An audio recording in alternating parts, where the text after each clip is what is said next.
Hello, good morning and welcome to Fuji Speedway in Japan, the penultimate round of the 2025 FIA World Endurance Championship. 6 Hours of Fuji is about to get underway. 30 minutes from now, cars will roll off the grid for the 100th FIA WC race.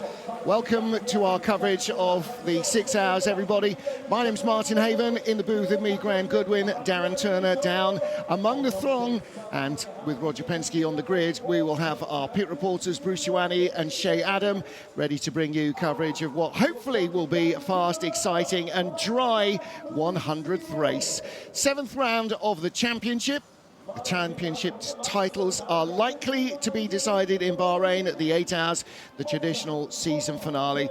We end up in the Gulf where we started in Qatar back in February. So it's been a long haul for all our teams and drivers, in the centre of which, of course, the glittering star of the entire championship, Le Mans. Well, Toyota Gazoo Racing on home ground here, but they may not be the front-running team. They would love to win this. And this Fuji track has been a real challenge for drivers since the 1970s. Darren Turner. It's actually a fantastic circuit in two halves, really. The first part, sector one, pretty simple. You've only got turn one to navigate, a little kink in turn two. But in the beginning of the race, turn one's going to be a problem, especially with the cold tyres. But a super important part of the circuit. Then into sector two, turn three, fourth gear, fifth gear, depending on the car, Hypercar or GT car. Super long right-hander. Turn five leads into turn six, and it's all about what you're going to do in terms of compromise on the exit of turn five into six. The run through 8 and 9, pretty simple. Heavy braking down into turn 10, and then the last sector, sector 3, super tricky. I'd say the trickiest part of the whole racing calendar in terms of getting the car right and getting a good balance and running through turn 16 onto the super long straight. And that straight, 1.6 kilometres, a full mile long straight here at Fuji. And on that straight we have our ceremony with the 100th race flag out there and all the cars lining up in formation. Now this is the better placed of the two Proton competition Ford Mustangs, 9th in the LMGT3 class. Graham Goodwin, the 77 car, didn't get to qualify at all yesterday. Yeah, major engine breakage for that car. Missed qualifying while they effectively replaced the whole front end of that car. But good to see. Both the Mustangs are going to be on the grid, and they were in fine form last time out. They will be looking for a good result here. Here's the next car in the order, the 54 from Vista Jets AF Corsa. Thomas Floor's efforts crossed the line ahead of the Mustang at Qatar, but had that win taken away from them from contact in the final stages. They will be looking for a 4th win for this car at Fuji in the recent years. They were last year's winners here. Yannick Dalmas in the safety car, wearing some of the 100th WC race merch and also with a unique livery on that safety car. Now then, the two Corvettes qualified nose to tail 7th and 6th. The 81 car, Tom von Rompuy will start that. Rui Andrade was the driver who put it 7th on the grid in the Hyperpole session. Bronze driver and the silver driver both involved in that. Sebastian Bourdais at the sharp end of the grid with Hertz team Jota. Their Cadillacs qualifying very strongly indeed here again. And there, everybody just appropriating a little bit of local merchandise. Ben Keating there with the purple helmet, waiting to jump into the 33 Corvette, the he shares with Johnny Edgar and Danny Juncadella. Still in the championship hunt. They were the winners of the first round of the championship, but they do need a strong race here to keep them in contention. Well, this is the 100th race. Fuji also celebrated the 30th race and 60th race of the World Endurance Championship. But this is the round 100.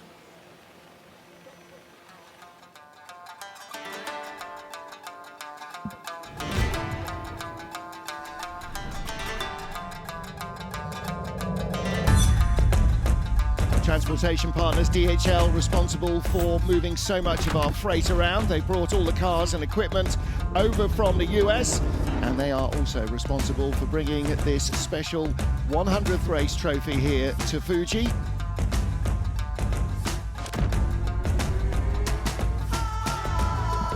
Getting in a few laps of the track while you can, and why wouldn't you?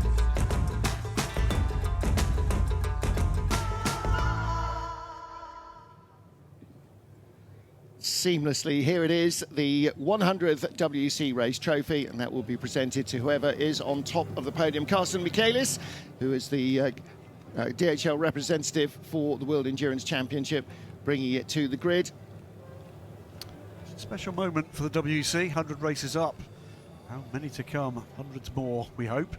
But a special time in sports car racing history today. A special time in this era with hypercar booming around the world. Yeah, so many manufacturers already involved. 9 different manufacturers in the hypercar class, 9 in LMGT3, and more queuing up to join in. Now then, our championship leaders. This is where things start to get serious for the Manthey First Form Porsche. Manthey won last year with Pure Racing, and this year they are leading the championship from the 21 Vista Air Corsa Ferrari with a 33 Corvette still very much in the hunt. There are 65 points, I beg your pardon, still on offer. So effectively, most of the top 10 mathematically might be champions. Realistically, it is probably those top 3. Well, let's catch up with our crew on the grid. Shea Adam and Bruce Ioane down among the drivers. We'll hear from Anthony McIntosh. It's Anthony McIntosh in the number 10 Racing Spirit of Le Mans, who is going to be starting on pole position today for the LMGT3 class. Anthony, a night to think about it. How important is getting this start right? Honestly, it's all about getting through turn 1 clean, and as long as that happens, I think we're good. So really, it's just the focus going to be on how hard are these guys going to push from the back? Are they really going to go all in on turn 1 and try and win the race? That's not my goal, but I might be forced into that, so we'll just kind of play it by ear. Congrats on another pole. Good luck. Thank you so much. Yeah, Tony McIntosh, a new intake of bronze driver. He's going to be a star in the future. Here is the 4th place car on the LMGT3 grid, the 27 Heart of Racing Aston Martin. Top 3 bracket 3, and we saw Heart of Racing cars at the top of both classes. Where might they finish at the end of this race? It is a big day indeed for Aston Martin and all their fans worldwide. Ian James and Richard Leitz. Yep. Fierce rivals on track, friends in the paddock. And that's one of the joys of working in this paddock, is that everybody is so accessible and so relaxed when they're out of the cars until the visors go down. Now, McLaren were very strong in free practice. They worked well in qualifying as well. 3rd on the grid, they nearly had a front row lockout. James Cottingham qualifying the 59 car. He will start that as well. Let's catch up with the 92 Manthey First Form team. Richard, you're looking very relaxed, but there's a lot at stake this weekend. I think you have to be sort of relaxed to, in this sport to be successful. At the end, we all try to, be good in this sport, and you have to take chances, and therefore you have to be relaxed. But honestly, we always love to race in Japan. We have really a good car. We have always loved to race in Fuji, and therefore we had a very nice week so far, and we try to do our best in the race. Therefore, we all quite relaxed. Okay, good to see, and good luck for the race. Thank you. Well, the Manthey First Form Porsche team are the points leaders at LMGT3, just missing out on pole position in what was an incredibly close hyperpole session. Darren Leung and Sean Gallale. This is the car that won in Texas. They were 2nd at the line, but after the penalty for the 54 Ferrari, they claimed McLaren's first victory. But pole position, Darren Turner, putting it clear of anybody else, Alex Lynn. He was in a class of his own at the front of the field, wasn't he? It was a mighty lap from Alex yesterday, 4/10 clear of anyone else in hyperpole. So yeah, absolutely superb. Pole position in hypercar then to the caddy. We'll see that a little later, but here is the pole position car in LMGT3. The Racing Spirits of Le Mans, number 10, Aston Martin. Again, Aston Martin absolutely on the up, and it was Tony McIntosh in the first part of the session. Hyperpole for Eduardo Barrichello. And it's the 2nd time this team has run as a trio, their 2nd pole. Rubens, how proud are you of that amazing pole position? It was amazing. To be here in Japan. I've always wished to come to Japan with my boys, and to see that, to be present in that is just, I have a lot of gratitude. He's driving so well. Good luck for the race. Thank you. Fingers crossed. He looks like the most nervous person in the entire garage. Dudu Barrichello doing the job to get them pole position. Will we use the wet weather tyres today? Well, there is the threat of a sprinkle of rain. It shouldn't be heavy, and so everybody will be starting on the dry weather tyre, the Eagle Medium. Goodyear supplying the tyres for our LMGT3 field. So that's the LMGT3s, and Racing Spirit of Le Mans, well, they've got potential. They really could be right in amongst the podium finishers here. Let's get down into our hypercar field. Well, it's a bittersweet moment for Stoffel Vandoorne. Made his debut with Peugeot here at Fuji. Now your last race with the team for now. Going forward in hypercar, what would it be like for you to get on the podium here at such a special place? It would be special for sure. We managed to get a podium in Austin a couple of weeks ago, which was a nice result and well deserved by everyone. We've been looking quite okay here. We're looking quite competitive for this race. It's a track where you can overtake. The degradation on the tires is quite high, so hopefully we can make our way forward and give it another shot to finish on the podium. Good luck, Stoff. And the Peugeot is quite light on its tyres. That might be a factor. They have been quick for certain.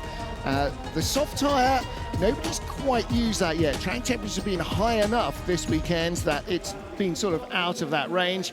So everybody should be starting on the yellow sidewall medium tyre. Getting into our hypercar class then, critical race for car number 51. The championship leaders, Ferrari, also potentially could tie up their first ever Manufacturers World Championship here this weekend. They lead from Porsche, who are just 2 points ahead of Cadillac, so there might be a mighty fight going on between the German and American giants as well in the wake of Ferrari. But if Ferrari trip up here, if the car can't manage the degradation, then they could be looking to try and take that when we get to Bahrain. Huge crowd of fans here for the autograph session yesterday and today. The pit walk, everything was absolutely rammed. And as ever, Darren Turner, it's a unique combination of the sort of weird and wacky of Japan and the passion of their motorsport knowledge. It's a real favourite for all the drivers and the teams coming here to Fuji, just because of the support you get here. It's such a lovely fan base coming along to the WEC race here at Fuji, and I think everyone really appreciates it. We're also close to one of Toyota's big manufacturing plants, so there's a lot of Toyota personnel here, manufacturing personnel. 13th on the grid, Kevin Magnussen, Raffaele Marcello and Dries Van Tor in the number 15 BMW. Neither BMW finished in Texas. They're definitely hoping to produce something.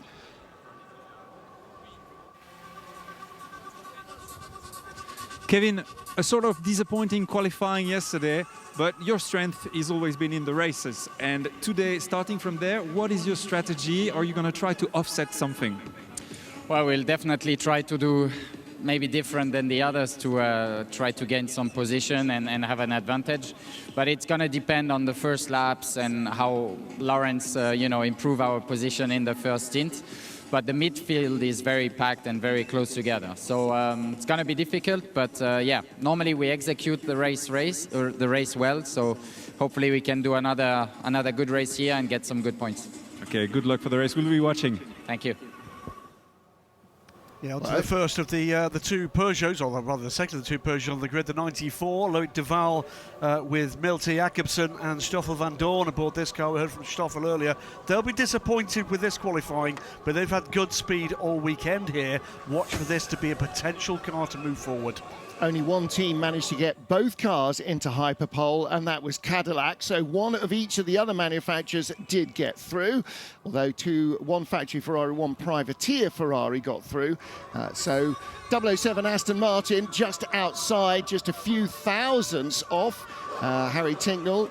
And looks like that car had plenty of pace, but Harry just overcooked it in turn 10 on his quali lap. Yeah, he was disappointed, I think, ultimately with his qualifying performance. Knew the potential was there again, want to move forward.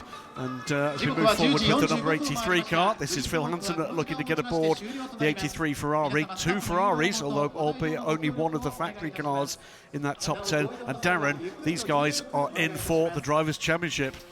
It's all attack in this stage of the race, isn't it? For these guys, they've got everything to go for and nothing to lose really. So I can imagine they're going to be pushing forward very quick early on in the race. Into the top 10 with the better of the two Alpines. Ferdy Habsburg there with his teammates ready to take on the start.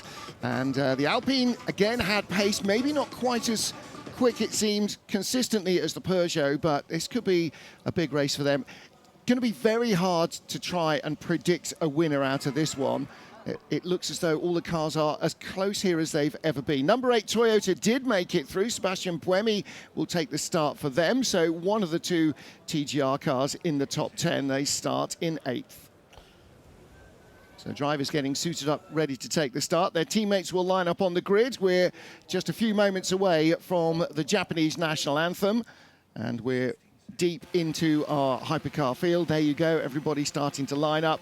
The fans have cleared the grid, back in the grandstands and in the hospitality areas, and ready for the national anthem to get into our final grid presentations.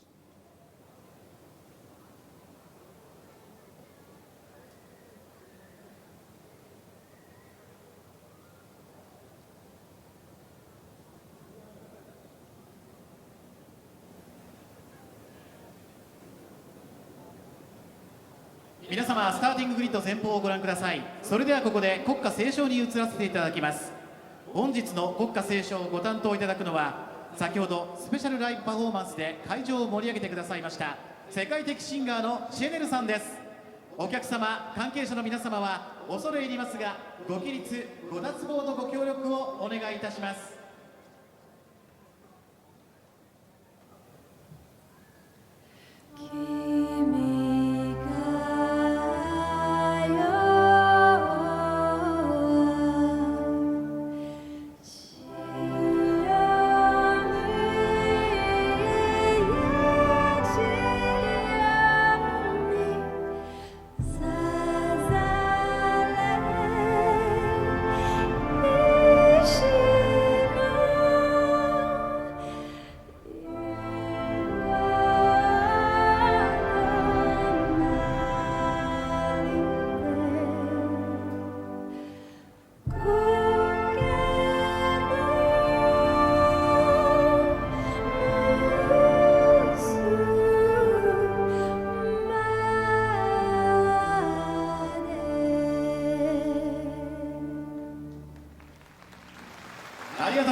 J-pop star Chanel was singing earlier on the grid as well, and keeping the crowd highly entertained.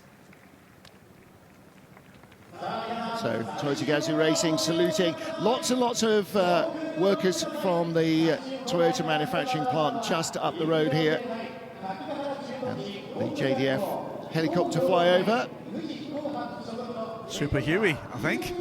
And on the way back to the hotel yesterday, we saw 3 of their VTOL helicopters, the Ospreys, which are a rare sight indeed. That is a proper 2-rotor Huey as well. How did you ever sneak up on anybody in one of these? You can literally hear it coming long before you can see it. It's the dictionary opposite of stealth. Fabulous thing. So why are we into helicopters? We're not into helicopters, we're into anything mechanical. Absolutely. Yeah. And it's so true. So many drivers are into all sorts of mechanical things, cars and planes and trains and everything.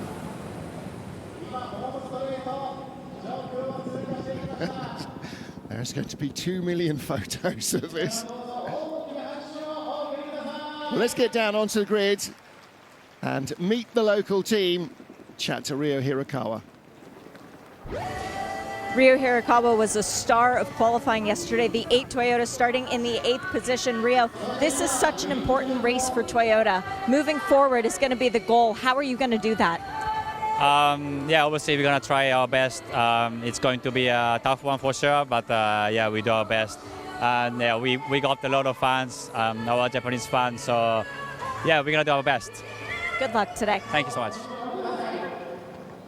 Well, they do start in the top 10. So too does the number 5 Porsche Penske Motorsport 963.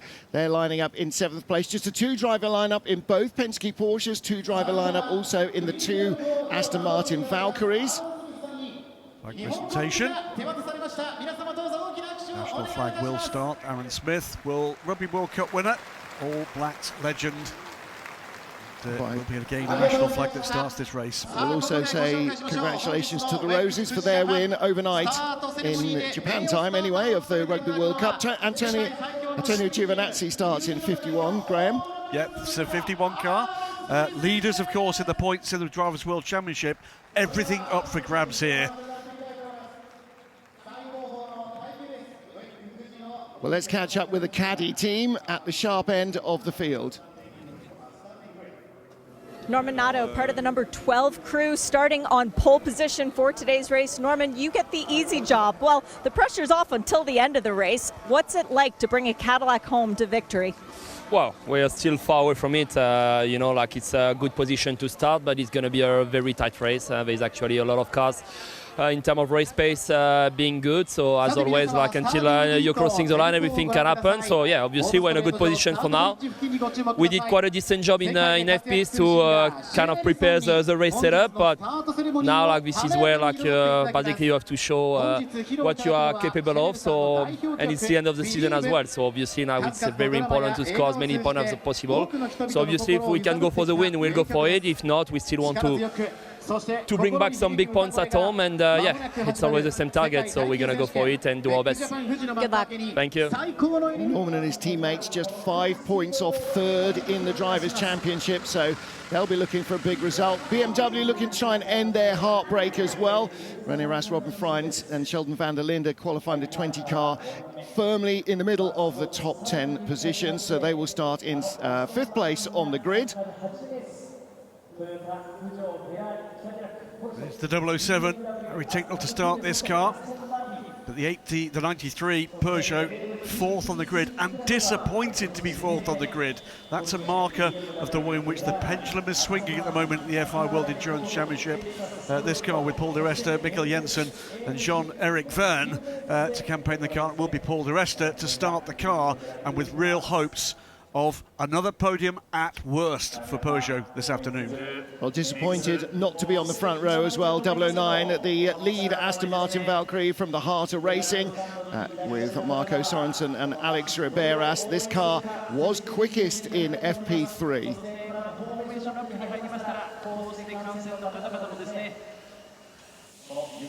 Moving forward to the front row of the grid. And it's, they've just aboard here, the number 6 Porsche Penske Motorsport car. Laurens Vanthoor will start that car. There they are. It's an all Cadillac front row. Sebastian Bourdais in the 38, dominated qualifying the Cadillacs. And buttoning down now with Jensen Button's car. He'll be in it later. And the pole position, car number 12. It's the 3rd 1-2 on the grid of the season. It is the 3rd 1-2 of the season for Cadillac Hertz Team Jota. They've been mighty impressive. They were 1-2 in Le Mans, 1-2 in Sao Paulo, and 1-2 here. And they would love to take victory here, to move themselves up in the championship standings, but also to try and move Cadillac ahead of Porsche, and maybe even to contemplate chasing down our championship leaders Ferrari in the season finale. Darren Turner, 6 hours of racing here at Fuji. It's always going to be tough work on the cars and drivers. It's not cold, wet and miserable. It might well actually be quite hot and humid in the cars. It's a difficult race just because of the nature of the circuit. The last sector, it's really tricky. That combination of corners, 13, 14, 15, and a little bit of 16. Easy to make a mistake in those areas. So the focus for the guys in this race is going to be really immense. So yeah, it's a hard 6-hour race to do. So clearing the grid, and all of our officials and dignitaries have departed, leaving the drivers in that little bit of blissful isolation. And this is where everything starts to happen now for the drivers. You pull the helmet down, you shut the door. This is where you begin.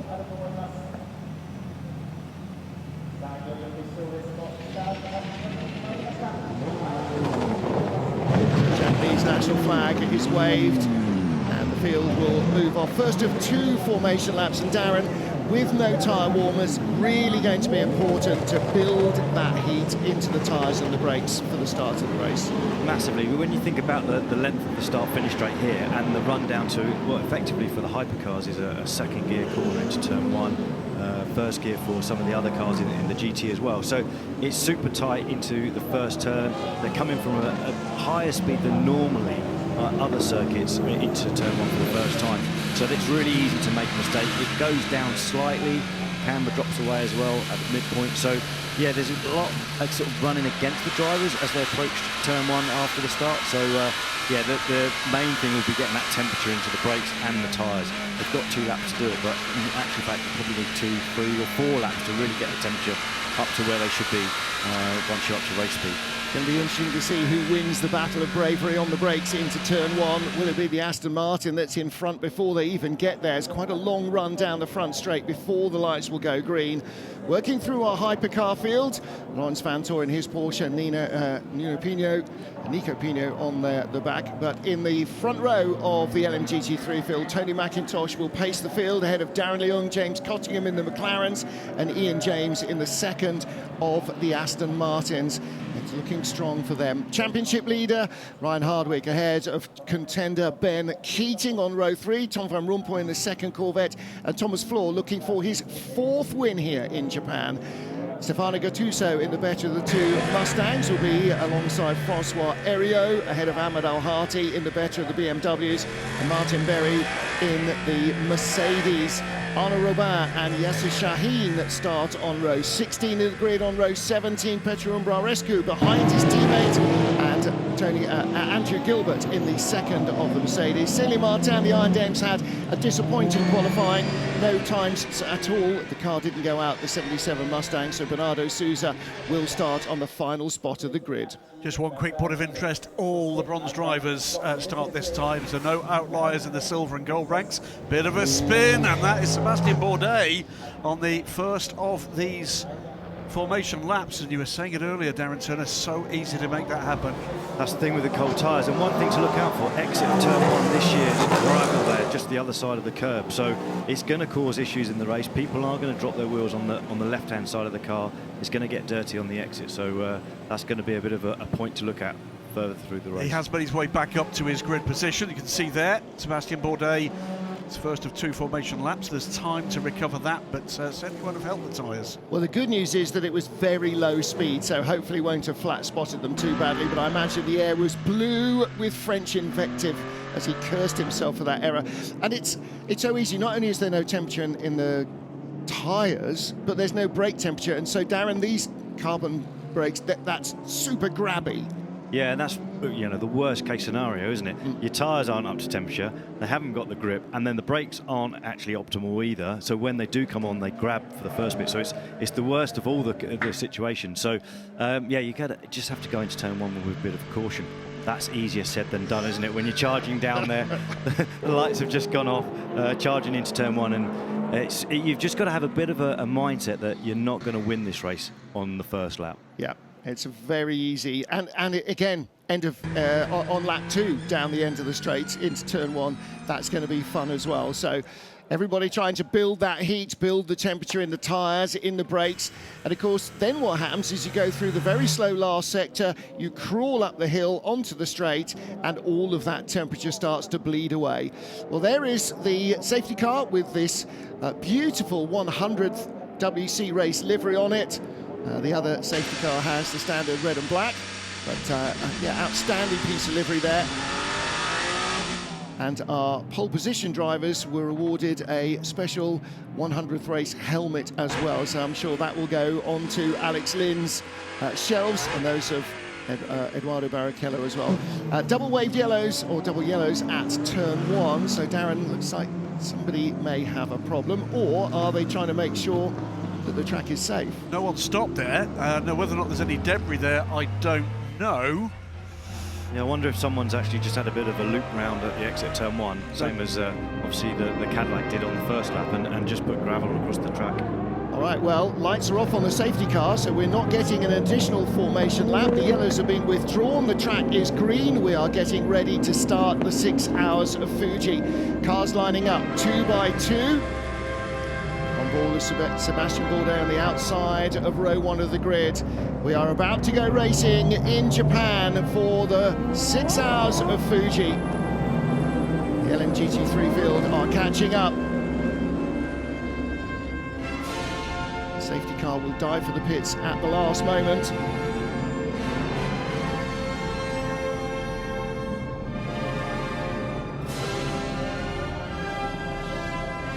Red lights are on. We are ready to race in Japan. And it's a pretty good clean start. One of the Toyotas not quite running through its grid markings, and that might be a problem for them early on. Sebastian Buemi in the number 8. The 2 Cadillacs fan out, trying to defend against Paul de Resta's Peugeot. Marco Sorensen on the inside being very cautious under braking in the Aston Martin. And Darren Turner, so easy to make a mistake there, but it looks like there's been no contact so far. On the grid of hypercars, they all gave each other space. You can see as they were trundling down the main start-finish straight, they were conscious about making sure no one's going to trip over each other into turn 1. New leader in LMGT3 behind, though. Darren Leung into turn 1 on the inside and grabbed that lead from Tony McIntosh. Seem to remember him being brave at the start a couple of times in turn 1. We had a couple of cars run out wide, René Rast, and not sure who was behind him. But there's a move on the inside of the number 5, Antonio Giovinazzi trying to hang on. Julian Andlauer going the long way round the outside and cuts across the nose of the Ferrari, takes the place. So on board with Giovinazzi, our points leader, and 83. The yellow Ferrari has been pushed down. Phil Hansen being cautious. He's down to 11th already. Yeah, look, the 15 car was making a move there into turn 10 as he made it through. The answer is yes, he has. Yeah. 2 Ferraris nose to tail. The second, the Aston Martins, that 007, Harry Tyndall behind. Phil Hansen, and he's just been, the other Ferrari 50 car, Nick Nielsen, trying to have a go, but the Aston Martin has got long legs on this straight. The Aston Martin making progress here. And the second of the Porsche is the number 6 car, Lawrence Vantor, up behind Mike Conway's Toyota. He didn't get through. 15 BMW taking a look up the inside of the... Oh, and off into the gravel and back on again very quickly comes the number 6. Trouble 78 Lexus, we'll come to that in a moment because it's fast and furious stuff in the middle of the pack here in Hypercar. Making progress is Harry Tincknell. Yeah, the Aston Martin has got very good top-end speed, and as long as they can keep their tyres alive, they could be a real factor in this race.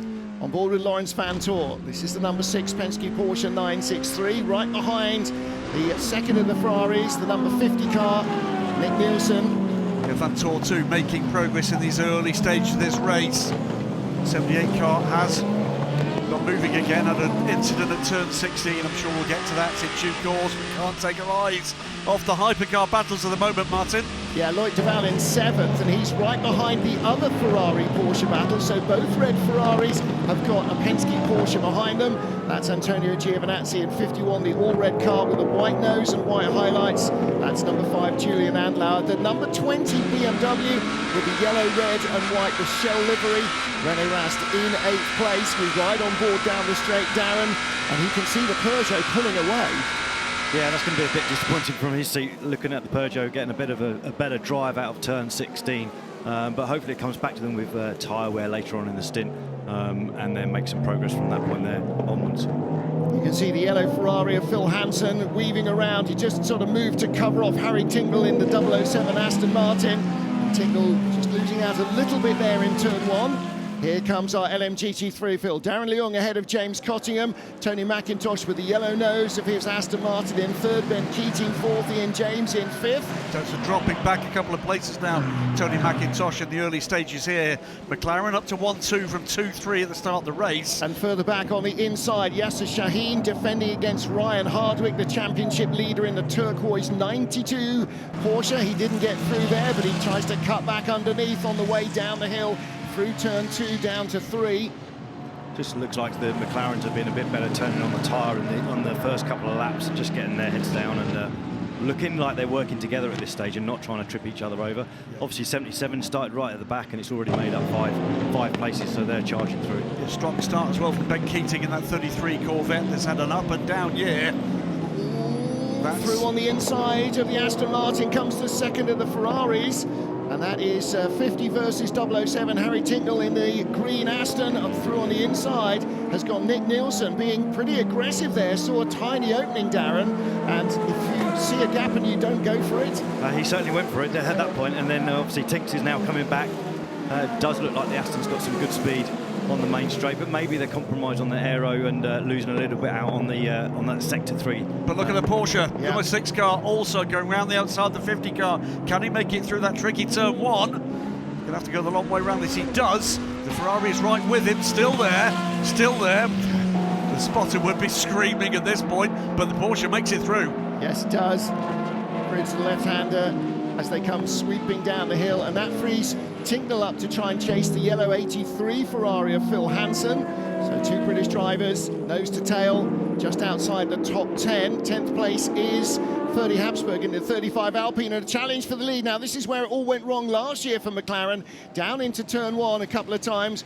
Darren Leung and James Cottingham change positions. Cottingham taking the lead, and that's the slipstream effect.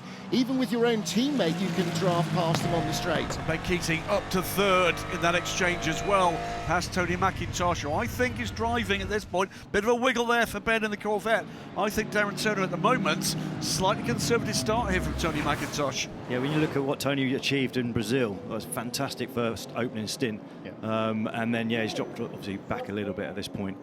Well, he was on the front row, beg your pardon, on the second row of the grid. Yellow nose there coming down into turn 1. Ian James on the outside got just shuffled out a little wide, and that allowed the second McLaren that was using the inside channel. You can see Darren Leung diving to the inside there briefly. I'll tell you what, I'd like to see a replay of the cars actually starting the race, because he was way behind before they got into turn 1. 54 Thomas Floor got biffed out onto the gravel by the 81 Corvette and dropped way down the order. And here is the McLaren going around. Does he get 2 Astons in one go? Doesn't quite. This was all on lap 1. Took the second position away from number 10 car after it ran wide down there at turn 10. So Tony McIntosh being conservative. We heard from him before the start of the race, chatting to Shea, and he was saying, I'm sure somebody will try and win it on turn 1. That is not our plan. Now then, battle for 3rd place behind the 2 Cadillacs. Marco Sorensen ahead of Paul Di Resta with the white Peugeot, the red Ferrari of Antonio Giovinazzi, and Julian Andlauer behind them in the number 5 Porsche. There's a little bit of clear air for Julian Andlauer on the back of that queue before Loic Duval's Peugeot. And here is the view from Giovinazzi. 3rd, 4th and 5th all in frame. Yeah, the one that's to watch though is slightly ahead of this, because Marco Sorensen is beginning to get his head down and is beginning to make inroads now into the second of the Cadillac, Sebastian Bourdais. Let's hear from the Ferrari team. Remember, we have a better degradation than the other, just be patient. That's a good thing to hear, isn't it? Those 3 words are endurance racing, aren't they? Just be patient. I was more interested in the degradation at that point. You know, if you got your engineer getting on the radio and saying that it's going to come to you, that's always a good feeling when you sat in the car. The previous lap, it looked like Marco just went a bit deep into turn 10, and he was under a bit more pressure from the Peugeot in sector 3 at that point. Well, there's the replay of him passing Paul Di Resta down into turn 1. So, having freed himself up from the Peugeot, Di Resta's rear view now shows Antonio Giovinazzi behind, and not too far back either. Giovinazzi just 0.6 of a second, 0.5 of a second now behind the Peugeot. So I'm sure the Ferrari driver fancies moving up. 51 is the championship leader in the drivers' standings, and they would love to take a first World Championship for Ferrari at the top level, and the drivers' title as well. That would be a great to offer for Ferrari as well.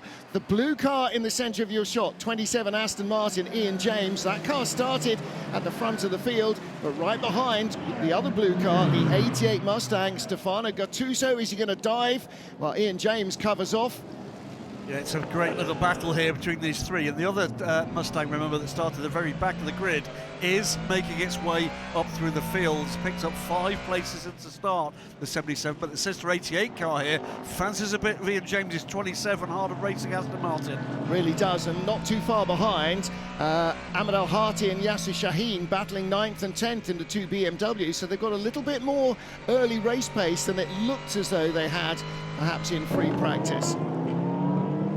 Still battling to get onto terms with the 83 Ferrari, Harry Tincknell, the 007 car. Yeah. This is the battle for 12th. But he is right with him now. The problem for Harry Tincknell, Darren, is that he's got the Porsche right behind, so if he makes a move and it doesn't work, he might end up going back one, not up one. You've seen that already, haven't you? You know, they're tripping over each other, same in the GT field and the hypercar. You get into this middle section, you start to close up, and then certainly into sector 3, you can really trip over. You go for the sort of attack, and then suddenly it's like, actually, I've just opened the door and now I'm being attacked at that point as well. So it's really tricky to be in the middle of the pack and try and make progress, but without giving anyone else the opportunity to take a move on you. Especially running down here hard from high speed into the slowest first gear corner on the track, turn 10. And that's a real bottleneck when they start to get into GT traffic as well. At the moment, the 2 classes are separate on track, but it won't be for long. McLaren 1-2, James Cottingham leading from Darren Leung, with Ben Keating lying in 3rd place in LMGT3. We'll catch up in the garage. Well, it's a very orange view that we have on the race at the moment. Feels good? Yeah, it's a positive orange for us. You know, it's still 1-2, but we're obviously second now, so... But we know how important the second stint pace is in this weekend, so... Yeah, we manage. I think Darren knows what to do, so hopefully James doesn't go too far and we can have a chance to fight later on. Just a quick question about the tires. You seem to be on it very quickly. Does that mean that you will degrade faster than the others? To be honest, until FP, it looks like we're on the fight with the other guys, so we'll see. But our driver knows like what to expect, and I think Darren at least is managing more, I think, hopefully, so we'll see. Hopefully we catch a bit more in the second place. Thank you very much. Long race to come. Well, while we're hearing from Sean Gallel, we saw a change for 4th place, didn't we, Ian James, 27, the Heart of Racing Aston, just moving ahead of Tony McIntosh in car number 10, Racing Spirit of Le Mans. And again, look at this now. They are now all over the back of the second hypercar from the Cadillac team of Sebastian Bourdais. Right behind him is Marco Sorensen, Paul Di Resta and the rest in a long queue behind, and they are now in the back of the LMGT3 field. And that's what's done it. This is where the other element of the World Endurance Championship comes into play, traffic. And all of a sudden, that lead battle is compressed and compressed very much indeed. Yeah, so it looks as though our leader, Will Stevens, got through cleanly. He's now 4 seconds up the road ahead of Sebastian Bourdais, on board with the other Sebastian Buemi, Swiss driver in the number 8 Toyota, and he's got the 35 Alpine, Ferdi Habsburg right behind. Habsburg gets a cleaner run. Buemi got held up behind the Iron Dames. Habsburg 4 wheels over the white line, so even if he makes that pass there, he'll have to give it back. Now he's looking to go around the outside into turn 1, Darren. This is going to be latest of the late breakers. Absolutely. I mean, he got squeezed a little bit to the pit lane on the way down there into turn 1, and obviously just trying at the outside line, see if he could push Buemi into a mistake, but he's way too experienced for that. Yeah, Buemi shut the door. He knew he was in trouble, didn't he? When you're not on the throttle where you want to be, you know you're going to be dead in the water. So we had 7 laps of clean racing in terms of no traffic, and now it's chaotic from this point onward. Okay, so feedback is for turn 4-5. It's crucial you stay off throttle mid-corner phase. And we also see the cut, turn 4 is too big. Driver just 11 plus 1 there. Now, part of that is working on their fuel economy. The other part, as we see a change there, the Aston Martin... Not a change. That's Marco Sorensen fending off the still present danger from the Peugeot. These two have been at it all the way through. Oh, trouble for that is 007, Harry Tincknell. That's down at turn 10, I think. That is at turn 10. He's tried to dive into a gap. And some damage as well on the front left. And just going back a couple of corners, it must have been pretty awful for Marco to be right up the back of his effective team boss, Ian James, in the 27 car. You're trying to make progress, keep that Peugeot behind, but also not get in the way of the racing with the GT field. Just looking there, the front straight line speed we've seen of the Aston, but the Peugeot is mighty as well in a straight line. He's stuck with the Valkyrie all the way down the start-finish straight, leaving the Ferrari a little bit behind, closes up under braking, but it's these two beginning to look to try to make a breakaway from the rest of the pack. So Paul di Resta in fourth, Marco Sorensen in third. Harry Tintle complaining about rear brakes locking. And where is he? In there, inside the 83 car. He was trying to make a move on 83. Contact with the yellow Ferrari. That's right on board, Darren. And the 15. Yeah. I think the brakes may be the least of his issues. Just unlucky. I just don't understand what to do. I went up on the big, but... He went up on the BB, the brake balance, and there you see it all open up for the Porsche behind. And that braking right down to first gear, and it looks probably like it was the second to first gear, just locking the rear axle, and he was on the inside line, which is probably a bit dirty as well at that point. So, yeah, a lot going on down into turn 10. Yeah, where the shifts happen and how the shifts happen, how soft or how hard they are on the downshift, was a topic of conversation for Brendan Hartley, Sebastian Buemi and their engineers in the number 8 car as well, even on the track walk. So it's not just about the car and being able to go fast and finding the gaps in traffic. There's a massive electronics war going on to manage all the sophisticated systems, and you sort of understand that in Hypercar because we see them as a relatively sophisticated car, but the same is happening in LMGT3. Sebastian Buemi again painted to the white line on the inside. Ferdi Habsburg trying to come around him, doesn't get it done this time, but it looks like the Alpine has got just a little bit more pace than the Toyota, and I think Habsburg might be getting frustrated here. Yeah, danger as well here for this pair, for Lance Ventura is making further contact. Yeah, contact front to rear. Habsburg hit the back of the number 8 car, and is that a left rear puncture? It is. That is a left rear puncture, instant puncture from that contact. So the 35 car may be in trouble in the steward's office, so I'm afraid 007, because Harry Tintle turned 2 cars around, full course yellow. Now we had yellow flags out elsewhere.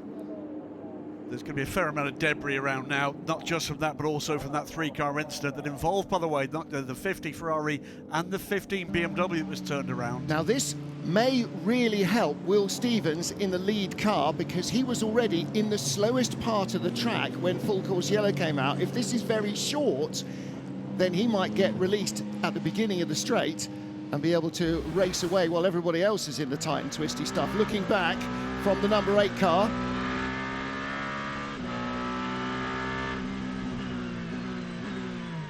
Yeah, that was a late move. I don't really think it's an overtaking opportunity, turn 3. Maybe on from class to class, but actually you really need to have a big overlap at that point. So it's a bit of a lunge and really unlucky for car 8 to get that puncture. But on the flip side of that, he's quite lucky that he went straight to full course yellow. So everyone's at a slow pace while he's making his way back to the pits. Yeah, so that actually enforces him coming back slowly and minimising the damage. But yeah, instant deflation from the 8 Toyota. Yeah, very sorry. I got surprised by the fuel cut.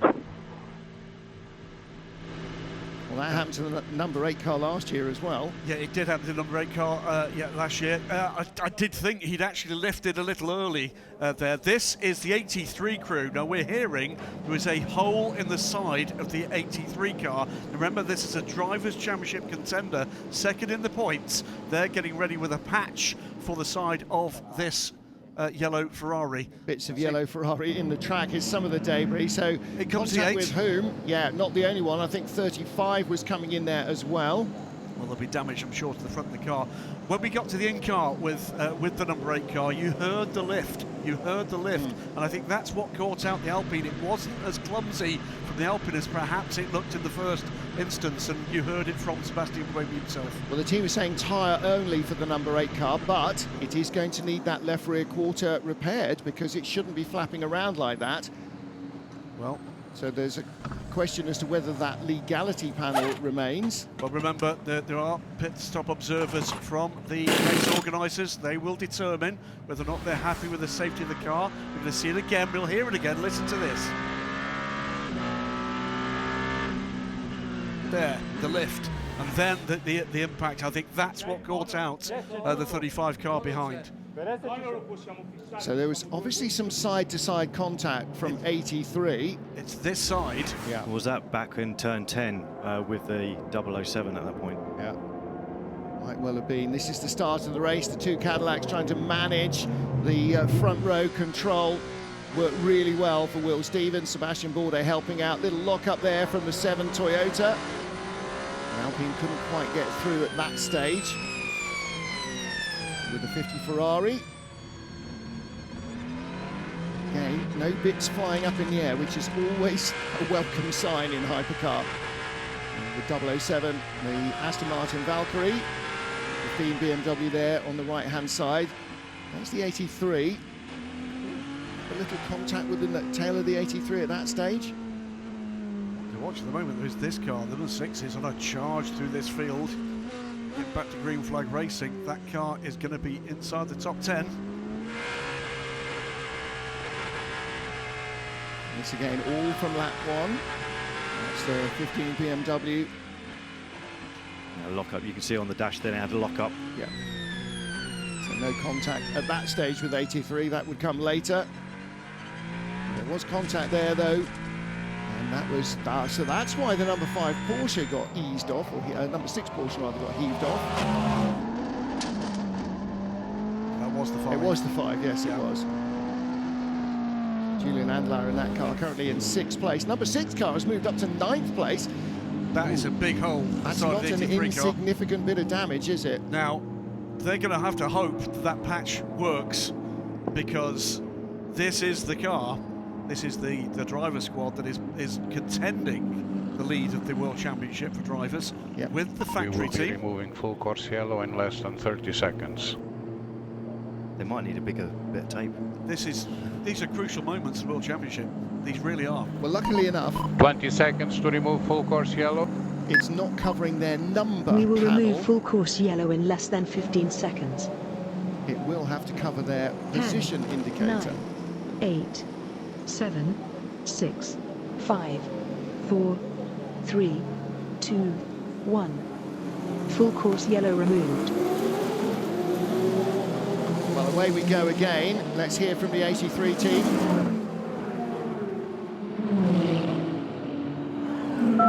So yeah, Phil, after full course yellow, we'll need to let by car 50. The damage is quite big, more than the side let. We will try to repair with tape. We'll do our best. We'll see again, I would argue, no, don't let the number 50 car make him work for it. Here's the Toyota in traffic. But taking advantage of the traffic is the 88 Mustang going by. We passed Ben Keating, now past the second place McLaren, ahead of Darren Young. That's fantastic stuff from Stefano Gattuso in that Mustang. Superb restarting. They were all bunched together, and Ian James in the 27 Aston is now behind both of those Corvettes and the McLaren, and the Mustang has just gone by all of them. Really a battle here. Darren Young being eaten up at the moment. Corvette to the side of him, Corvette to the rear of him. There's thousands of them, he's saying.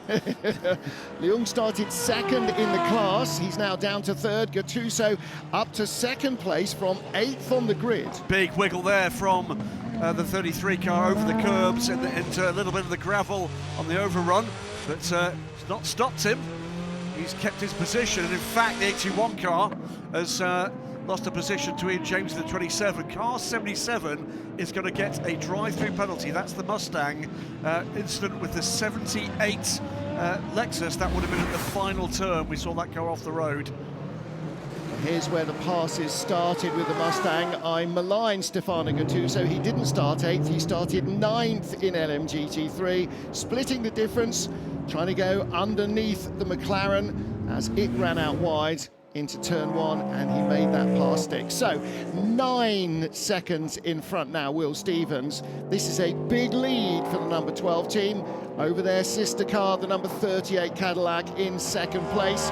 Number 09 Aston Martin, Marco Sorensen lies third by not very much at all, ahead of the Peugeot Paul de Resta.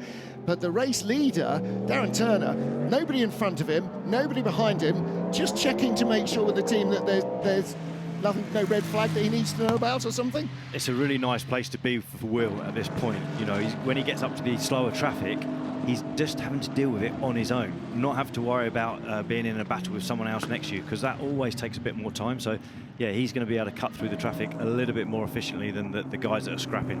Ryan Hardwick in 11th in the turquoise Porsche, looking for 10th from car number 10, Tony McIntosh. McIntosh started on the front row of the grid. They had pole position, that number 10, Aston Martin. They're down to 10th place, but the race is still long. 5.5 hours still to go. Remember, yes, a long way to go, but that is a point-scoring position, the difference there. Meanwhile, Julian Adler and Marcus Sorensen under investigation for an incident in turn 1. We saw that. That was the Aston Martin side-by-side with the Porsche. Change for the lead in LMGT3. The Mustang is out front. They came within 2 laps of winning last time out, as we see a battle under brakes between the 20 car of René Rast and the Lawrence Vanthoor. Rast trying to go around the outside of Vanthoor. That didn't work. He's got Fred Makovici and Ferdy Habsburg right behind in those 2 blue Alpines. Well, remember we were talking a little while ago about the 83 in the Drivers' Championship. The 6 is still in there, and it's making massive progress here. These could be important moments. Look at this battle. Oh, there's contact there too. There was contact and a big panel flying off the back of the Porsche. That is going to need replacing. These cars are very sensitive aerodynamically, Darren Turner, and when bits go missing, even at the back, or perhaps especially at the back, then that can be a big issue. Yeah, generally, I'm always more worried about the front. You start losing the like a little aero flick on the front or something in the front splitter, and you start getting the understeer, and you just lose lap time. With the rear, you're going to get, if you lose some components of the rear with like aero, you'll just end up with a bit more of an oversteering car. And generally, that tends to be less of a drama as the stint goes on. So, yeah, I'm always worried about the front than the back. So. That's a real racing driver. Never believe in a rear-view mirror. Some teams have already been complaining about the left front tyre giving up, which is bad news because they're going to have to double stint up most of those. A bit of a battle pack here with the number 20 BMW. Both the Alpines are recovering after being involved in that incident. Turn 10, number 50 Ferrari of Nick Nielsen. But this one is not letting up, is it? Some cracking racing this afternoon. And we're only 26 minutes in. Not too far behind Lawrence Vanthoor in 8th place either. Well, 77 Ford is having a tough time. Let's catch up with the team.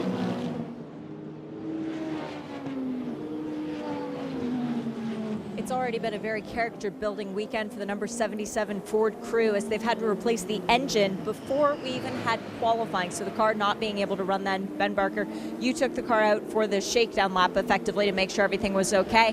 The car was okay at the start, but a little bit of contact has thrown something off and the pace just isn't there. What are you hearing on the radio as far as, is it fixable? Yeah, we're not sure at the moment. We're having a look at the car. There's definitely some visible damage to bodywork, so the splitter on the front left is hanging quite low, so that'll need to be changed. Yeah, not sure what happened. We don't have the onboard, so I think there was obviously contact, and we just had a drive-through as well. So, yeah, we just need to assess the damage and see why the pace isn't there. Hopefully it is just sort of cosmetic and not nothing to do with suspension, but we'll see. So, yeah, not the greatest start, but we'll fight to the end. A drive-through is recoverable when it happens in the first 30 minutes of a 6-hour race, though, right? No, exactly. It is recoverable. Let's say that's not really the major issue. The issue is the lack of pace. So that's obviously some damage somewhere. So hopefully it's not too terminal, and we can just push to the end. A lot of Ford Racing fans cheering for you. Good luck. Yeah, thanks, guys. Just a brief shot of the pink Porsche of the Iron Dames. They started in 17th place on the grid. Celia Martin has already worked them up to 13th place. She was hot on the heels of Vista AF Corsa Ferrari number 54. Back in our hypercar field, the yellow Ferrari car number 83 there, down in 15th place. Mike Conway, the number 7 Toyota. Ahead of him, the better placed of the 2 Toyotas at the moment in 14th place. Never count Toyota out, especially here in Fuji. Their ability to operate the car is absolutely second to none. But now, Peugeot number 94, Loic Duval, under pressure from the better of the 2 Penske Porsches. Number 5 car, if it hadn't been knocked off across the gravel at the start, might well be a couple more places up the order. But remember, that 94 car started outside the top 10. It's another car that's come through the field lead change again, by the way, in LMGT3, because James Cottingham is back to the lead in the McLaren. We saw that position change with the other, the 88 Mustang, certainly significantly less troubled.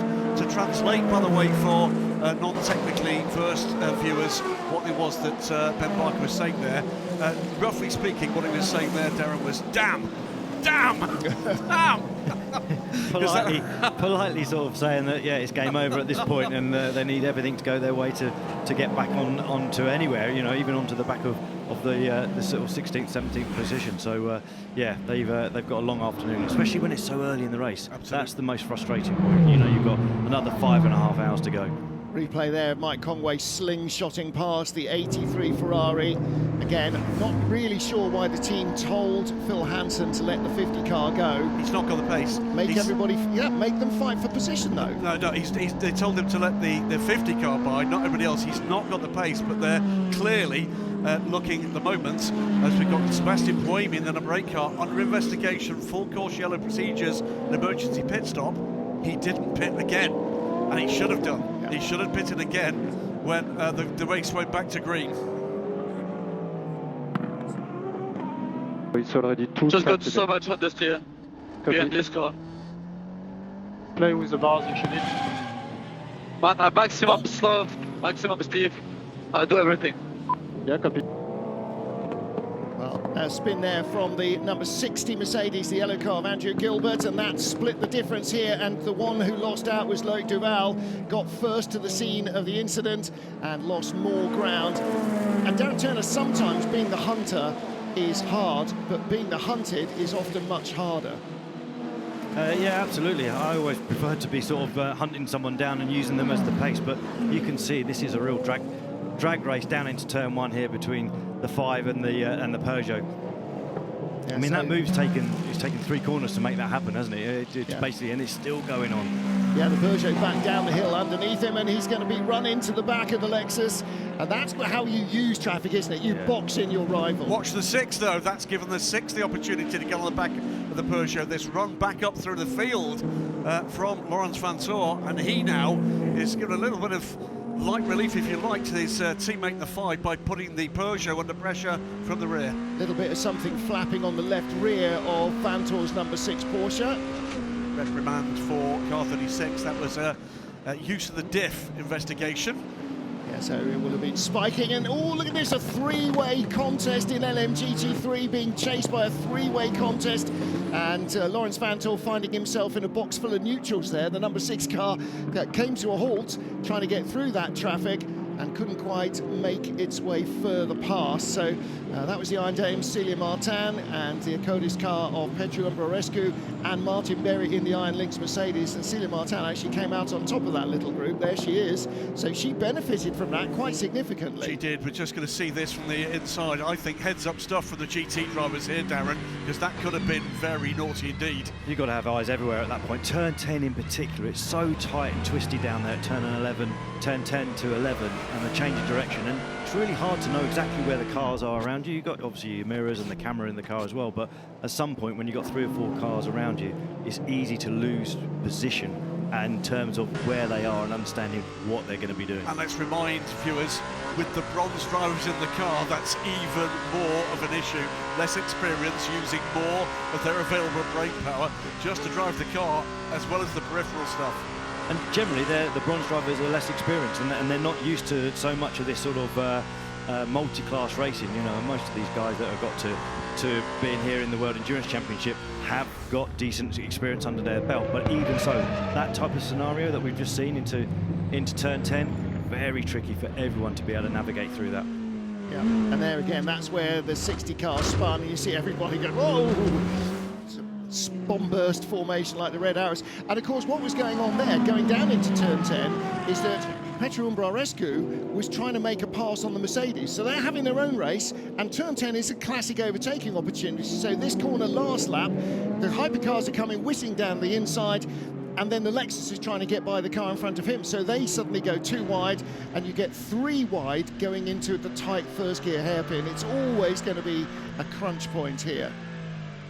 Well, the stewards are still working through video of lap 1, more investigations from contact in that. Right on board with Sebastian Buemi in the number 8 Toyota. This car has already had to go through the pit lane to have a new tyre after contact from behind from the 007 Aston Martin of Harry Tincknell. 007 is now at the tail of the field. Buemi is 17th, and still that flapping bit of bodywork on the left rear. Not sure that's going to last for another 5.5 hours. But the key here is look how quickly he's caught Phil Hansen. Pretty clearly the 83 crew are trying to get Phil through a fuel stint with they believe they're going to be compromised if not. 80 plus appearances in these 100 races, the WC from Seb Buemi, Ricard Leitz and James Collado. The only drivers to make 80 plus appearances with a single make. Congratulations to them today.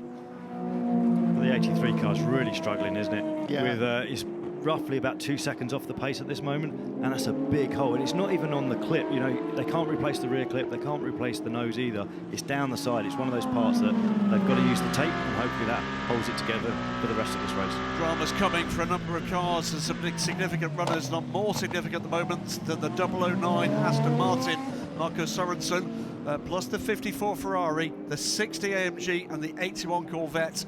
All will be getting drive-through penalties, full course yellow procedures. Side by side here, Seb Buemi and Phil Hansen are going to go. No, they can't quite go other side of the 54. The 007 right there as well with recovering Harry Tincknell. Yeah, there's also an investigation ongoing for whoever biffed off, I think it was the 81 Corvette biffed off the 54 on turn 1. So lots of turn 1 investigations on lap 1 and 2 still coming. Let me know if you share the same opinion as me. I think the only chance we have is to have a really good second stint management tyres. So we don't have pace anyway now. Phil Hansen, you know, despairing now. He's down to 17th place. Well, the aero is badly compromised. Clearly, much of the top end, the whatever that is in the middle of the road, just been run over by one of the BMWs. And Hansen just been passed by Buemi, and the last car in Hypercar 007 Aston Martin of Harry Tincknell is right with him as well. It's a massive hole in the side pod. Why is he going so slowly? Because it's causing a phenomenal amount of drag, and that is just holding the car back at speed. It's not affecting the handling so much, but it is definitely affecting his top speed. It might even have an impact on the balance of the car because of where it is on the side of the side pod. It could be affecting the rear diffuser, so losing a great deal of downforce at that point. So it could be a double whammy, drag and obviously balance in the car. And then you've got to worry about cooling as well, because it's disturbing the airflow probably all the way through that side pod. So lots of potential penalties coming our way after the first couple of laps. But Graham, the challenge for second place now, Marco Sorensen, with a penalty over his head. That's the point, it's going to be interrupted, isn't it? So Marco's looking to make progress as quickly as he can, and then take this probably as late as he possibly can to retain as much position as possible in this 009 Aston Martin.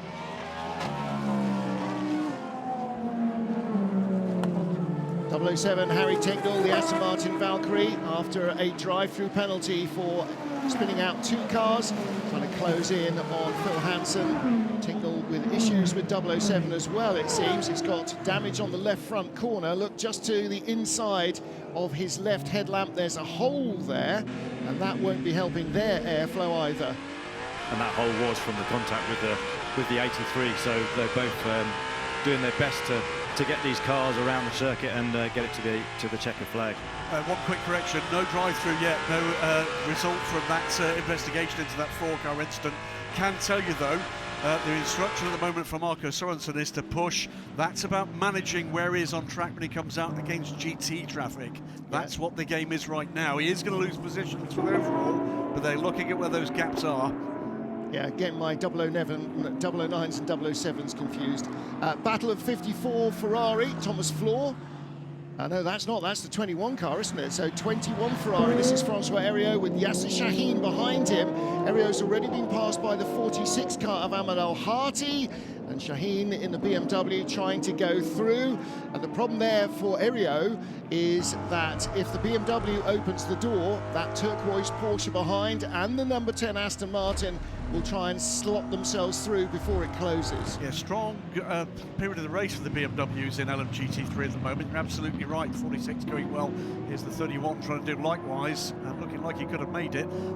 So car 95. I was looking to see if we could get a replay of that jump start for the United Autosports car. Now, Darren, we saw as the cars came down into turn 1, Darren Young also already well clear of the pole-sitting Aston Martin. I did wonder whether or not Darren had been a little bit trigger happy. I thought it may have been the other way around, as in car 10 not going at the right point and just sort of bogging down off the line. So yeah, that now makes more sense, doesn't it? Why Darren had such a big lead on the run down to turn 1 on the first lap. Big time, 31 car makes it through on the inside of the car 21, and there's contact there from the Porsche on the 21 Ferrari. And that's bad news for the 21 car. Could turn into bad news for our championship leaders in the 92 Porsche as well. Yep, they could ill afford that if they want to tie up the championship here. That is a little less likely to happen now. And also, Ryan Hardwick under pressure now from Tony McIntosh in yellow-green Aston Martin, the Racing Spirit of Le Mans car. We'll tell you, by the way, that Marco Sorensen has made that drive-through penalty, just to show how closely behind the leading car this field is grouped. That has dropped him from 3rd to 18th place. Yeah, 3rd to last, and he's just behind 007 of his teammate Harry Tingle. Again, see the Porsche there just defending the middle of the road to turn 10, but Darren, that means that you're not going to be quite as comfortable up the twisty stuff. Thing is, on the way down to turn 10, if you take the middle of the road, you're actually not in a bad place because of the fact that you can't make a move up through this bit. Only part you can make a move is when someone makes a mistake, or into this turn here, turn 14. If they're running wide for the faster line, you can sneak it, sort of send it up the inside and just take the apex away from them. Clouds a little heavier and darker. Here's the Aston Martin duo and the 83 Ferrari. Three cars that have had some pretty rotten luck so far in this race. Yeah, the two very beautiful cars, the Ferrari and the Aston Martin, both sporting damage, and that is Marco Sorensen behind. Remember what we said just 5 minutes ago? What were the team trying to achieve with the 009, staying out and contesting positions, stay clear of GT traffic? They've done that, they've done it beautifully, and he's now in a battle for 2 positions he can grab back.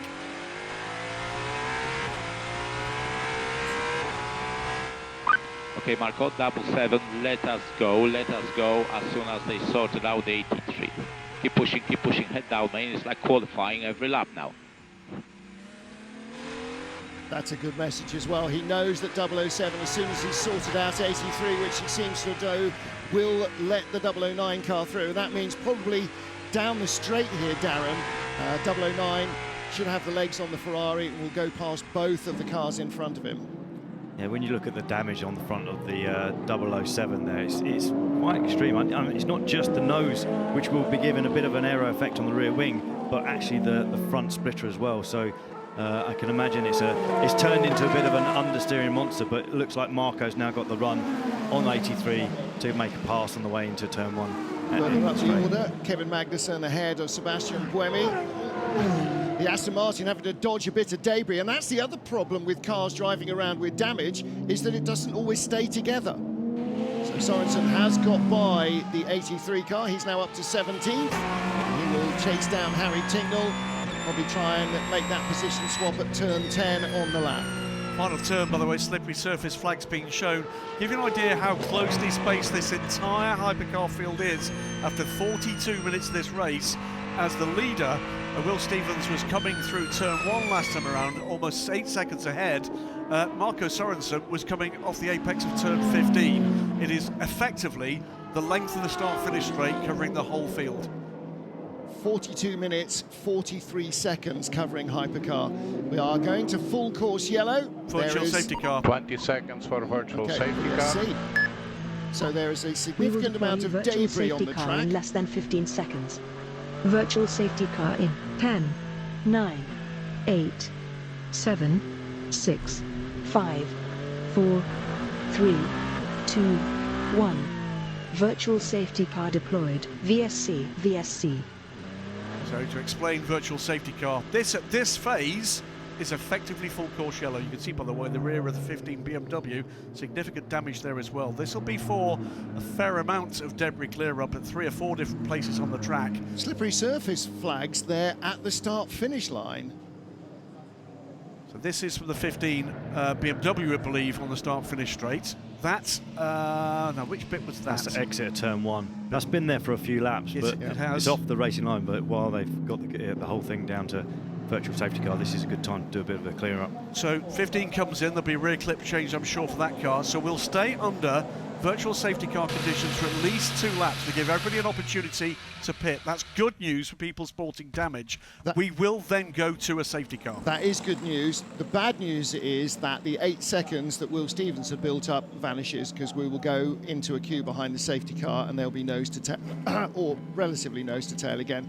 But you're right, that means that damage can be fixed, and it's probably everybody's now going to take this on as their first fuel stop. That is massive damage to That the is side a pod lot of that of car, the number 83 car. And if There's it was in practice, you'd bring it in and you'd spend 5 minutes repairing it. If you spend 5 minutes in the pits now, then your race is effectively over. This, though, may be relatively lucky. That is, I think, just the rear clip that's going to be required. So this should be a relatively quick stop. And burning it this from the middle line, they look like they're going to change the rear deck as well. Maybe that they're worried that the mounting points aren't quite secure. Here is the enormous blanket of gaffer if you remember tape that's going on. They need to have a second one, otherwise that'll peel off before the end of the first flying lap. Darren? The biggest problem there is the lance that does the air jack is also in there. It was dangling out. You can see they've put it back in there, but it was dangling out, so that could have also been damaged. If that had been damaged, then they wouldn't have even been able to get the car up in the air to change the tyres. Now there is a secondary system you can use with an airbag. We've seen it used a couple of times at WC to chuck an airbag under the car and lift it, but that takes time. You're right. I mean, I'm not convinced, by the way, that repair's going to hold. Absolutely not going to hold in a million years. But the question is, they didn't take tyres. Did they take fuel as well? In comes the race leader. Tyres only, we're hearing. So no fuel but tyres? That sounds... I swear they took fuel. I swear they were taking fuel and hanging off doing the repair. Fuel and tyres, yes. In comes the race leader. Before we forget anything else, by the way, what a start from Will Stevens in the number 12 car. We shouldn't miss that. Drove away from this field while everybody else was actually packed up behind and having their own squabbles. Will Stevens got his head down and put 7 seconds on a field. And Darren, sometimes people say, well, pole position in the endurance race doesn't really matter, it's just a thing, but actually it allowed him to be clear of all of the other carnage. It is a thing. It really is. I mean, I think when you have a 24-hour race, it's less vital. But on a 6-hour race like this, certainly on a circuit like this as well, track position is vital. He's managed to keep his nose clean throughout this stint. You know, like 45 minutes into the race now, and you know that pole position that Alex achieved yesterday was all part of the building up of their position out on the track right now. So yeah, they're having what would be classed as a lovely clean race. Hearing, by the way, from the Marshall's representative down at the campsite there, they're hoping to have enough pieces to make their own hypercar by the end of today. A bit like Johnny Cash. Bit of a moment there for the 6, needed to be lifted and just shifted around the number 5 car. Will cost it just a couple of seconds on pit lane. That might be significant in terms of position. But unlike the 83, at least they got it back in the box for the time of asking and didn't take 30 seconds to get it done. 20 BMW, is that a full set or is that left sides only? Looks rather like left sides only. And Darren, on a clockwise circuit, it is the left tyres and particularly the left front that take all of the brutality. So left side only is quite a common change. Yeah, it will be. The biggest problem with this circuit is turn 4 and turn 5. It's you're pushing on that front left all the way through that corner, and then again you've got 13 and 16 that really put the pressure on that front left. So yeah, I can imagine that it's always going to be changing that side, and then you'll just be changing the right side as and when. One to watch, by the way, is we've got both Toyotas on pit lane at the moment. 93 Peugeot at this point has not pitted, therefore leads the race. It's the only hypercar not to have made its way down pit lane. It does still have time to do it. The pit lane entry will stay open until we see the message safety car deployed. And we just saw the reason why Peugeot didn't bring both their cars in together, because Toyota did, and one of them had to be pulled back and the other one had to be squared up in front of it. So that makes a lot of sense. You've got a 2-lap window. As you said, Darren, look at that. It looks like it's been a proper James Bonded, that car, doesn't it? Every car seems to be sporting some kind of damage, probably with the exception of the number 12 Cadillac. It really has been physical, this race. It's a mark of just how close it's actually been in both classes at that. I think it's also the nature of the circuit. The fact that everyone ends up tripping over each other, certainly in Sector 3, with it being so tight.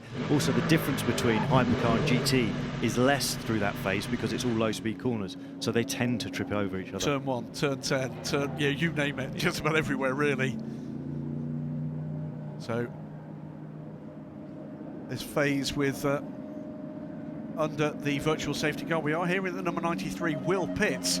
But this could prove to be actually a really smart move from Peugeot. All the rest of it is aboard the 9X8. He's coming in now into a relatively empty pit lane. And so they just don't give away time in the pits now. You can see both of the Manthey Porsches there, the turquoise one and the pink and white Iron Dames car pitted, but they were a long way apart, so that's fine. One arrives, the other one arrives in the pit box behind, and that's important as well.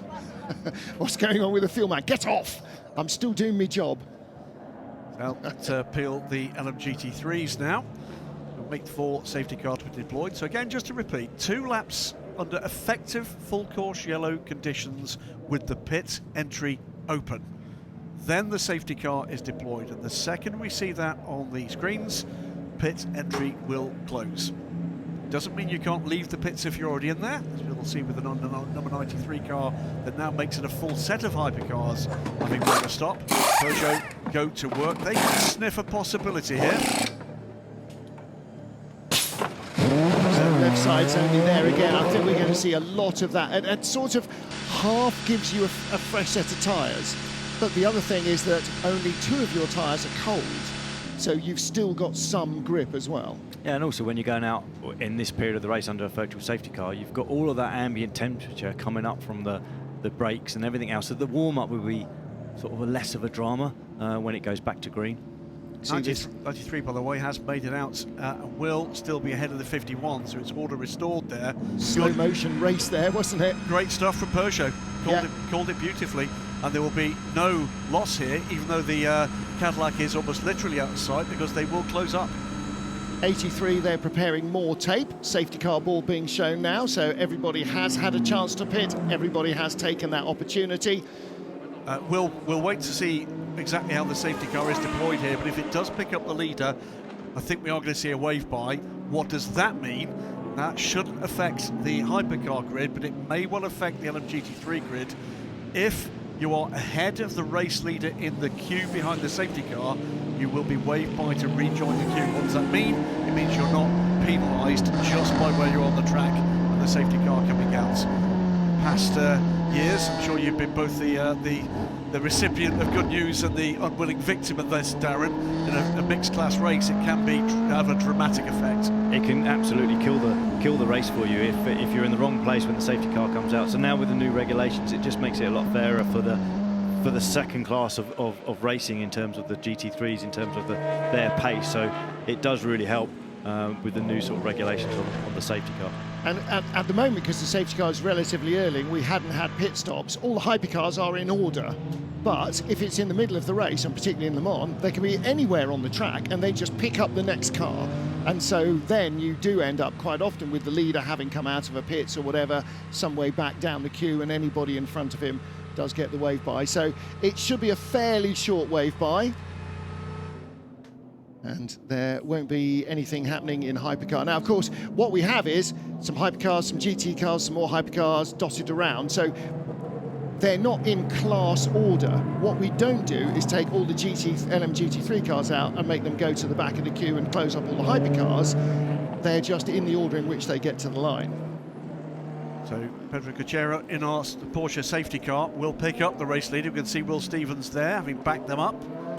And so that will be the first part of the task completed. I'm hearing, by the way, from, I think it was Shea down in pit lane, that there is damage, it's believed, to the floor of the 83 as well as the side pod. That's very bad news. Wouldn't be at all surprised. 53 minutes in here, and Fuji, and we are behind the safety car. Huge crowd on hand of passionate Japanese fans. Close to Toyota's manufacturing plant here, so lots of fans from Toyota Gazoo Racing and lots of colour on the grid as everybody prepared for the 100th race in World Endurance Championship history. Who was going to come out on top? 6 hours of Fuji to decide that. At the start, Cadillacs, who had qualified 1-2, controlled the run down to the first corner. Marco Sorensen in the 009 Aston Martin having to fend off the Peugeot of Loic Duval. There was a little bit of contact, lock up from the number 7 Toyota on cold tyres, cost him a position. And in LMGT3, an ambitiously fast start from Darren Leung in the 95. McLaren saw him take the lead, but unfortunately he had started the overlap on the front row men before the race began. 81 Corvette, knocking the 54 Ferrari off track. That's still being investigated, costing last year's race winner several positions. The McLarens were strong very early on, going by Tony McIntosh's Aston Martin to make it 1-2 at the front of the field. And then a change of position, James Cottingham taking the lead away from teammate Darren Leung as the Corvettes moved up ahead of the Aston Martin versus Mustang battle. In Hypercar, the speed of the Aston Martin down the straight produced the goods. Little gravel trapping moment for the number 5 Porsche cost him his position, and then a mistake by Harry Tingle damaging his car, the 83 Ferrari. And then the 35 car, Ferdi Habsburg, puncturing the left rear of the number 8 Toyota as he got caught out in traffic as well. Three-way battle, under-braking into turn 1 at the head of the LMGT3 field, and the Mustang from 9th on the grid, moving through to take the lead. A sparkling opening start from Stefano Gattuso, using the speed of the Mustang to muscle his way through the field. Drama as the 60 machine, the Mercedes, spun in front of the Hypercar field. Drive-through penalty served for the 009 Aston Martin for full course yellow infringements. And then virtual safety car to clear up debris allowed a number of the cars to come and have body panels replaced as we headed into the safety car just before the first hour of the race. Skies darkening overhead, but it is still Cadillac 1-2, Peugeot in third ahead of the championship leading 51 Ferrari. Their closest rivals in the championship may now not be the 83 Ferrari, but the team in 10th place, the number 6 Porsche, who lie third in the standings. And those are 2 of last year's world champions. 83, it seems, with a lot of damage, potentially the floor as well as the aerodynamics on the side pod. And 007 Aston Martin and the number 8 Toyota should now be back with a whole host of others with fresh bodywork. United Autosports McLaren leading the field from the 88 Mustang, the 95 McLaren in third, the 33 Corvette still a championship contender in fourth, ahead of the better of the 2 BMWs, and the championship leading turquoise Porsche Manthey First Form is in 6th position. So LMGT3, ironically, has been by far the cleaner of the 2 races so far, despite the fact that they have to deal not only with 17 other rivals in their own class, but also the 18 hypercars making a nuisance of themselves. So the fans are watching trackside, wherever you are, thank you for joining us. And don't forget, if you're enjoying the racing, there are still tickets available for the season finale in Bahrain in November. And next year's calendar is out. Go and buy tickets. With the arrival next year, Graham Goodwin, of yet another hypercar manufacturer, this is only going to get better and better to watch trackside. One more next year, Genesis. They'll be very welcome with their beautiful looking car. And then the year after, we're beginning to hear more and more news about McLaren's effort and Ford as well. Let's have a listen in to the number 93 car, retained third place. Obviously, with cars around us having new tyres, do we want to fight them, or we let them go, or what? You tell me the game plan, I'll do what you say. And then also, let's stay on top of when I can warm up the tyres and brake speed. Let me know when. Yeah, copy that. At the moment, we save maximum energy behind the safety car, and with the cars around us, we fight them. And we have a better tire situation for the end of the race. And again, it's he's looking for guidance for the team. I think the only thing there is you've just got to fight tooth and nail for every position, Darren, because in 5 hours you never know where you're going to be. Yeah, exactly. And where they are in the championship, it's why would you not be fighting all the way through now? You've got everything to play for. It's just really unfortunate, isn't it? They're second in the championship, and they've had a bit of a disaster or actually a big disaster in the first 30 minutes of the race, and now they're having to play catch up. And again, no fault of their own. And sometimes, even with the best team, the best drivers and the best car, you need luck to be on your side. And that contact from Harry Tincknell was very unfortunate for the 83 crew, but 5 hours to go, it is definitely not over. The worst part, though, is it came in the first hour, and it's a performance compromise on that car for 5 hours. 2 points of order, by the way, in fact 3, to pick up while we're under the safety car. The first is we have had the pass around, and there's half a dozen or so LMGT3 cars making their way back around. The second is, again in LMGT3, pretty much the standard order we've had in the second half of this first hour for the top 3 or 4 cars, but behind, it's look at the BMWs and the number 92 Porsche. They're making progress. The final point of interest to point out is what happened in that pit stop round for the number 6 Porsche. That was in the middle of the top 10 before. They had that damage to the rear of the car. That's compromised them in track position. And that car, having spent about 20 seconds longer on pit lane than some of the cars around, was dropped back down to 10th place, but has got pace. And with the problems for the 83, their position in the Drivers' Championship is going to be critical. Well, Peugeot currently lying in 3rd position and 6th place. What a chance for our French pit reporter to catch up with France's team. Jean-Marc, it's a discreet but still strong beginning of the race. Are you on target with the lap time that you're heading for the beginning of the race? Yes, we are in the good window, but it is still a very good pace. So we didn't expect so much, but it's feasible to follow. So far we are in the pack, but we will keep on. Usually you end up very strongly, as we saw in the US. Is it going to be the same here? I would love. Okay, well, thank you very much. Good luck. Okay, thank you so much. Well, Graham, the team certainly took a massive boost from their performance in Austin, where they were 3rd and 4th. Their tails are really up. They now properly believe the car can do fun things. Safety car coming in this lap, you're absolutely right, and the smile is back in the eyes of Jean-Marc Figno, and it's great to see a team that's had its struggles coming back into the fight as they come into another element of this long-term programme.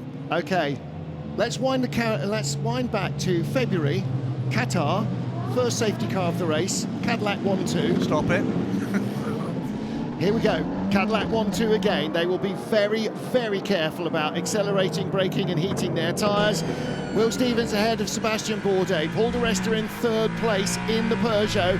And as he is in front of us, we ride with Antonio Giovinazzi in 4th. Everybody knows to tail, and effectively, pretty much the entire hypercar field is running again as one. It's almost like lap 2 of the race.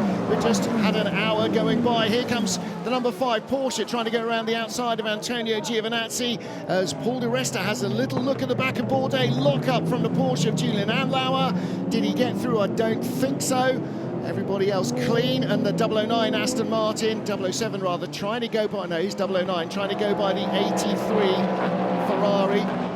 That was actually, I think, Harry Tincknell under pressure from the 83, but it's all sorts of action happening here. It's going to take a lap or 2 to sort it all out. It's 94 Loic Duval, the second of the Peugeots, attacking Andlauer and Giovinazzi. The Peugeot drivers with their tail up. And look at Paul di Resta all over the back of Sebastian Bourdais' Cadillac for 2nd place. This is perhaps the best position di Resta's been in during a race. He looks around the outside, Darren, and that makes it the inside for the next corner. That's a good move. And now he's got the drive out of turn 11. As he goes up to turn 12, he's made that move happen. And the Ferrari now is getting underneath. So this could be a point where the Cadillac drops down to 4th. That bit of debris flying up there. I don't think it came off a car, rather from under a car, but the Cadillac struggling for traction up the hill. He's out wide. Giovinazzi giving him absolutely zero room to manoeuvre. He hangs on though, Bourdais, but he's not going to be quick onto the straight, and the Ferrari will be right in the tow. Will Stevens leading the restarted race after half a dozen laps of safety car. Here's the battle for third. Antonio Giovinazzi's Ferrari on the inside of Sebastian Bourdais. Bourdais was second at the restart at the end of lap 1 of the fresh race. He is down to third, down to fourth now, and behind you can see another of the Ferraris moving up. That's the number 50 car. Nick Nielsen went by René Rast in the number 20 BMW. Behind Toyota on the Proton Porsche as well, doesn't make it by there. All sorts of moves underway here. Nick de Vries trying to go by Nico Pino in the 99 white Proton Porsche. That was for 13th place, but racers are going to race. Here's the battle for 9th, the 20 car with the yellow and red rear end. That's the BMW, just ahead of the number 6 Porsche. That 99 car, by the way, is making up positions, but principally doing it as others have problems around. So by keeping it clean, Proton are making progress up the field. And behind that BMW Porsche Alpine battle, suddenly there's 009. That's Marco Sorensen, who was 18th as after the pit stops, and after his drive-through, he's now up to 12th and on the back of the battle for 9th. Darren Young, by the way, as we've gone back to green, has taken the drive-through penalty was dealt out before. That puts Ben Keating up to third place. These are the virtual positions in the Manufacturers' Championship. So right now, Ferrari need one more position to clinch the championship. There's 38 points in Bahrain for the win and 1 for pole. No, sorry, Manufacturers' Championship is both cars. Both cars, so they still, yeah, okay, yep. You're right.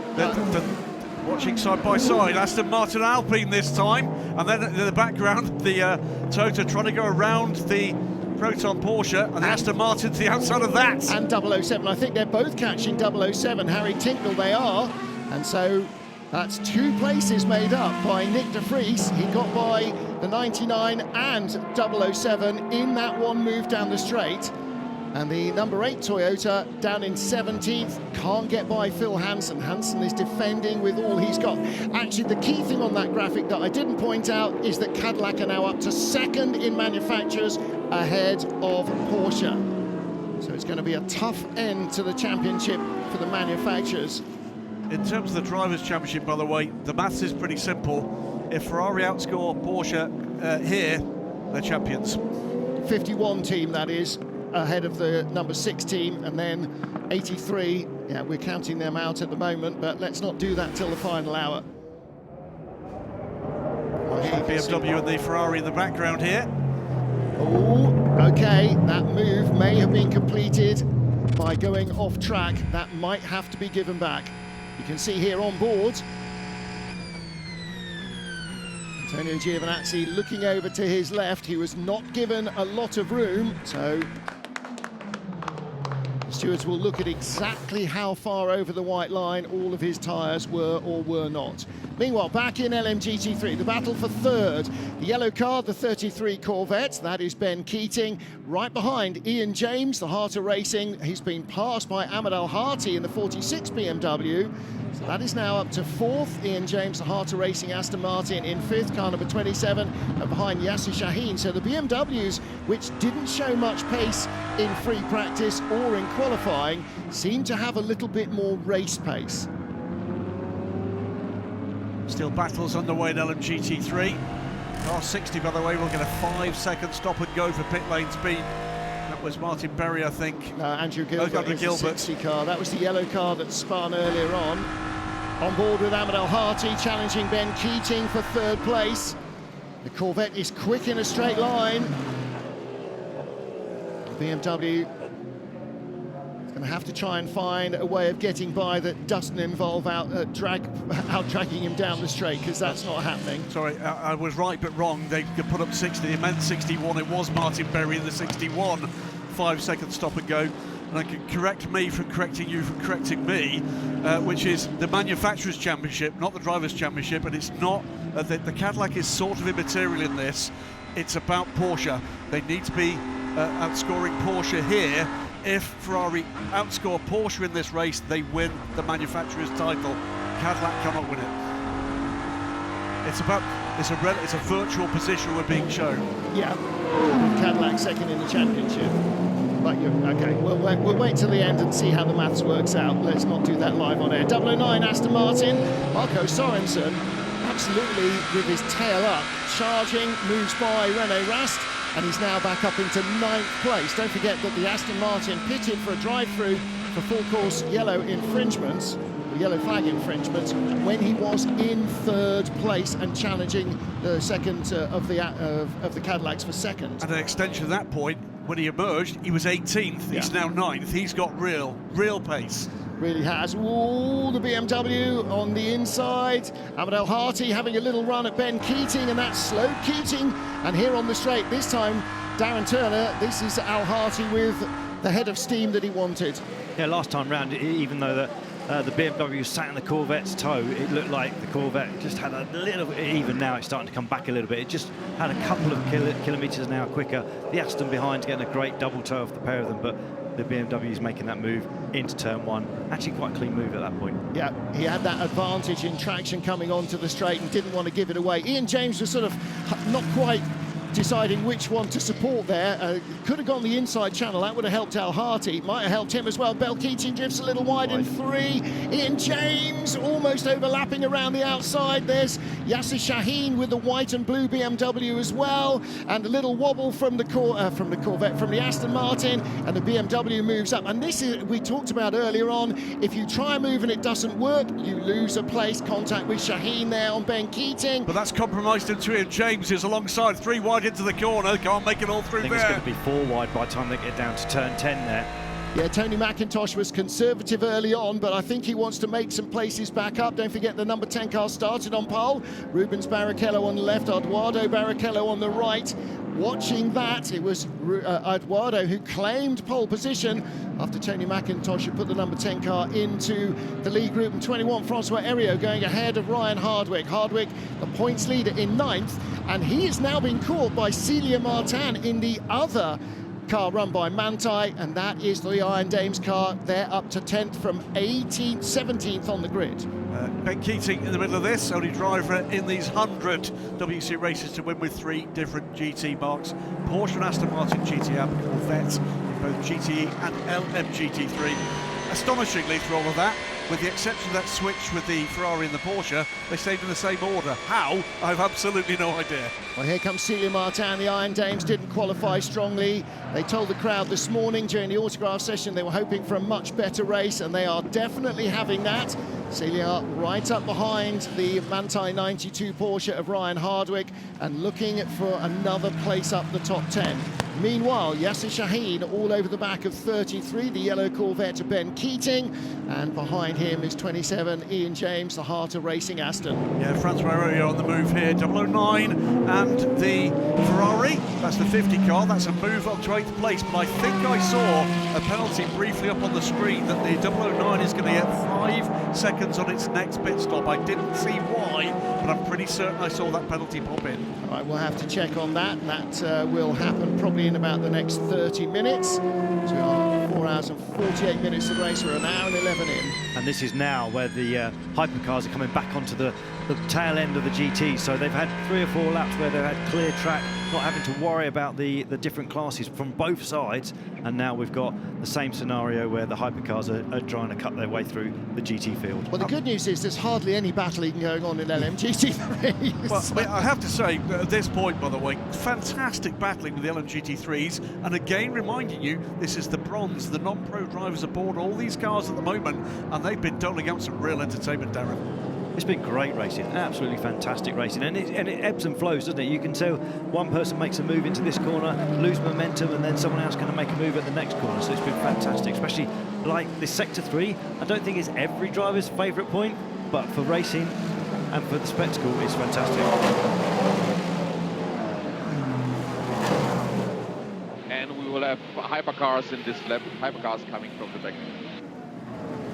And that's Celia Martin in the pink and white Iron Dames Porsche right behind Ryan Hardwick. She's having a little look at the back of the turquoise car, and as predicted, all the hypercars arrive. And again, because we've been released from the safety car, they all come in a solid lump. not after 3 or 4 hours of racing where there's 1 or 2 at a time or 2 or 3 at a time. There's all 18 going to be coming through in this one lap. But that's Paul di Resta, not doing as good a job through traffic as Will Stevens did, but look how close he was coming into that traffic. The Peugeot is in this for the win, make no mistake about it. Yeah, it was only 3/4 of a second behind race leader Will Stevens, and it's how the traffic falls. Sometimes, no matter how good a driver you are, changed for third. Giovinazzi has gone by Sebastian Bourdais. We're going to have more drive-through penalties. Keep an eye on this battle for the moment, but 4 LMGT3 cars. Yeah, Giovinazzi in the red Ferrari gets up behind Ben Keating's Corvette, and he clears that as well going into the straight. 21 facing the wrong way, so that's bad news for the 21 Ferrari. That's one of the cars that will get a drive-through as well, included in that total. Car 60, the AMG, car 20, the BMW Hypercar, 31, which is the 5th place BMW at the moment, 78, the Lexus, all for virtual safety car procedures, all will get a drive-through penalty. Good news is we saw Francois Heriot moving again. There's the 20 BMW, and just ahead of him now is the number 6 Porsche. So Lawrence Bantor made that move stick. And 009 Aston up to 7th place now, Marco Sorensen, and flashing the headlights at Loic Duval as he tries to have a look down the inside, can't get through there. So has Sorensen got 2 gears more than anybody else? What is going on? It's a great fight back from 18th just prior to the safety car, and already made his way back up to 7th. And it looks like he's going to be hunting down that Peugeot very soon as well. And right from the beginning of the season, the Aston Martin has been quick in a straight line, but they have had trouble keeping their tyres alive. This is the second stint of the race, and he's still got pace to attack some of the front runners from earlier on in the race. So Loic Duval hanging on to 6th ahead of Marco Sorensen, and not too far ahead of them is the number 5 Porsche of Julian Andlauer, who is in 5th position. So this is shaping up very nicely indeed. Paul di Resta lost about half a second to the leader Will Stevens. The Peugeot still in 2nd place. Let's hear from the Aston. Good job, Marco. Good job. Leader 8 seconds in front. Leader 8 seconds in front. You're flying. Your pace is fantastic. Keep pushing. Keep pushing. That was a significant pat on the back, wasn't it? You're doing everything right. Just keep going. Well, because he needs to keep his head up. Because he'll have been told he's got a 5-second penalty to come, so he wants to keep him on this. So Marco Sorensen up to 7th place, 8.5 seconds off the lead, but remember with that 5 seconds to add, virtually that will put him down to about 11th place, Darren. What's his mindset going to be like now? It's going to be push, push, push. They might not have told him about the 5-second penalty at this point. So, I mean, if you're in the car and you get a radio call like that from your engineer, it's a lovely thing to hear. And it just keep the motivation going and keep pushing. Not that Marco needs any... Oh, it was the 36 on the 21. That turned around the Ferrari. 8th place, as you can see on the new panels for this year. And look at the slow-mo. And how do you miss everybody? Never mind how does contact happen, how does contact not happen? Good drive-through penalty, by the way, for the other Aston Martin Valkyrie Hypercar, the 007, for instance, turn 10. An hour ago now, that would be the triple contact. Now, I wondered whether there was a left rear damage, because that car was smoking a little bit as he came up the hill after that contact. He's in the pit lane now. Who's in front of him? That's it's the 60 These Mercedes. Are the drive-throughs being these taken. are drive-throughs, okay. Yeah, these are the drive-throughs. Yeah. So there's the gaggle of these. Watch for the cars coming through here, but it's been a rotten couple of laps for the 21 car to make its way back up the order. Yeah, Francois Heriot in the same Italian as we were last night, because when you're in Japan, of course, you go for Italian.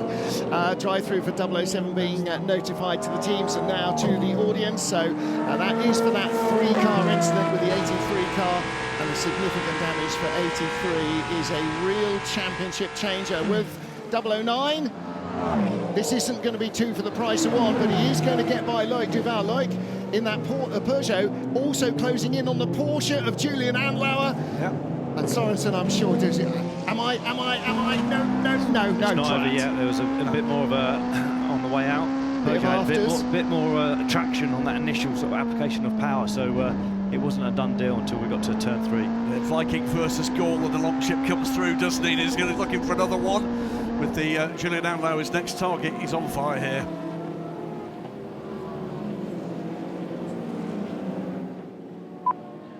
So Julien, the most important thing you have to focus on is track limit. You have to focus on this. That's why we are leaving you in the car for one more stint.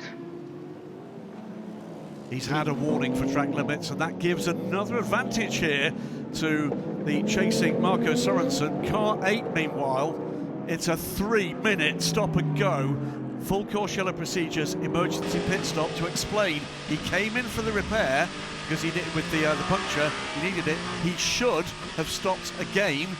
The lap after the race went green. He did not do so, so it's penalising him for that. That's why it's so severe. It's astonishing that Toyota make an operational error like that. They're not a new team. If we know that it's a thing, they should do.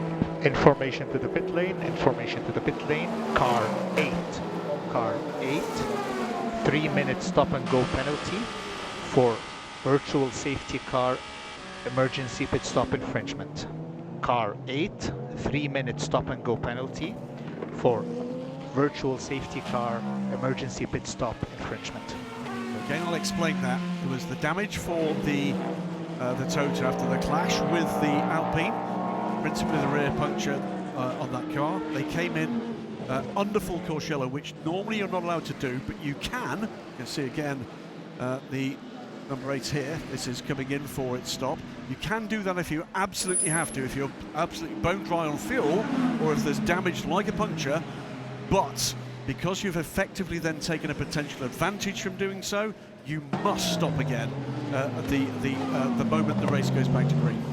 There are two ways of doing the fuel thing. It doesn't apply for tyres. You can either take that 5 seconds of fuel and come back in again, or if you make an entire full fuel stop, you don't have to come back in because you've already served a massive penalty by doing that there. But the only circumstance in which that happens is if you lose a lap. Yeah. Okay. I was well under. I mean, what did I do? I'm in the box. No, it's on your side. It's on our side. You did nothing wrong. I'll explain after the race. It had to do with the emergency stop we did with a puncture. So Buemi in the pit lane, and the number 8 Toyota has gone from nearly last to absolutely last. And that speaks, by the way, to exactly what Darren was explaining earlier. They've not told him. They've just told him to come and make the stop, keep the motivation up. Here, though, is the charging Marco Sorensen. Didn't quite get Julian Andlauer's Porsche that lap. He's having a look down the hill, around the outside in turn 3 down. Is that a goer? It is. It isn't. It is. It is this lap. But it's made sure he's got the inside now for turn 4 and 5, and it looks like the move's done. But hey, let's see what happens. Yeah, it's done. He's made that move. He's giving it back. Gained a lasting advantage by going off track would be the problem with that. He went off track, all 4 wheels off, gained a lasting advantage. See, if you're in the pit box now, give it back, do him on the straight. Was it? He has, yeah, exactly. They've given it back. Well, you know what you're talking about, Martin. Sometimes. Yeah. Even a stop clock is right twice a day. So Marco Sorensen gives the spot back. There's no way he would defend it by being on the right-hand side, and he knows that he's got the speed to attack the Porsche. Do it clean. Darren, you've known Marco for quite a while. He strikes me as this is exactly the kind of car he's been waiting for in his career. It's like a great pair of running shoes. This is the 3-minute stop and go for the number 8 car. This is why full course yellow it's been called. Pit lane is closed. They have to come in because of the puncture. It does feel harsh, though, doesn't it? You've already lost out because you've got the puncture. You've dragged the car back. It feels like that's the punishment already. The rules are the rules, if aren't there's they? one team I wouldn't have expected to be error, it's this team. 100%. I'm absolutely slack-jawed, and I think Buemi will be as well. Big lock up there from the Julian Andlauer driven number 5 Porsche. Really under pressure from Marco Sorensen. And again, the problem for Andlauer is if Sorensen sticks his nose in, the Peugeot is right there to take advantage as well. So they go around Martin Berry's black Mercedes. And look how close the Peugeot is. Loic Duval is going to try and use Marco Sorensen as a can opener, isn't he? Wait for the gap to open up and jump in as well.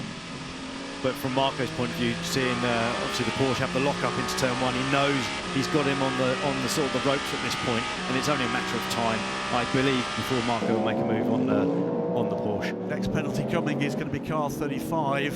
5 seconds stop and go into turn 3. I think that's the hit on the Tota. Yeah, absolutely is. So Ferdy Habsburg will have to serve that, and so that is a penalty. It's actually probably not as severe as the penalty of the number 8 Toyota, but that's what the rule is.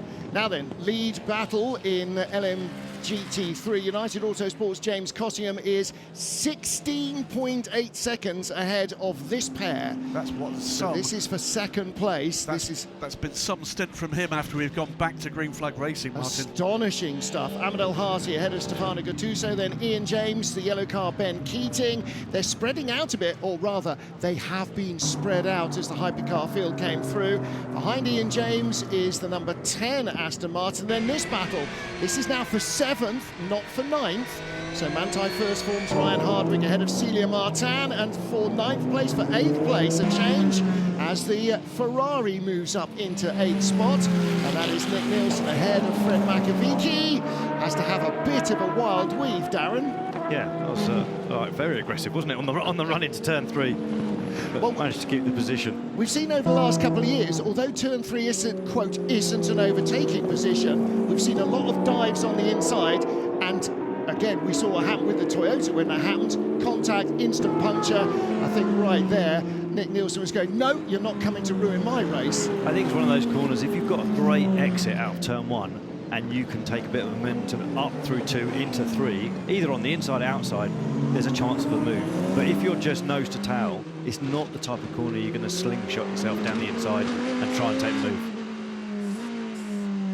On board with Lawrence Vantor, let's hear what the team have got to say. I know it's not easy, but you are doing a mega job. You don't have tires and you have the same pace as the others around us. Good job.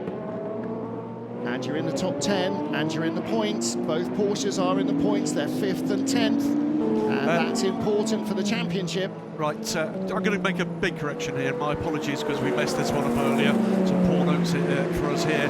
Ferrari, Cadillac and Porsche are still in the fight for the Manufacturers' Championship.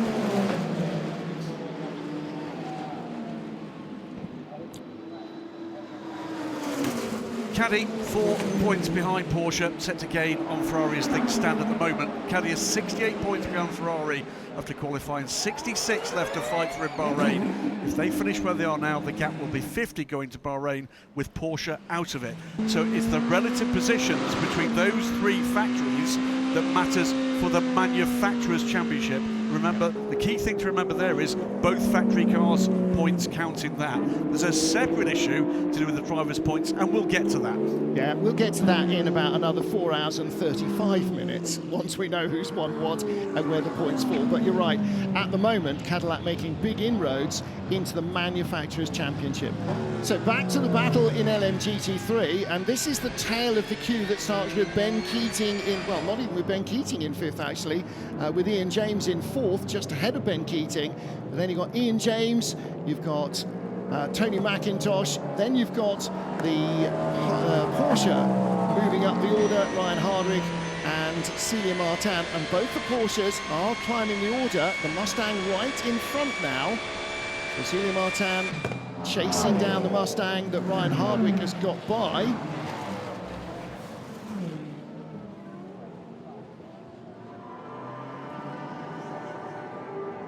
A little bit of replay at turn 10. That curb on the inside, very big. The Corvette racing guys were looking at it their first time here. The American crew, they're looking at it and going, that's a real sump remover, isn't it? Which is the best description of a curb I think I've heard in a long while. Martin, we're 3 minutes away from the 25% mark of this 6-hour race. This is turning into an absolute classic.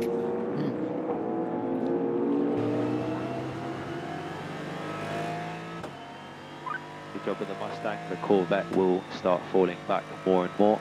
Be patient.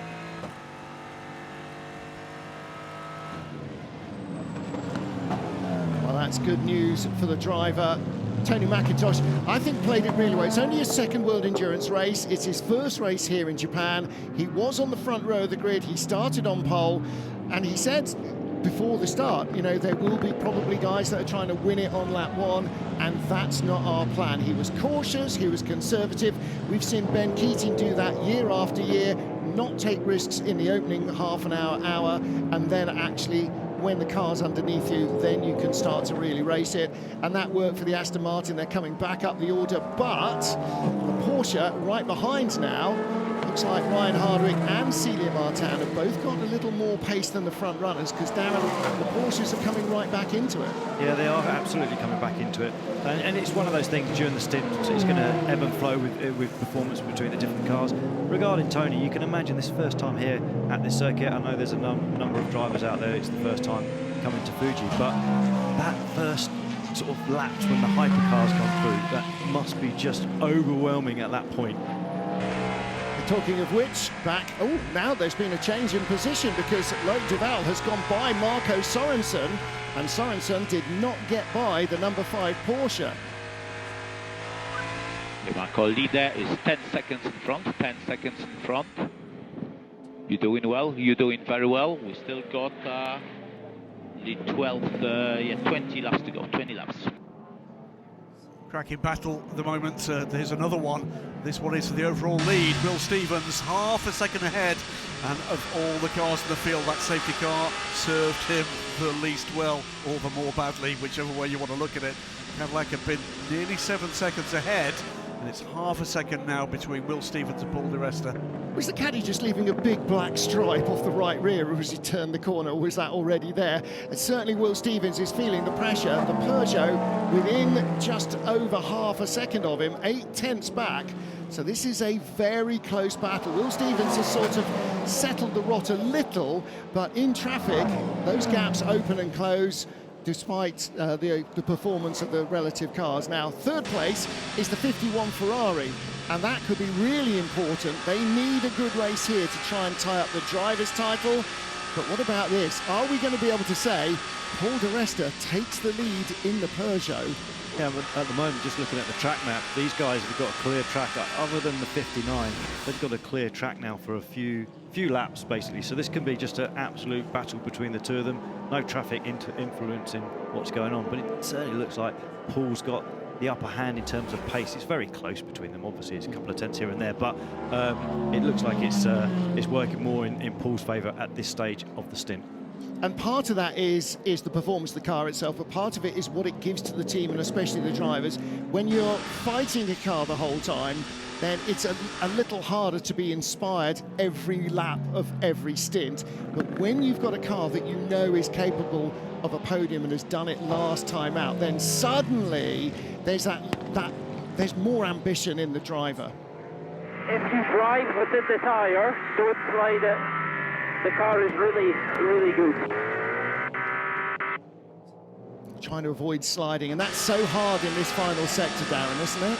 Yeah, it is tricky. The sector 3 is super tricky, and it's one of those places where you think, oh, I'll just try a little bit more, just try and get the car in there a bit deeper, and suddenly you've lost the rear end, or you've lost the front, and you've missed the apex, and you've lost a couple of tenths. And it's one of those places that it just sucks you into trying to do a better job, and then it's unlikely that you're going to find any more time. So it's just being patient through that last sector. And that was obviously, I think, maybe Paul giving some help there for the next driver coming in. A bit of, hey, this is what I'm learning, this is what I think is going to be good for us going forward, just take it on board. And we hear little bits of radio traffic, obviously, but there will be a constant conversation about working with the brake balance, working with roll bar settings and so on, lap by lap, to try and balance the car and to try and reduce some of those left front tyre temperatures, reduce some of the lack of traction and so on. So there's various different things that the drivers can play with as we see the battle in LMGT3 with the number 10 car. Tony McIntosh, Ryan Hardwick right alongside him there. Tony McIntosh just hanging on to 6th place, ahead of Ryan Hardwick and Celia Martin. And behind them, starting to close in again, is the 81 Corvette of Tom van Rompuy. This is I think a picture building here of who's doing what to manage the rubber on these LMGT3 cars. We heard a little earlier about the Corvette will be coming back to you. That's all about how they're perceiving the resource at each corner of this car is being used up by the variety of different LMGT3 configurations we've got here today. And this battle just passing our LMGT3 leading McLaren. So this is Aston Martin versus Ferrari. Marco Sorensen in the Aston, Nick Nielsen trying to catch him in the Ferrari. And that's it's a long way from where they were in Qatar for the Aston Martin crew. Now then, Ryan Hardwick, the run down the hill, just has to have a little breathe out there as they start to climb again. And Celia Martin, Celia looking racy. She's looking racy in this phase of the race. I think she's got a better car underneath her at the moment than Ryan Hardwick does. I think she's just waiting for the next error that might come the way of either the cars ahead. And I think at that point you might see the Iron Dames back in contention and climbing back up the field. So this is the battle for 6th place. Ryan Hardwick right there. Celia Martin picking up a double toe now, Darren Turner. That's always a treat, yeah, that's always a treat if you get a double toe, especially on a long straight like this, and it might mean she has a possibility of a move down into turn 1. Kevin Magnussen, the 15 BMW, now ahead of Phil Hansen, so they were closing in on the top 10, the 83 car. They won't get any points outside the top 10 for the Drivers' Championship, so they need to fight for every place. And you just saw the second BMW, that's the number 20 car. This is René Rast ahead of Ferdi Habsburg. This is the battle down in 16th position. Sebastian Buemi after that 3-minute hold and the time lost in the puncture in 18th place for Therese Gazou Racing. Nick de Vries, the better of the two local cars, only in 11th.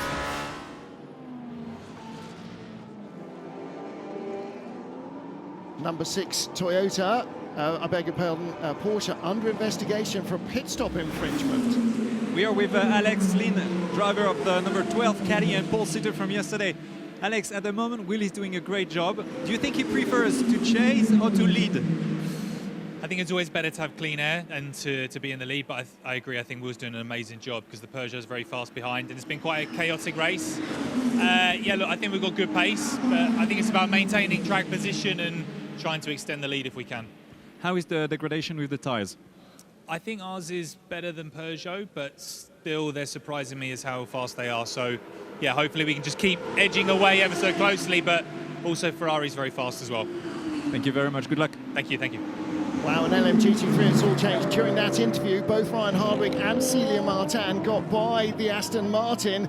And Tony McIntosh looked like he was just losing a place to Tom van Rompuy as well. Back with the BMW versus Alpine, and that is a change of position. 35, Ferdi Habsburg has moved ahead of René Rast, and here is Tom van Rompuy, end of the straight inside Tony McIntosh. And McIntosh lost 3 places halfway through Sector 3 and towards the end of Sector 1. That was a tough half a lap for him.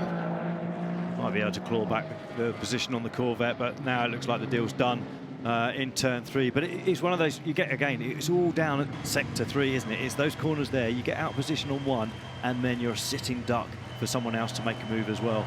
And also, as the race is going on, we're getting this racing line that's clear, and it's obviously got the grip, but you've got the marbles coming into effect, so you don't have to be pushed offline too far to suddenly lose a lot of grip. The other thing to point out here, guys, is we've got a differing level of experience, not just in these cars, but at this track. This is Tony McIntosh's second WC race. I gather we did come and do a bit of testing a couple of weeks ago on a GT4 car, but pretty much everybody else in this group around him has been here before in an LMGT3 car, will know the way transitions happen on this track. There's a leaping moment from the BMW.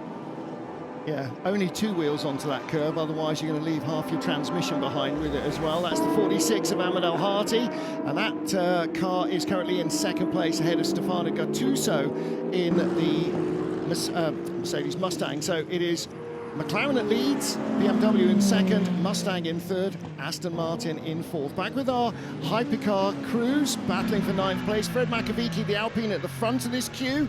Then Lawrence Van Tor, beg your pardon, in number 6. And now Nick de Vries starting to close in on a points-paying position. There's the next 4 cars ahead of you.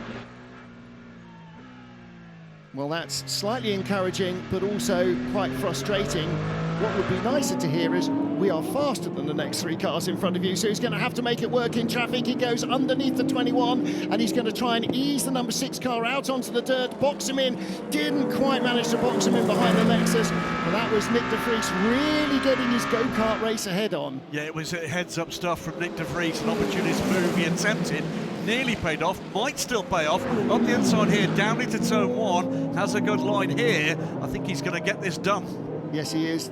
Darren, that was really aggressive racing, trying to make something happen in traffic. Yeah, you want to use it to your advantage all the time. Sometimes you can use it to defend, and sometimes you can use it to actually make a position up like we've just seen, sort of thing. So every time you come up to traffic, there's an opportunity, and hopefully it goes in your way. Better news for Cadillac, worse news for Porsche in the Manufacturers' Championship as Vanthoor gets eased out of the points. Both caddies, both Ferraris still in the county, but here he comes. To take to the grass to get inside the Ferrari, Darren, and then just lost a little bit on the traction on the way out. But the move into turn 16, that was a really good move. Seeing the GT car there, the gap opening so he could take a dive, and obviously at that point the Porsche probably isn't even aware that he's coming underneath him. And yeah, that was nearly a fantastic move, but he still made it happen by the time they got down to turn 1. And Lawrence Vanthoor, as they came onto the straight, saw the danger with the GT car in front and just made enough space for him to get around that Lexus.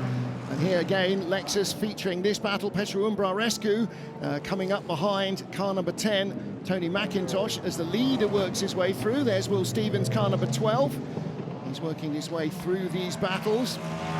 Say, by the way, there are multiple incidents now under investigation, so they may come to nothing. There may be more penalties coming. There are for cars in both classes in some significant positions in this stage of the race. And some of them are still from the first quarter of an hour, 20 minutes of the race, so they're still examining the first hour. It's been busy. It has been very busy indeed. I think the first couple of laps would have taken them about an hour of the race to go through, because they're not just looking at the video, they're then going to all the traces from the car, see who was on the throttle, on the brakes, whatever. Yep, but it shouldn't take away from the fact we've had some stunning racing here. Stunning racing in both classes, and when the traffic's come into play, some real heads-up stuff, particularly from the GTs, that has allowed the hypercar battles to be retained at parts that get even more exciting. Here's the 15 car, delayed with that rear damage, now in a battle for, what is that, 12th position. Yeah, Nico Pino in front, the white and green highlights on the 99 Porsche. That's a privately entered car, so not a manufacturer's championship point scoring entry. 92, by the way, that is our championship leader, 10 seconds added to the next pit stop. That's an incident at turn 1 an hour ago. I'll say again what I said a little while ago about the 99. They're keeping it clean, and they are continuing to climb up the order here. 12th place. Well, there is Ryan Hardwick in car number 92, and he is closing down. In fact, has he just been passed by the Corvette? No, he's closing down Ben Keating, and this is a challenge for 5th place. Ben Keating 5th in the yellow Corvette. The turquoise Porsche right behind Ryan Hardwick in 6th place. Information to the pit lane. Information to the pit lane. Car 92. 9-2. 10 seconds added to the next pit stop for incident at T1. Car 92, 10 seconds added to the next pit stop for incident at T1. Okay, that's the Monza first form car. That's going to mean this battle is even more important. Will he want to get back by this Corvette and pull away to offset some of that 10 seconds that we know for certain now they're going to lose? What was that? Who was he in contact with? I have to say I don't remember. It looks like left front corner might have taken a little bit of a biff as the leader goes through again. That was back with the Ferrari, wasn't it? Just tipped him into a spin on the apex on the way through. Manthey first form, the team's championship leaders from the 33 of TF Sport. And losing ground there, Ryan Hardwick drifts out a little wide. Hypercar 1 back, then another 2 back. Hardwick behind does have a 10-second penalty. Trying to keep him behind. Right. What has happened there? Suddenly Ryan Hardwick looked very slow, almost looked like the Iron Dames and the catch him and pass him, but he's come back off the corner. I think he was compromised through that turn with the hypercar behind him, looking to get by. I think there was the hypercar traffic coming through. He was trying to stick with, if you look behind him, it's a gaggle of hypercars, and I think one of those compromises run through the final turn. As we've heard from Darren, that's a critical point. 38 caddy, I'm hearing it was. No one's done anything wrong, it's just unlucky. We also saw in that hyper slow motion, the left front dive planes have been rubbed off that car. What's the tyre that takes all the wear? Left front corner, you need that extra little bit of aero if you can keep it. So that's going to harm their tyre life. Now then, here is the Porsche versus Peugeot battle for 5th position. Julian Andlauer under real pressure again from Loic Duval. Up behind the Mustang. Can he get around the outside? And right behind them is Marco Sorensen.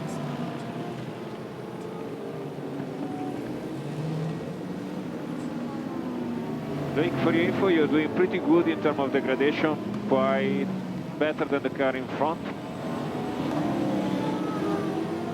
Loic Duval being aggressive but also careful with his tyres, and that's a hard combination. Darren, how do you do that? How do you attack and somehow save the tyres?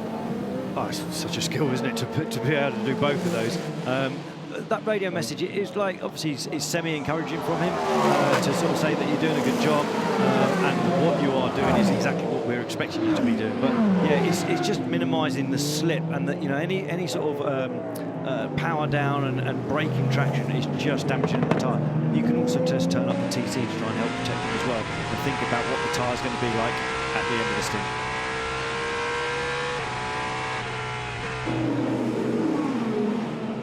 Moment of V12 audio action for you there as we rode on board with Marco Sorensen, and trouble for Julian Andlauer, potentially the number 5 crew, team manager being summoned to the race directors. Now, back in LMGT3, the Iron Dames are up from 17th to 7. How are they taking that in the garage, I wonder? Michelle starting dead last after a pretty tough qualifying for Celia. She's doing super well. She's now up to 7th, making the biggest progression. How is it going for you? Yeah, like you said, it was a pretty disappointing quali, but we knew that we could come back in the race, climbing up the order like we're doing now. We are pretty good on tire deck. Celia is doing a very good job. So let's see how far we can get up in the order. We hope that we can do well towards the end, but we have a lot of fast cars behind as well. Okay, good luck. Thank you very much. They're always looking for a little bit more, the Iron Dames, and from 17th on the grid, because of course they were the slowest of the qualifiers, but the 77 Mustang didn't go out at all because of an engine breakage, up to 7th place. Really strong double opening stint from Celia Martin. She's right on the tail of the championship leading car. Their sister car, if you like, Manthey first form. Manthey running the Iron Dames here as well. Meanwhile, this is Alpine versus Toyota for 9th place. Looking down the inside, Nick de Vries tried to close the door on him, the 36 Alpine, Fred Makovici. Nick de Vries was having none of that.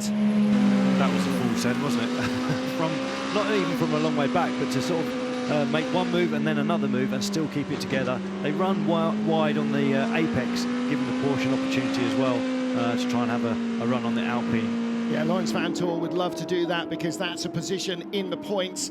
All right, we've still got 4¼ hours to go, but being out of the points hurts a lot more than being in the points. Car number 60, that is the yellow Mercedes of Andrew Gilbert. He'll have a penalty as well for issues with track limits. Meanwhile, we are getting ready for pit stop and driver changes. So towards the end of the 2nd stint for our hypercars, and they're in the Alpine garage, you can see that they're getting ready. Watch also for the opportunity being taken for the LMGT3 cars to pit, because we've passed the hour and 45 minutes mark, which is the minimum driving time for the bronze drivers. It's still all the bronze drivers aboard these cars. They will likely, if we stay green, fulfill a full fuel stint here, but any opportunity for them to be down pit lane, I think you're going to find it's going to get very busy indeed for Bruce and for Shane. Well, even if it still stays green, it'll get very busy because almost everybody filled up on the same lap, so almost everybody will be in on the same lap at the end of the fuel stint. Here's the Corvette, not the Cadillac. This is Ben Keating hanging on to 5th place. and still with Ryan Hardwick, the turquoise car, and Celia Martin, the pink and white machine right behind. So the two Porsches hounding the Corvette. It's still James Cottingham's McLaren that leads from Ahmed El-Harti's BMW, and Stefano Gattuso's Mustang. Into the pits comes Andrew Gilbert for his penalty. Into the pits also for a penalty comes Ryan Hardwick.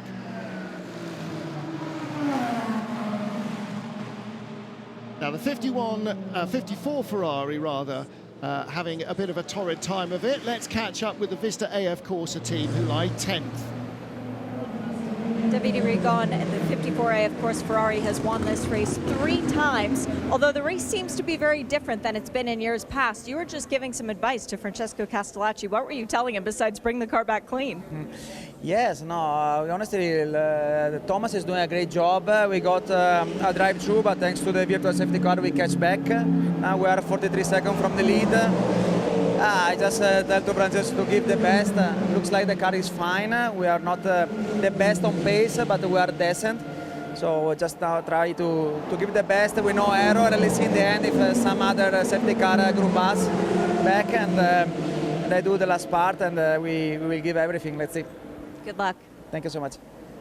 Right, now then, with that pit stop penalty, the 10 seconds they had to spend before the stop start, Raptide brought Ryan Hardwick in out of schedule to get him out of the car the instant his drive time finishes. So they're now going to put their silver or higher graded drivers in to try and give the car as much speed as possible. That's a pretty decent decision, actually, given that they had to serve a penalty as well.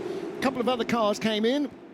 87 Lexus came in, so that has come and gone, and there's been a driver change there as well. Pedro Umbraresco is out, Jose Maria Lopez is in. He's their platinum superstar driver, obviously, and Alpine in as well with a 36 car. Fred Makovici, there has been a driver change there as well. Yeah, I think the 87 Akodis ASP Lexus, they're looking to recover ground they've lost early in this race. That's why I think they've shuffled the pack a bit and put Pachito Lopez aboard the car. Behind Dames also on pit lane. Tyres going on the Alpine. Investigation into incident between Francois Heriot, Fred Makavici's Alpine, and Marco Sorensen, the 009 Aston, because of course they haven't had any problems so far in the race. Sorensen, by the way, back up to 7th. Well, we saw that the hit on the Ferrari from the Alpine didn't see where the Aston Martin was involved in that, so maybe there is some doubt around what was going on there. Meantime, by the way, I don't think we commented on the team manager for car number 5 being called to race control. These are important moments in terms of the potential championship positions. It's one to watch. Track limits under investigation for Julian Andlauer, and they did warn him. We heard that, and I think that's going to be a penalty coming the way of the 5th place car, and that's going to be good news for the battling Peugeot and Aston Martin behind. And that'll be why the team manager was summoned, because they had warned him. He had his final warning, so he'll be investigated for track limits, which means they will go through the procedure because he has exceeded track limits. Yeah, 6 is the car. The 6 is on pit lane now for what I believe is a routine stop. The same for Sebastian Buemi, now way off of that 3-minute stop and go penalty for the well, rather muffed response to the emergency pit stop for the team. Absolutely out of character for Total Gazoo Racing, but that, I'm afraid, for this afternoon puts them completely out the reckoning. Jules Goudon has been in and out. We saw that pit stop underway. And Dames Rahel Fry climbs aboard the Iron Dames car. That car cycles down to 14th, but will recover back up the order as others inevitably pit. James Cottingham, meanwhile, 28 seconds up the road from Ahmed El-Harti. Now, Darren Turner, you know Ahmad, he's no slouch at the wheel of a GT car. To put 28 seconds on him in a couple of stints is quite something. It's not even a full stint, really, is it, with the safety car that we had earlier on? So, yeah, that's an incredible stint by James Cottingham in the McLaren to be nearly 30 seconds up. Your teammate who's about to get in will be delighted with that buffer of 28 seconds. It just means you can have a little bit more caution in certain places. You don't want to be giving away time, but those sort of moments when it's a 50-50, you can just go with the safer option. It's half the pit stop. It's half the time of the pit stop you've got to serve. And he's picked up an enormous amount of time, so kudos to him and to United Autosport coming off the back of the win for the other car. Certainly when you look at the gap, it's now 29 seconds. 29 seconds is more than what it is from 2nd to 10th on the track at the moment. So that sort of shows the the performances he's putting in. Yeah, reminder on track. Reminder on track limit. Yeah, copy. Yeah, I think it may be a bit late. Yeah. I'm sorry, but I think Julien is going to be getting some bad news fairly soon. We're just 8 minutes from the end of the second hour. This one has not quit from the get-go. It's been a cracker so far. They've had a couple of hypercar stops. Brendan Hartley has taken over Toyota number 8. They're now last. And Kevin Estre has taken over Porsche number 6, and they're now second last, because the field, after that safety car so bunched up, basically if you lose 20 seconds, then you go from first to last. So Will Stevens is still our race leader. And actually Cadillac and Hurst-Team Jones have made a habit of sort of stretching out an extra lap or more. Hello. What's that? Is that 38 with the loose rear bodywork? Yes, it is. That's the 38. The rear clip has come loose on the left-hand side of Sebastian Bourdais' car. Now, that might not give them too much problem during the pit stop, as long as it stays attached. Because, Darren, when a bit of bodywork comes loose and you're doing 170, 180 miles an hour down the straight, the wind tends to have a bit of an effect. Yeah, I mean, that would be concerning. I guess the guys from Jota will be on the pit wall, getting the cameras out to have a little look, see how much of a risk it is, because they're coming close to their pit stops, aren't they? So are they going to try and just push it and see if they can get to the pit stop and then make the repair, or it looks like a repair sooner and get them in and just take the risk out of it?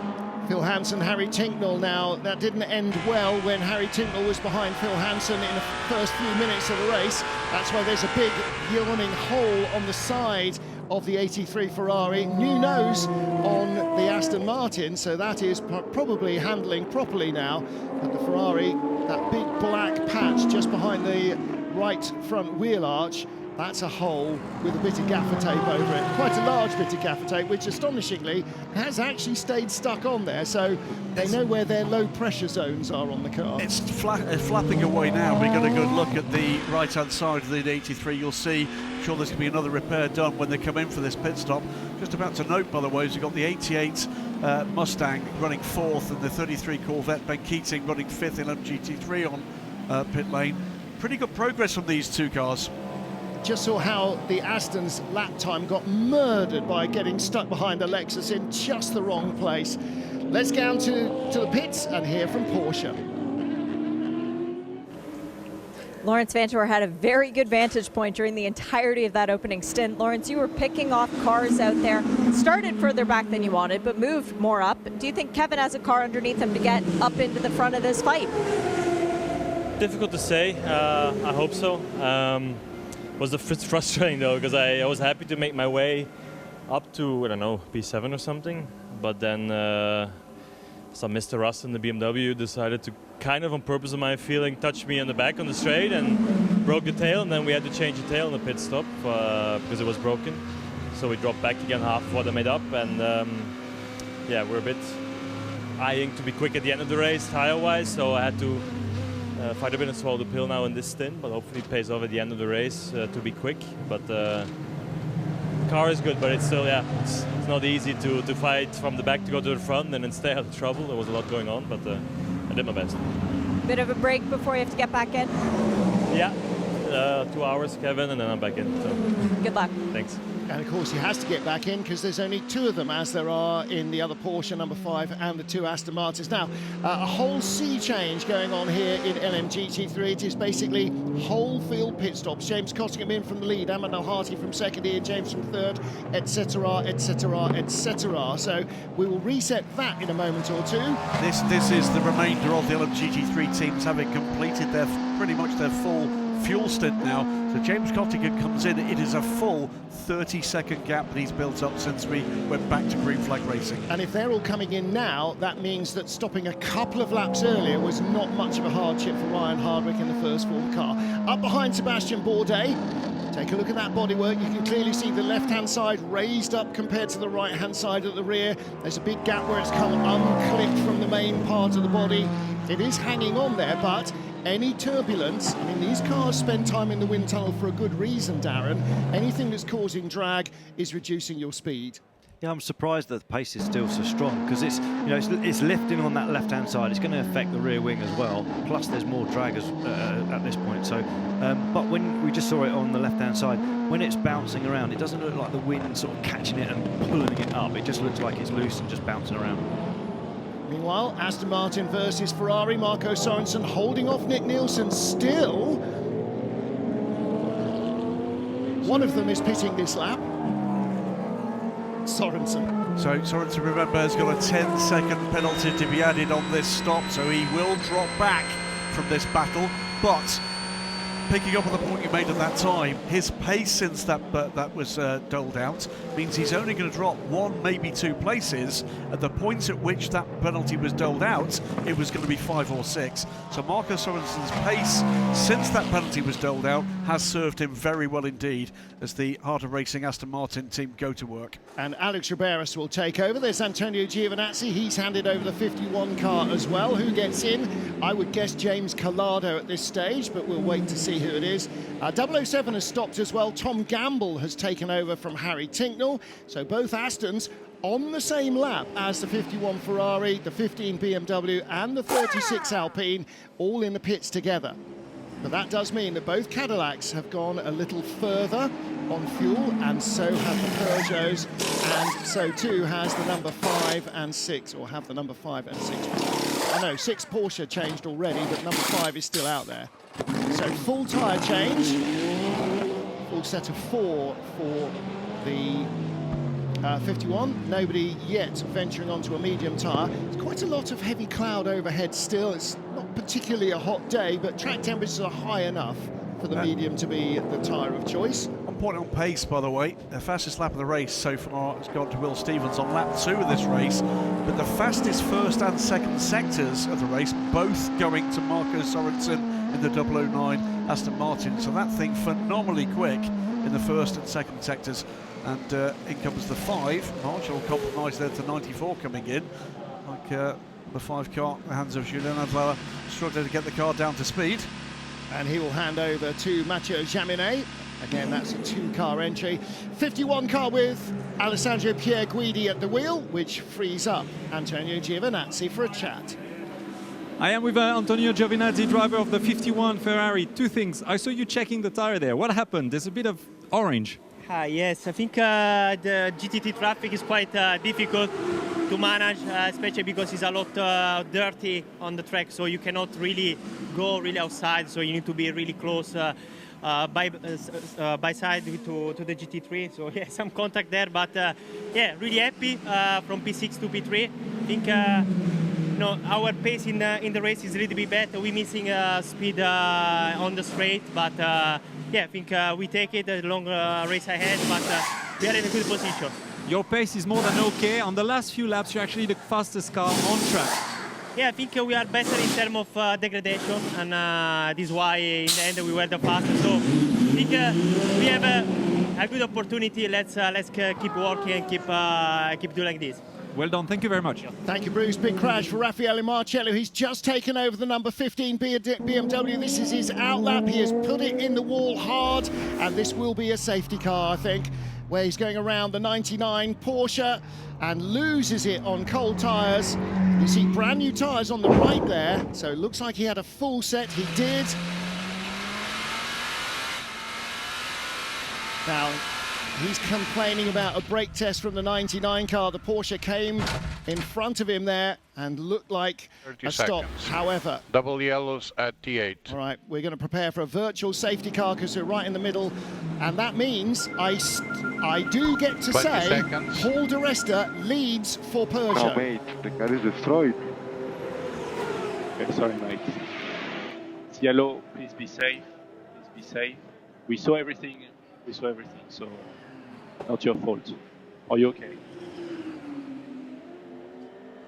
It looks like he was okay. We are under virtual safety car. We are intervening in the area of T8. Drivers left, you will have a double waved yellow flag in that area. So, leader Paul di Resta in the pits, Sebastian Bourdais in the pits, Nick de Vries in the pits, Nico Pino in the 99 Porsche remains out.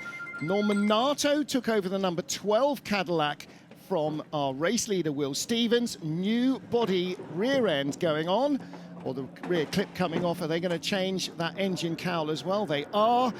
And so it is a full-scale attack on the pit lane now as the virtual safety car is out. Lots of wheel spin from Nick de Vries as he leaves the pit lane. This could be critical for that Peugeot, Martin, because he served part of that pit stop under the virtual safety car when the car that should have been chasing him for the lead did its full stop at green. I think this is going to swing it Peugeot's way. There is the very sad side of a wrecked number 15. I was talking to Thierry Tassin, the man who masterminds their hypercar program, and he just said, we need a break. Yes, we have everything on tape. We have everything. Sorry for that, mate, but this is not racing. This is a shame. Real disappointment for Raffaele Marcello and the 15 BMW team. They've still got one dog in the fight, the number 20 car, but they could have done with a little bit more luck. Look at this incident.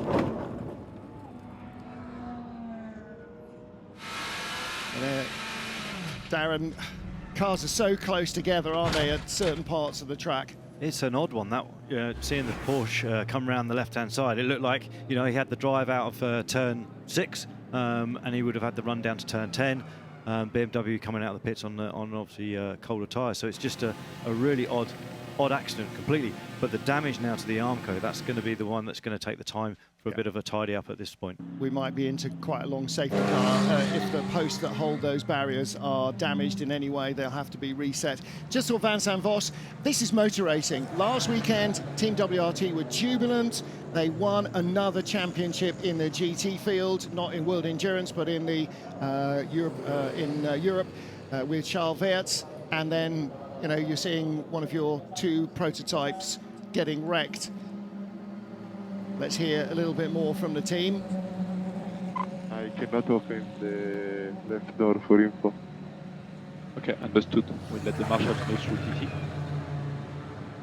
All right, so he couldn't open the door from the inside. The marshals have done so, though. Car was safe. It's not gone red, so able to climb out of the car. But that's a very disappointed Raffaele Marcello. It'll be a very disappointed team. Nico Pino finally stops the 99 car from the lead, but again he has had to come in with the pit lane open under virtual safety car, so he's surrendered that lead. In LMGT3 again we'll have to wait for another lap for sort of everybody to come through and sort themselves out, but it looks as though the entire field taking this opportunity, whether they've done driver changes or not, to top off with fuel. And Darren Turner, that's all part of what happens here, is even if you stop the previous lap or 2 or 3 laps earlier maybe, you will come in and just top off with fuel when you get the opportunity to do so. Absolutely. I mean, if it's a free pit stop basically and you're going to gain an advantage, it just stops you having something coming later on the race. And the worst thing is with like 5 laps to go and you've got to do a splash and dash just to get to the line. Proton are going to retain this lead. It's going to be very close because of the virtual safety car. That is the number 93 Peugeot, and I think Proton are in and out the pits, and they are, and will retain the lead with that pit stop. So they've cycled through those pit stops just because of where they were on track, having not pitted. The irony of that incident is they've taken the lead of this race. Nico Veroni has taken over the 99 car, Jean-Eric Verne the 93 car. Well, you know that Jean-Eric Verne will only be thinking of one thing, and that is how and where he's going to get by that 99 car to lead the race. Behind him in 3rd place, again, never count them out, Nick de Vries in the number 7 Toyota. Now, he's not immediately behind on the road, but once we go from virtual safety car to safety car, then he will close right up behind. Toyota never out of it. So be very careful with front left tire at the beginning, T4. Try to not stress it in the first 15 to 20 laps. Just to explain why we've got to such a topsy-turvy form with this virtual safety car. Safety car will be deployed, by the way, fairly quickly. The difference here in this running order is coming from those cars that stopped fully under green, partially under virtual safety car, or totally under virtual safety car, and there are big wins. How big a win is displayed by the position of the cars in 4th and 5th. Cadillac Hertz Team Jota's Jenson Button is up to 4th place, despite the fact, with that rear bodywork change, he spent, 30 seconds longer on pit lane. Because he did it with the virtual safety car, he's leapfrogged the number 12 car. And that's the thing of it, is you're not spending any less time in the pit lane, it's that everybody else is going very, very, very much slower while you're stationary, and as a result, it's a net gain. It most certainly is. And the 12 car, which has dominated this race, is down to 5th. Back in for the 83. They may as well do this if they've got further repairs that they wish to make. They're taking off a bit of the tape that they thought was causing a problem. 83 has been in for service, but it is the number 99 Proton car, the other car that was involved in this incident. And you know what? I'll wait and hear what race control are going to say about that, and the stewards are going to say about that, because we've not got all the information. We heard it from the BMW driver. We saw what we could see from the cockpit, which was not everything. That's going to be a really interesting decision. Yeah, and the stewards have access to all the telemetry from the car in real time. They'll compare that lap with previous laps and make a decision. Peter Dumbreck, the driver steward's advisor, is a very busy boy today. What an opening stint that was from Paul di Resta, taking the car from 4th up to 2nd, battling for the lead the whole time. Paul, Peugeot got the first podium the last time out. Do you think maybe a win is on the cards today? It'd be very difficult. We're obviously in the mix. Cadillac were very strong. Ferrari looked very strong over the distance.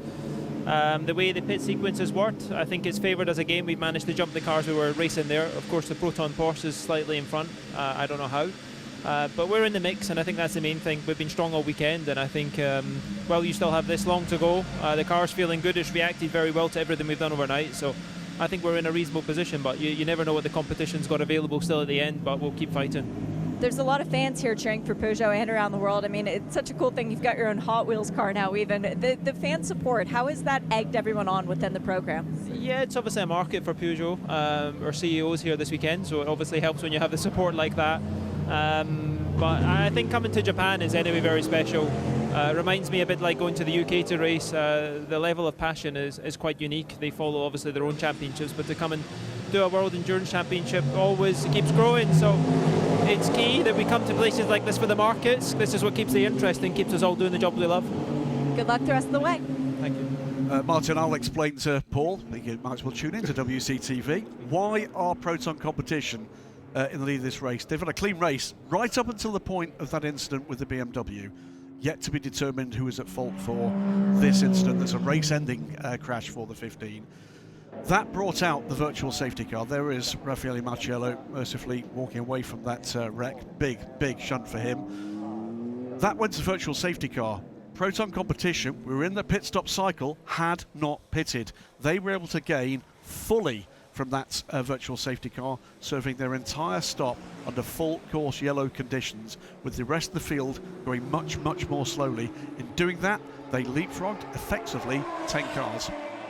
And how much more slowly? Well, a lap time behind virtual safety car is 3.5 minutes, not 1.5 minutes. Yeah. So if you spend 2 minutes in the pit lane, effectively a pit stop is 0 seconds taken out of your race. Now here is the incident again, on board with the number 15 car. It does look as though the Porsche comes in front of him and maybe even just has a tiny lift because he's not sure he's going to get through. Don't forget he was out of the pits as well on cold tyres. And there was just, no saving that one for the BMW driver. They're coming into that corner much too quickly. We should remind viewers, by the way, that amongst the arsenal of things that the race control and the stewards have got at their disposal, and the driver advisor Peter Dumbreck, who's been part of our team at Le Mans for many years on the Le Mans TV, will have all sorts of data sources, live data, which will show them about exactly what happened aboard both of those cars, as well as GPS systems that shows millimetrically perfectly exactly where those cars were. Safety car is out. Proton Porsche leads from the 93 Peugeot, the number 7 Toyota in 3rd place. Yes, you read that correctly. Then the Cadillacs, 38 and 12. So there is the safety car queue. So Nico Veroni it is that leads the queue. John Rick there, Nick de Vries the Toyota Gazoo racing car, another car that's profited mightily from this period of the race. And then from there on in, Cadillac Hertz Team Jota, Jenson Button's 38 car, leapfrogging the sister car, again with that same trick, if you like, that sometimes can be played on the order with the 38 car, despite needing a bodywork replacement, managed to get ahead of the sister 12 car. And that's not clever calculation, that's just the way the cookie crumbled.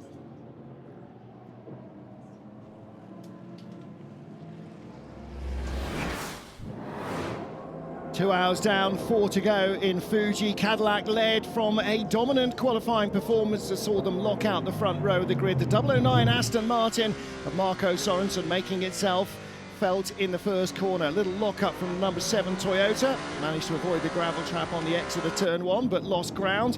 In LMGT3, Darren Leung took the lead at the start, but he'd gone across the line a little too early, and as a result he would serve a jump start penalty. 81 Corvette knocked the 54 Ferrari off into the gravel on the first corner. Both survived, and they were drama-free. And early on, James Cottingham moving up into second ahead of the pole-sitting Aston Martin in LMGT3. Tony McIntosh playing himself in his first race here in Fuji very cautiously. As Cottingham took the lead from Darren Leung, the Corvette of Ben Keating moved up into third place. The second Aston V and James was right there. Porsche across the gravel, lurid moment for the number 5 car, which it survived, but then trouble as the Aston Martin of Harry Tincknell ran into the back of one of the Alpines and the 83 Ferrari, damaging that. Puncture for the number 8 Toyota after contact from the Alpine from behind. And Toyota would later serve a penalty for not taking a second pit stop. Meanwhile, in LMGT3, all arms and elbows as Stefano Gattuso's Mustang dived through in traffic to take the lead of the class. Drive-through penalty for 009 Marco Sorensen, dropped him from third place to 9th, and then a first safety car to clear up various bits of debris. About half the field had body panels replaced during the virtual safety car pit stops that preceded the safety car. Back to green, and Loic Duval in the Peugeot making the move on Sebastian Bourdais at the restart to take second place. Bourdais then losing third to the 51 Ferrari of Antonio Giovinazzi. And Peugeot harassing the lead Cadillac further back. The Ferrari trying to make a move. Giovinazzi alongside the caddy for second place, third place, making that move stick. 51 Ferrari looking strong. Marco Sorensen with seemingly 2 gears more than anybody else after his drive-through penalty, working his way from 17th back up to 7th. As the penalty, a 3-minute hold in the pits for the number 8 car for taking that emergency service. We're under safety car because of this. Raffaele Marciello's BMW swapping ends on stone-cold tyres out of the pit lane after near contact with the 99 Porsche. The BMW is out. The safety car has picked up the field. Under virtual safety car, some of the cars had already stopped under green. Some were in the pits as virtual safety car came out. But the big gainers, the 99 Proton Porsche and the number 7 Toyota, stopped fully under virtual safety car, and they have jumped from nearly nowhere to the top 3 with the 93 Peugeot in between them. And our front-running duo, the 38 and the 12 Cadillac, who started second and first, are currently down in 4th and 5th places. The number 15 BMW is out. So far, the only mechanical retirement or accident retirement of the race. So 17 Hypercars remain and 18 LMGT3 cars. At the front of the field remains the 59 United Autosports McLaren, and James Cottingham's handed over to his teammate Sebastian Bourdais. The Iron Dames are up to second, having started 17th. What a great run through the field from Celia Martin. Rahul Frey's taken that over. Valentino Rossi third in the Team WRT BMW, ahead of Gianmarco Leverato's Proton Competition Mustang, the 88 car that was at the head of the field earlier on. And that's where we are. Well, you can take a breather because it is the 100th WEC race in its history since 2012. Delighted to be joined in the booth by double FIA World Endurance Champion Thibaut Bernard. Delighted to see you again, sir. This is quite some race. Thank you, yeah. And if you mentioned the 100th race, I was in the first race at Sebring back in 2012, finishing second, just missing out on the win with the Audi Sport Team just. Fantastic stuff. Audi, a big part of the story, of course, at the start of this journey with Tota, still with us now, and then you with the Porsche, the fabled 919, and all the astonishing racing we got in the LMP1 hybrid era. It's a very different era. The cars maybe not quite as blindingly quick as those LMP1 hybrids were, but we've got a heck of a lot more of them, and what we're seeing with that is far more drama on track. Yes, no, for sure. I mean, there's always different eras in sports car racing, as you know, and now we have an era with a lot of competition, and this is what I like, and it's a tough competition. But today they are quite a bit rough out there.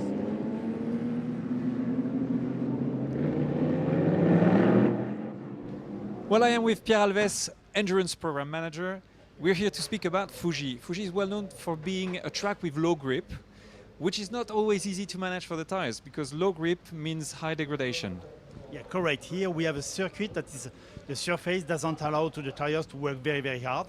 So that's why we have a lot of sliding on the surface, which creates wear on the tires. So when we create wear, there's less rubber left on the tire, so there's degradation, so the lap times will be slower at the end of the stint. So what was the strategy this year? Because I know it's different from last year. Also, the weather is a lot cooler. So what was the philosophy this time? Yeah, correct. Last year, for the last 2 years in Fuji, we always choose to provide the medium and the hard.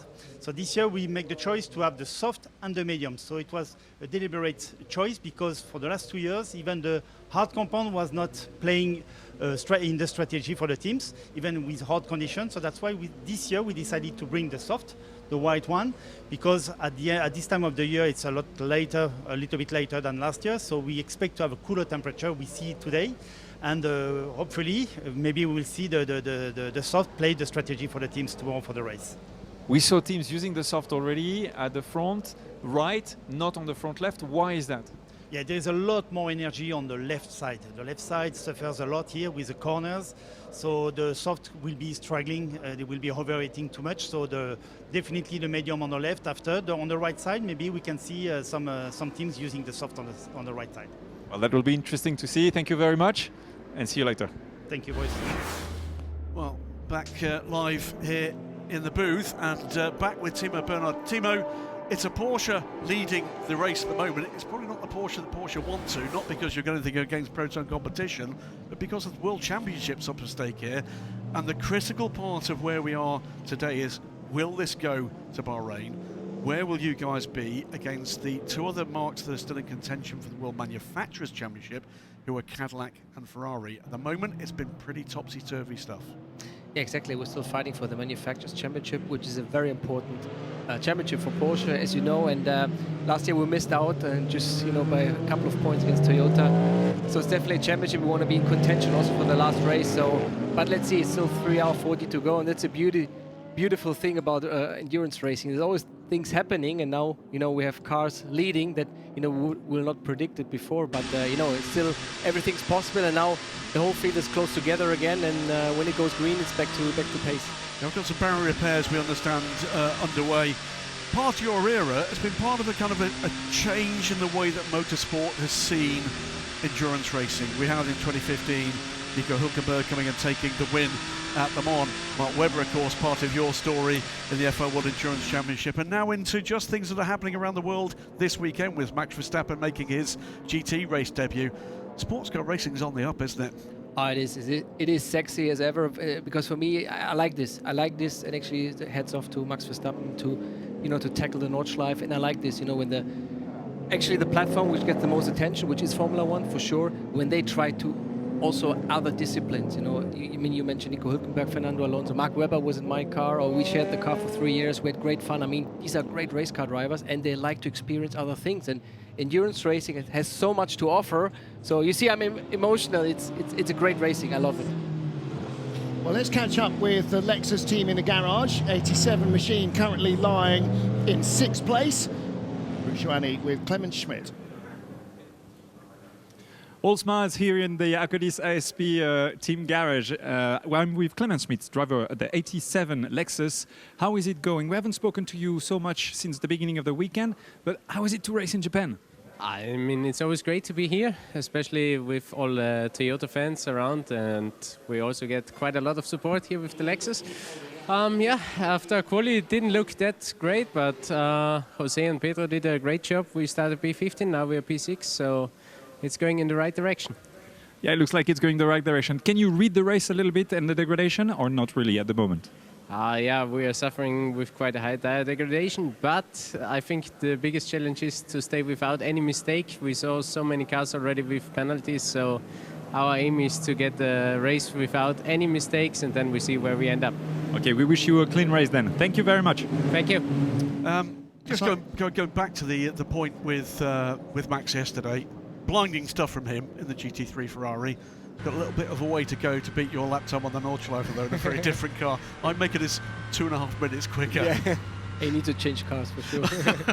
So maybe next time in a Porsche for Max. Well, we'll see. I mean, yeah, I mean it's great, and I mean, I don't know him personally, but you know, hearing things about him, that for sure he's a racer, and I like it. You know, the way he tackled, and he has a, you know, I mean, he has a huge talent, as we know, and I mean, Nordschleife is something special, and he really honors his place. Also, that's something I cherish. I like. Good stuff. So we've seen the barrier repairs underway now. Timo Bernhard's going to stick with us for a little wee while, I hope, while we work through this kind of period. Shame that we are stuck with that. See Eduardo Freitas, our race director down there, supervising the work. Not supervising, but making sure he knows exactly what's going on so the circuit remains safe.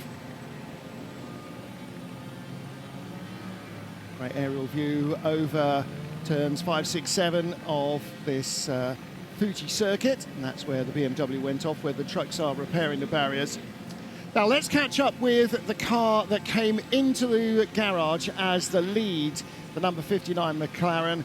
James Cottingham taking the lead early on and holding it all the way to the end of his stint. It's hard to think that we're going to get a better GT3 drive than what we saw at the start of this race from James Cottingham. James, you and I were just chatting a little bit about racing at Fuji. Last year, it was a bit intimidating in practice and qualifying, but something switched on for you in the race. This year, it's been full out the entire time. Were you enjoying that stint? Yeah, I loved it. You know, these races get neutralized so much, so you just cross your fingers that there are no safety cars, and wanted to build as big a gap as possible because it was going so well, and it was, dare I say it felt relatively cool and calm and almost easy. So yeah, just wanted to keep my head down, and I'm one of those people that if I back off and ease off, I make mistakes. I've got to go flat out the whole time in the race. So yeah, really pleased with the way it went, and the car was great, and United have done a great job because we've had such a rotten season in the middle of it. Great start, but the middle of it's been rotten, and things have just come our way here. So everything's come together. So we've still got, you know, 3.5 hours, no, 4.5, whatever we've got, 3.5 hours to go yet. Still got quite a bit to go, but you know, we can do it, and we just got to cross our fingers. No matter what series United Autosport is racing in, it's known as a very family team, family-oriented. You actually had a bit of help from your teammate out there. The 59 let you by at one point, and that allowed you to clear off into the distance. How important is it to have the two-car effort and that you're both working together so well? Yeah, I mean, we have a very open book debrief policy, so we share our debriefs, we share our strategies, and that really helps. You know, it's not that much running, especially for someone like me that comes from a day job. I'm working the whole time, and you know, I don't have that much time to go on the sim, go testing, things like that. So we've really got to make the most of our weekends, and here at United, you know, they really do that. We are pulling everything together into one pot. And so, you know, racing and working with Darren this year has been really good because he is absolutely one of the best bronzers in the world, and so to have him as a teammate, we've worked really well together this year, and you know, we've both shown that when the car's got everything going to its advantage, that you know, we are the quickest team. So yeah, it's been great working with United and McLaren, and just got all my fingers crossed for everything. Still a long way to go, as you said, 3.5 hours, but fingers crossed the rest of the way. Yeah, thank you very much. Fingers crossed. Yeah, great stuff from James Cottingham. Absolutely stellar opening stint. Some more cars coming onto pit lane. Now, I don't think that's early enough. This must be only, yes it is, emergency service for that car, just topping up fuel. Well, it's just a top-up. I think maybe they're hearing that... We had 3 laps. You know, it's a short circuit. We have had 3 laps of safety car, haven't we? We saw those 2 intervention vehicles, one of which very clearly was putting the piles in for the support, so it's going to be a little wee while. You've been such a part of the Porsche story for my entire career, I have to say, Timo. Working with the drivers here, but also working with Porsche's most valued customers. What's been the reaction to sports car racing and to the resurgence, if you like, of top-class sports car racing amongst the Porsche family? Well, Porsche and Le Mans, they go together, and Porsche has such a rich history in endurance racing all over the world.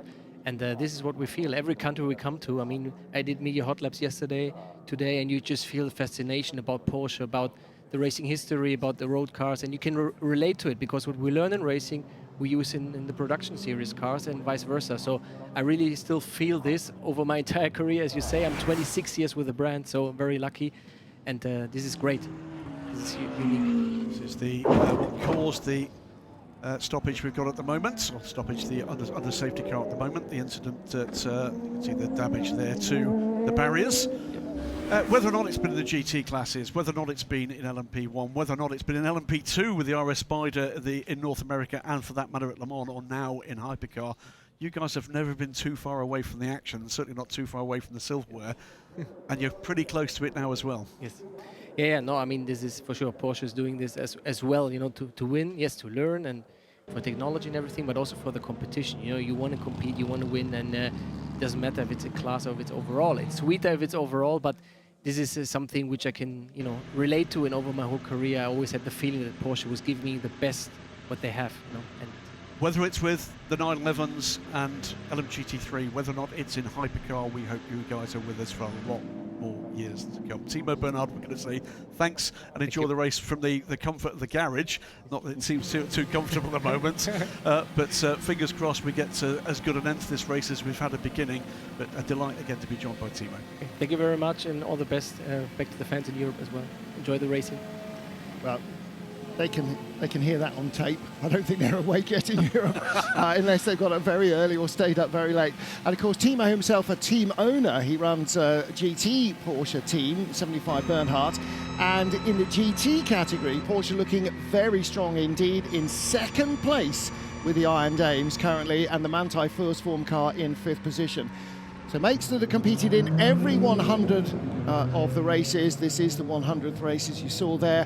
Aston Martin have been through with us from the start in the GT classes, but of course now, for the first time this year, in the top class as well in Hypercar. And that's a major feather in the team's cap. And I know back in Gaydon and in Wellsbourne, Aston Martin's base in Warwickshire, they are very, very excited about seeing the car on track. And they should be rightly very proud of where it is at the moment. 009 is down in 11th place, 007 down in 14th. But that's just the way that the cookie crumbled with the safety car. Those cars have got an awful lot of pace. Now, into the pits again is the number 8 Toyota, and this along with the 83 Ferrari. Again, this will be a top-up for tyres, clean, making sure there's not too much rubber debris in the air vents and all that sort of stuff. Topping up the driver's bottle as well as the car's fuel tank, just to make sure that everything is ready to go. Looks as though the barrier repairs were close to being completed, and hopefully that means that we will be soon getting back to green flag racing. Well, the 83 car comes out still with that hole in the side of it from contact earlier on from the 007 Aston Martin, and that car second in the championship. This is a race they needed to go their way, and this unfortunately might be just the bad luck that has taken things away from them. Flying over the Fuji Speedway Hotel, a view down there of the final corner and the enormous mile-long straight that used to lead to the banking. We don't see that anymore. That was last used in the late 1970s for safety reasons. It was a bit of a bumpy set of banking, but yeah, this was once a bank corner at both ends of the track. Well, on the safety car, for those barrier repairs after the incident involved the elimination for this race of the number 15 BMW. Well, we switch effortlessly from racing royalty, Timo Bernhard, to actual royalty. I know he's tapping me on the shoulder saying, no, Sheikh Salman Al Khalifa, the man behind the fabulous Bahrain International Circuit, where we will be in just a few weeks' time for the finale for this World Championship. You're here and taking a very active interest in this. Your home country always makes the championship phenomenally welcome. We're here to encourage more people to come and watch on site. the welcome at the circuit is always fantastic. Lots of things for people to do. This is a pretty high bar, what's going on at Fuji. Tell me, from your experience with coming to Le Mans and some of the other races we've seen you had down through the years, just exactly what are you looking to provide for people who are going to get on a plane and come to the Kingdom of Bahrain? Well, first off, thank you for the opportunity, and it's great to be here. It's my first time in Fuji. Is it really? And it is, and it's great. I mean, to visit venues, to see how we can learn from each other has been great. And obviously, they've done a phenomenal job here, and you know, the hospitality has been amazing. So I thank them for that. I mean, for us, we're ready in almost a month for the final round. It's going to be hopefully amazing, and looking forward to everyone coming. I mean, we try to bring a family atmosphere. This year we've got a lot of stunt shows, monster trucks, all of that off track, and obviously on track the racing has been great, and it's great to see so many world-class manufacturers in WEC. Obviously we started in 2012, so we've been part of this journey since that, and we're honored to be part of that, and hopefully for a long time to come.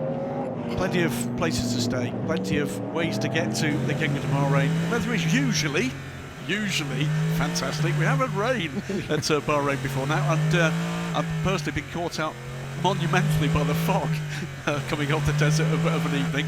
But generally speaking, it is a very chill place to come and experience World Championship level motorsport. It is, and you know, with the weather we can never know, but hopefully it will be good. It won't be that cold, but you know, if rain brings excitement, then let it be. The fog that year was also one-off, so that was crazy. So famously, by the way, you will always come into the media room and the TV compounds, and you always ask us the same thing every year, and that is, what can we do to improve? And we do take the mickey a little bit, and our ex-colleague on pit lane, Louise Beckett, famously made a difference to the stockage on the tea points, having requested, I thought quite rudely, for English breakfast tea, but hilariously that was provided. Looks like repairs are pretty much there, so it won't be too long before we get back to green flag racing. But you guys are very serious about upping the ante. There is massive pride in your country about that facility. It is. I mean, for us, you know, we started. Motorsport does go back to 1952. However, as a racetrack, when we started in 2004, we really wanted to bring motor racing to the region, bringing world championships. I think the World Endurance Championship is the pinnacle of endurance racing, and other championships as well that we have beginning of the year, Formula One. But for us, it was really important to stay the course, to be with the ACO and WEC all through this journey. And now you see how great these manufacturers coming, 27 more teams, and it's looking amazing. We get a fantastic welcome when we arrive, and pretty famously, we've not always, but most often, we finish the season there with a fabulous send-off, which I know the entire paddock looks forward to. But it is that kind of welcome that's available for the paying fans as well. I don't know of any other venue that puts on as much entertainment. I mean, it's a cultural thing. We take care of our guests, whoever, even the paying fans, from the moment they land to the moment they leave. So the airports will have that, the shuttles, all of that. And we want people they're there to enjoy a great championship and a great race. And our job is just to make everything simple for them and that they enjoy it. Well, we're going to say... I was going to say, to help with that, we've made sure that never have we come to Bahrain with all the championship tied up, and it's just been about driving around in a circle for a bit. It's 3.5 hours. I am looking at... you never know with endurance Even if racing. one title is done here, everything else will still be up to be decided. So, yeah, can't wait. I have to say, I'm personally angling for double races in Bahrain. The 6-hour, 8-hour fortnight, that was nice because you got a little holiday in the sunshine in between the races, but yeah, always great to go. And don't forget, tickets are still available for the 8 Hours of Bahrain, the season finale, so you can book those now online. And for the rest of the 2026 season, the dates are now published, so you can start booking it in advance for that. And if you want to go somewhere, then Bahrain is at least as good a welcome as anywhere else you will find, and a thoroughly enjoyable season finale as well. So yeah, combine a little bit of winter sunshine with some top-class motor racing. And some great hospitality from the region. Sheikh Salman, it's been a delight to see you. Thank you. Lovely to see you more than once a year. And enjoy the rest of this event, because this is bound to get lit up again and we've got just about 3.5 hours to go. Not quite yet ready for this safety car to leave us, but when it does, this is going to be Formula Bonkers again. Yeah, I was just waiting to see if the lights went out on the safety car out of turn 10. I think they might have done. Safety car is coming in this lap, so the barriers are completed, and we are about to go back to green flag racing. So thank you very much to Sheikh Salman. Looking forward to Bahrain already, but let's not wish things away. Raffaele Marcello there with Thierry Tassin and the man in the cup, Vincent Vos in the cap, just explaining what happened with the 99 Porsche that is our current leader. I'm sure that will be investigated, but we are ready to go back to green. Nico Verone with Jean-Eric Verne under pressure from Nick de Vries. Jean-Eric not quite as close to the tail of the 99 Porsche as he might well have wanted, and so Verone escapes, and we're on board with Nick de Vries chasing the Peugeot down the straight. That is the top three, with the Cadillacs in 4th and 5th. The championship leading Ferrari in 6th place with a sister car in 8th. Ferrari looking strong in the championship, but Cadillac currently outscoring them at the moment as they work their way down into turn 1 with the LMGT3 leading United Autosports McLaren in the thick of all of this. Yeah, Nico Verone took a quick look at the instructions he'd been given, and letting cars by wasn't on them. Aboard with Mathieu Jaminet, and it's side by side. It's a big mix-up here. Yeah, Jaminet trying to get by Antonio Fuoco. That didn't happen for him, but look at the Cadillac. That is the 4th place caddy of Norman Nato, car number 12, that led until the safety car, the virtual safety car pit stops. They stopped under green, and they have cost, or that has cost them time as a result. And Alessandro Pierguidi, I beg your pardon, Antonio Fuoco, we're back with him, but Alessandro Pierguidi ahead. He's trying to get by the closest of the Cadillacs as we run up behind the second Peugeot. That's Malte Jakobsen, and he's in 7th place. It's a big mix-up in the order from where we were before this latest safety car after the barrier repairs. But it is Proton Competition leading side by side here between the 7th and 93. Yeah, this is for 2nd place. Jean-Eric Verne on the outside. Nick de Vries really with the visor down, attacking hard, didn't get through there. And Darren Turner, he's in the slipstream, but he lost a little bit of momentum coming onto the straight. Yeah, trying to make a move on the way into 16, and if it doesn't work, you're just going to lose it on the way out, and that's what's happened now. But he's got the whole straight to use the toe, claw his way back to being on the tail of the Peugeot, and then attack again. Cadillacs weaving to heat their tyres. 51 making a move on the Peugeot of Malte Jakobsen. Alessandro Pierguidi licked the stamp and sent it down the inside. That didn't work, so Malte Jakobsen holds on in 6th, Pierguidi in 7th. That's Mathieu Jaminet ahead of us as we ride in 9th place with Antonio Fuoco. That was a change. Car 51, meanwhile, championship leader under investigation. Pit stop just under an hour ago. All sorts of phenomenal stuff happening at the moment. Darren Turner, this one's lighting up again. That's just amazing, isn't it? Always the same after a restart, isn't it? When you get everyone bunched back up, people are scrabbling to get the temperature back in the tyres. It's starting to settle down now in terms of what the drivers are expecting from the car in terms of the performance from the tyre, and now they can just focus on going head-to-head with the other cars. Virtual standings of the Manufacturers' Championship. It is all about who finishes ahead of, in terms of the point scoring tally between the 2 factory cars of these 3 manufacturers. At the moment, Ferrari would go in the lead of the championship to Bahrain, but the championship would not be done. 3 hours 20 minutes to go. On board now with Antonio Fuoco. Sub view. The Peugeot, the meat in the Ferrari sandwich. Porsche, sorry, meeting the Ferrari sandwich. This is the battle for 7th place, but this is the battle for the lead. Nico Verone into turn 1. That gap's come down a little bit for Jean-Eric Verne. Beginning to see a little bit of daylight with Nick de Vries ahead. The 5 car goes around the 51. Can he make it there? 8th, 7th. Where's he going to come up this corner? Has he got the traction on the way around here? I think he might have done that, Darren Turner. Yeah, he has. I mean, that was a good move. He just kept him nice and tight on the apex into 1. And then run the outside, got the traction, and then made the move pretty easy on the way into turn 3. So at the moment, these are critical moments. World Championship conditions, it's a points haul going the way of Porsche. With this move, long way to go quite yet. BMW and Porsche contesting turn 1 in LMGT3 as the number 92 makes its way back up the order. Now with Ricky Berra aboard. That doesn't get done. He's trying to get onto terms with Valentino Rossi ahead. Yes, that Valentino Rossi for 4th place. We're in an era with so many drivers tasting so many other experiences in world motorsport. And Valet, the doctor, after just an absolutely history-making career on 2 wheels, is beginning to start to make his own history as well on 4. That kind of transition, Darren Turner, not simple. No, I wouldn't have a clue going the other direction.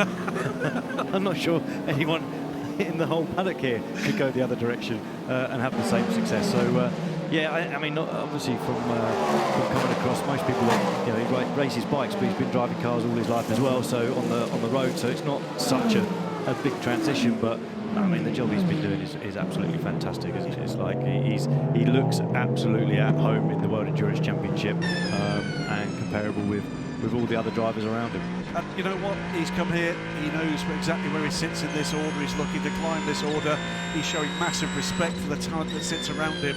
And I think he's enjoying that challenge. I think he's enjoying the challenge of trying to climb the ladder again.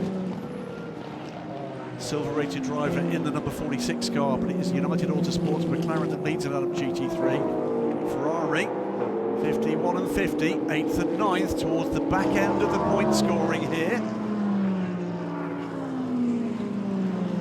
Their closest contender at the moment in the Drivers' Championship, the 51, is the 83, and they're down in 16th after taking damage earlier in this race, a clash with the 007 Aston Martin.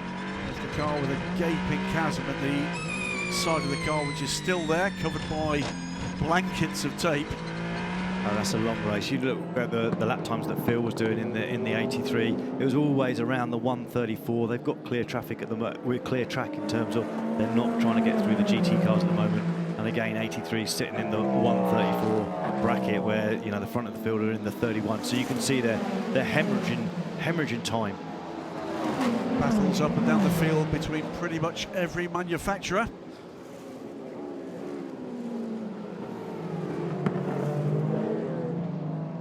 Proton Competition leading Fuji. Yes, you heard that right. Proton Competition leading Fuji because of the timing of their pit stop and the timing of the virtual safety car, picking up a massive amount of time and track position on everybody around them, and now they have to be chased.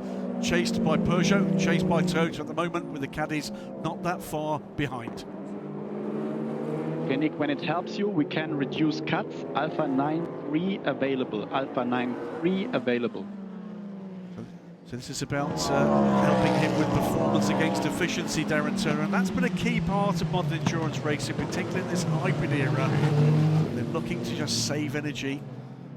I'd love to know what all the codes are between the teams. They've all got different Absolutely. ways of describing what they're trying to do, and it'd be great if they published a list that we could. I think we should ask them. Yeah, they'd like us to give us more data. Maybe they should do the same in return. That'd be lovely, wouldn't it? Yeah. 46 here, though. This is Valet Rossi holding off at the moment. Ricky Perra, the 46 BMW, the dark blue car with the yellow, the highlighter yellow strips at the front of the car, ahead of the sky blue and black car. Our championship leading squad from Monti First Form. 2 German makes in the thick of it here, has been all afternoon. As you can see, a gaggle of other makes behind this LMGT3 class. Is up the inside, tries to go right hard at Ricky Perra. I don't think he can do it there. Looks to me, lap by lap, Jean-Eric Verne is just gnawing tenths out of Nico Veroni, but at the moment the young Argentinian driver, already a WC champion in GTE AM in its final year, he's doing a cracking job here in Hypercar for Proton Competition. It definitely looked like the warm-up after the safety car was a bit stronger on the Porsche, but now with the Peugeot and the Toyota coming back, you can see as they get closer to being on the back of the GT cars, it's going to be more of a challenge for the 99 to be able to cut its way through. Where you look at the pace of Will Stevens, etc., earlier on in the race with the Cadillac. Side by side in the background there's the number 10 Aston Martin exchanging places with the Corvette. It's the 81 car. Andrade has gone past Eduardo Barrichello, but we've seen the ebb and flow here as tyre management comes into it as well. Cars dropping back in the early stages of a stint, but then coming back very strong indeed. There is, by the way, Ricky Perra ahead of the 46 car now and up into 4th place. It's the inside line. It's clear now of Valentino Rossi, and under pressure immediately Rossi from the other Aston, the Aston Martin number 27, part of Racing's car. In hands now of Zach Robichon, the Canadian racer. And he too under pressure from the 87 Lexus. Jose Maria Lopez, long time Total Gazoo Racing factory driver, world champion, Le Mans winner. It's a mix now. At the beginning of the race, all the GT cars had their bronzes in, but now it could be a silver, it could be a platinum, it could be a gold. So pace will be a little bit different between the cars. That was the lead change, or the position change.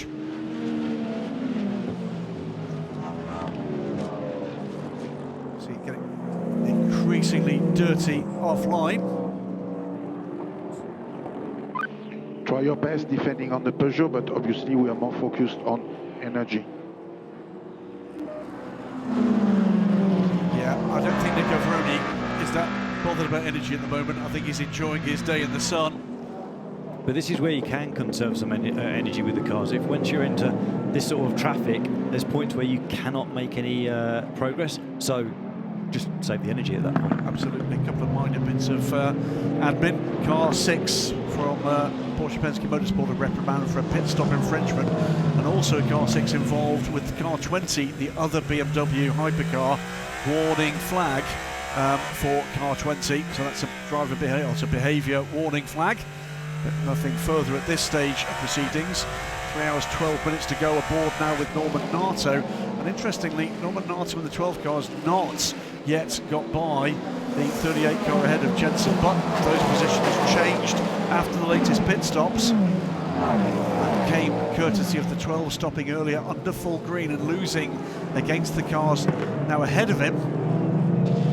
A phenomenal amount of time and track position. Been dominant leaders in the hands of Will Stevens at the start of this race, and lost all of that with the first safety car. I think the Cadillac's got a little bit lucky in sector 3, closed in a second, both of them to the lead in group. There's a bit of traffic, by the way. There's Veroni just pulling away a little here. Okay, so normally Jenson should let you by. Jenson should let you by. He's been asked. He's been asked. Well, that's an interesting message. Jenson Button in his penultimate race in the FIA World Endurance Championship. He's announced his intention to step back from full season motorsport. Lots of other interest, including the one that really matters, his family earned the right to determine when various aspects of his career were brought to a close, and he's made that decision himself. Meantime, Nico Veroni carving through traffic. Limited risk here for him. Quick look up the inside, but no way through up the inside of the Mustang for the Peugeot. Leapfrogging through, and for me, all of a sudden, I don't think Jenson Button's going to be in too much of a hurry to let that car by, because he's making progress. Car 35, the Alpine, 5 seconds added to its next pit stop. Watch for that.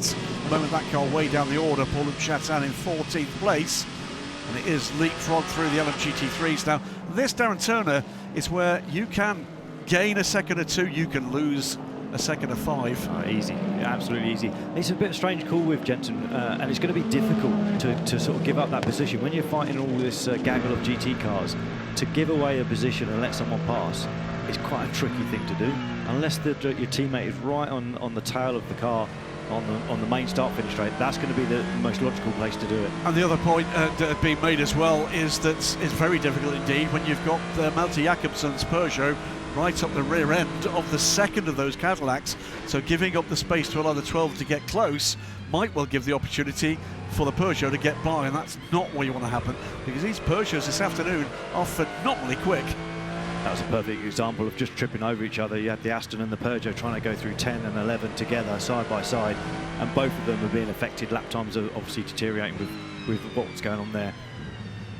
Number 5, Porsche, making its way through traffic, and now alongside and outside the Peugeot, coming into the final turn. Can't do it there, tries to cut back, don't think he's quite got it here. We've seen how quick the Peugeot in the straight line manages to just duck out and not be boxed in, but has the Porsche got the pace down this drag strip of a main straight here at Fuji Speedway? You can see the two cars going almost to the pit wall side by side. Needs to go to the outside of the Porsche, but that's not going to work here. Okay, you can push, you don't need to save energy. Don't need to save energy, you can push. That's the kind of message you want to hear when you report the car. Big smile from Darren Turner as that message came through. Car 12 getting the opposite radio to 99, and I'd definitely prefer to be in the car 12 when you're getting that radio message. Now this car here, the car number 5, running in 7th place. It's been bad news, it's been coming for a while. It's a drive-through penalty for the factory Porsche, track limits for that one, and that was investigated before the red flag. Now the judgment comes. Let's go down to pit lane. Raffaele, are you okay? First question. All good, yeah. Okay. This was a big crash. What's your take on what happened? I think the video speaks for itself. In a place where you are flat out, it's difficult to see a different speed in between cars, but I mean now we are out, so we will see after the race what happened to the Proton car. Okay. Actually, in that turn, do you need to brake or not? No, it's a straight, it's not a corner, so... Yeah. Okay, well, thank you very much and happy to see you in good shape. Thank you. Yeah, probably be a little bit achy when he gets out of bed tomorrow morning, Raffaele Marcello. The number 15 BMW out of the race, the only retirement so far. And this hypercar battle continues to fascinate. Both Aston Martins on the fringes of the points. Don't forget 009 has served 2 penalties. Was in 3rd place for the first of those. Alex Riberas took over from Marco Sorensen. So he'll be doing the heavy lifting in the middle 2 hours, and I'm sure Marco will get him out of the seat as soon as humanly possible to get in and try and put the Aston where it was early in the race, up in podium position. So 009 just ahead of number 6 of Kevin Est, and they will both gain a position at the expense of Mathieu Jaminet in the number 5 Porsche when it serves its penalty. Tire pressure looks good, all looking good. Keep pushing, head down, all good. These Aston Martin Harter Racing drivers are so up for this Darren Turner, from having the heaviest, least powerful car at the beginning of the season because it was regarded as being as good as everything else, better than everything else, and had the worst BOP. Gradually that's come off. They've now got a car that they can race, and it's like the shackles have come off suddenly. They're right in the mix at this point as well. Obviously Alex is under a huge amount of pressure at this point from car 6 to Porsche.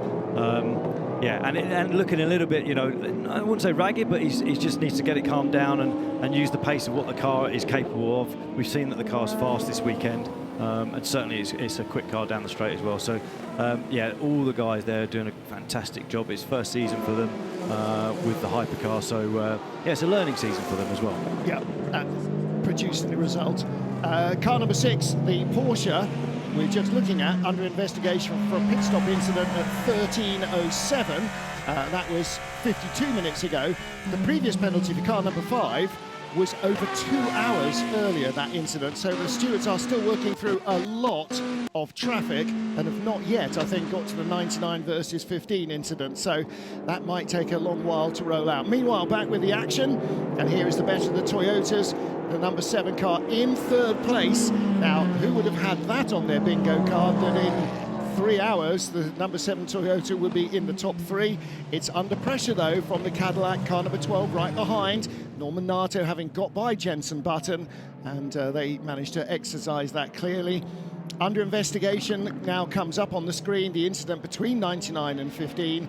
So they are now, that is currently being looked at. Our race leader, the 99 Proton competition Porsche. And this, of course, was the second of the privateer Porsches that appeared in FIA WEC. Hertz Team Jota debuted theirs in Spa 2 seasons ago, and Proton debuted theirs in Monza. Harry Tincknell was driving the car at that stage, now in the Aston Martin crew in 007. Tom Campbell, he's not in it, Tom Gamble, his teammate is, but still in the top fight. And look at this, the 83 car trying to come through a side-by-side battle, and that is Sean Galale going by Jose Maria Lopez, the orange and black McLaren, moving up a spot, and Lopez with Rui Andrade right behind. As so often happens, faster cars make a difference in the battle, but the leaders, Nico Varone under real pressure from Jean-Eric Verne. I think Verne is getting bored of seeing the back of that Porsche, Darren. It's right, when they're out of traffic, the Peugeot definitely looks like it's got the legs, it's got the sort of upper hand in terms of lap time performance. And I think just for the last sort of 4 or 5 laps, the Protons just had a bit more luck with the traffic. But at this point, you know, they're pretty clear, aren't they? They haven't got anything ahead of them for the next lap or so. So this is the time for Jean-Eric Vergne to really push and keep the pressure on. You have the oversteer completely off the brakes, question? On the brake. I'm not sure AI worked well there. I heard him say on the brakes, so he's oversteering while he's braking, which means the back is starting to sort of drift away from him in the opposite direction to the way that he wants it to go, which is to follow the front wheels. So that's something they'll have to work on with the balance of maybe roll bars and brake balance. But for the engineer, he wants to know if it's with the brake pressure on or once the releases happen, and it will be 2 different types of changes to the car to advise to try and counter that oversteer that he's got at the moment. 2 battles going on here for the lead. Jean-Eric Vergne having a little lunge down the inside of Nico Varrone, but coming in off too much of a long run-up. But right behind, Nick de Vries, the other dev, with Norman Nato now right on his back bumper as well. And he'll be taking away some of the air from the back of the Toyota, as the Peugeot was doing there from the back of the Porsche. So first and second, third and fourth, both right together. Just a quarter of a second between the top 2. And in fact, it looks like Varrone is going a little slower than all 3 cars behind, because Nick de Vries in the black Toyota in third, and in fact the 2 Cadillacs are closing in on him. So this is going to currently be a 2-car battle for the lead. In another lap or so, Darren, when they get into traffic, it'll be a 5-car queue at the least. Absolutely. I mean, the lap times are just dropping off to 1:33 now, and the people behind, they're still banging in 1:32s and 1:31. So this is going to be not just sort of 4 or 5 cars. It could easily be sort of the top 10 all going to be in one big gaggle. And some of that is having to defend and not using the perfect racing line. The other side of that might be that issue that he says he's having with the brakes, is trying to spin him out. Yeah, I mean, that last turn, you can see that he's trying to change the angle of attack when he goes into the corner. I saw Jev, I raised the point. We keep focused, you will make it. Oh, Jean-Eric Vergne all over the back of him, and behind Norman Nato as well, attacking Nick de Vries in the Toyota. Who's going to get through? Vergne on the outside. Just too much of a run out towards the curves from Nico Varrone, so he holds the lead. But you can see from the timing that Vergne marginally was ahead of the line, 58 thousandths. That's probably the nose cone. In the inset, you can see the battle for the lead. Sebastian Bowe's McLaren ahead of the Iron Dames of Rahal Fry. So that is the lead battle in LMGT3 as we watch the 1, 2, 3, 4, 5, 6 cars that are now battling for the lead in Hypercar. That big advantage that James Cottingham got in the first 2 hours has completely disappeared there. That 30-second buffer when it came around to the pit stops, but now it's down to 0.6. 5 Porsche, by the way, has been in and out of the pits after serving the drive-through penalty for track limits. And again, because the recent safety car, that means he's gone from wherever he was to last.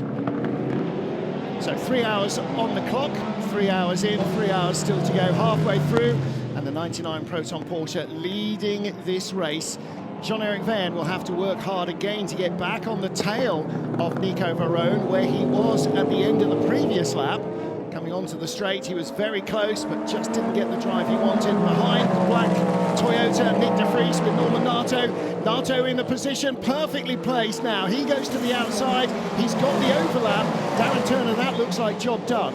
I'm not sure. I mean, ultimately, unless he can dash across now under braking and block off the Toyota, but the Toyota's got the inside line, so he's just going to try and push him wide on the exit. Like that. So yeah, basically push him wide on the exit. The good thing for the Cadillac, it went way past the gravel. Right behind, Malte Jakobsen up to 5th. He got ahead of Jenson Button in that first corner as we were watching the 2 cars in front. So the first of the Cadillacs did not get by the Toyota, and the second of them lost a place. Malte Jakobsen up to 5th. So Peugeot 2nd and 5th. Cadillac now 4th and 6th. And don't forget, this is all important in the Manufacturers' Championship. As of now, Cadillac up to 2nd place and the closest challenger to Ferrari, but the Ferraris are 7th and 8th, 51 and 50, so they're going to score points with both cars at the midway point. Not that there are points, but in 3 hours, if they're still there, then they will inch closer to a first manufacturer's crown. It is this point about the points in relation to each other with those 3 contending championship teams here. That's a change there, 92 with the, I think that's the 88, is it not? Yep. It is indeed. Ricky Perra fends off, Gianmarco Leverato. Zach Robichon's still there. Yeah, Ricky Perra moved up to 3rd place there. So the Manthey cars are 2nd and 3rd, the Iron Dames, and then the first form car. And this is where it happened. Switch back on turn 16. Yeah, superb move. Yeah, the Mustang briefly ahead, then Perra retakes it. Again, another attempt by the Peugeot here. You can look at this in 2 or 3 ways, gentlemen. One of them is these are 2 teams that have not won a World Endurance Championship race. The other one is these teams are taking points off the Manufacturers' Championship teams. It's taking points away that Cadillac could otherwise close the gap with. That's why Caddy are fighting so hard here. They don't just want the win, they want the points. And the other thing is Cadillac are ahead of both of the Ferraris, but Porsche is starting to drop out of the equation. Porsche need a much better second half of the race in terms of not making silly mistakes in the pit lane and not having contact with anybody than they had in the first half of the race. On board with Nick de Vries, you see the battle under brakes for the lead, going through in turn 10 and running out wide behind the 21 Ferrari. A change for the lead. Jean-Eric Vergne elbowed his way through.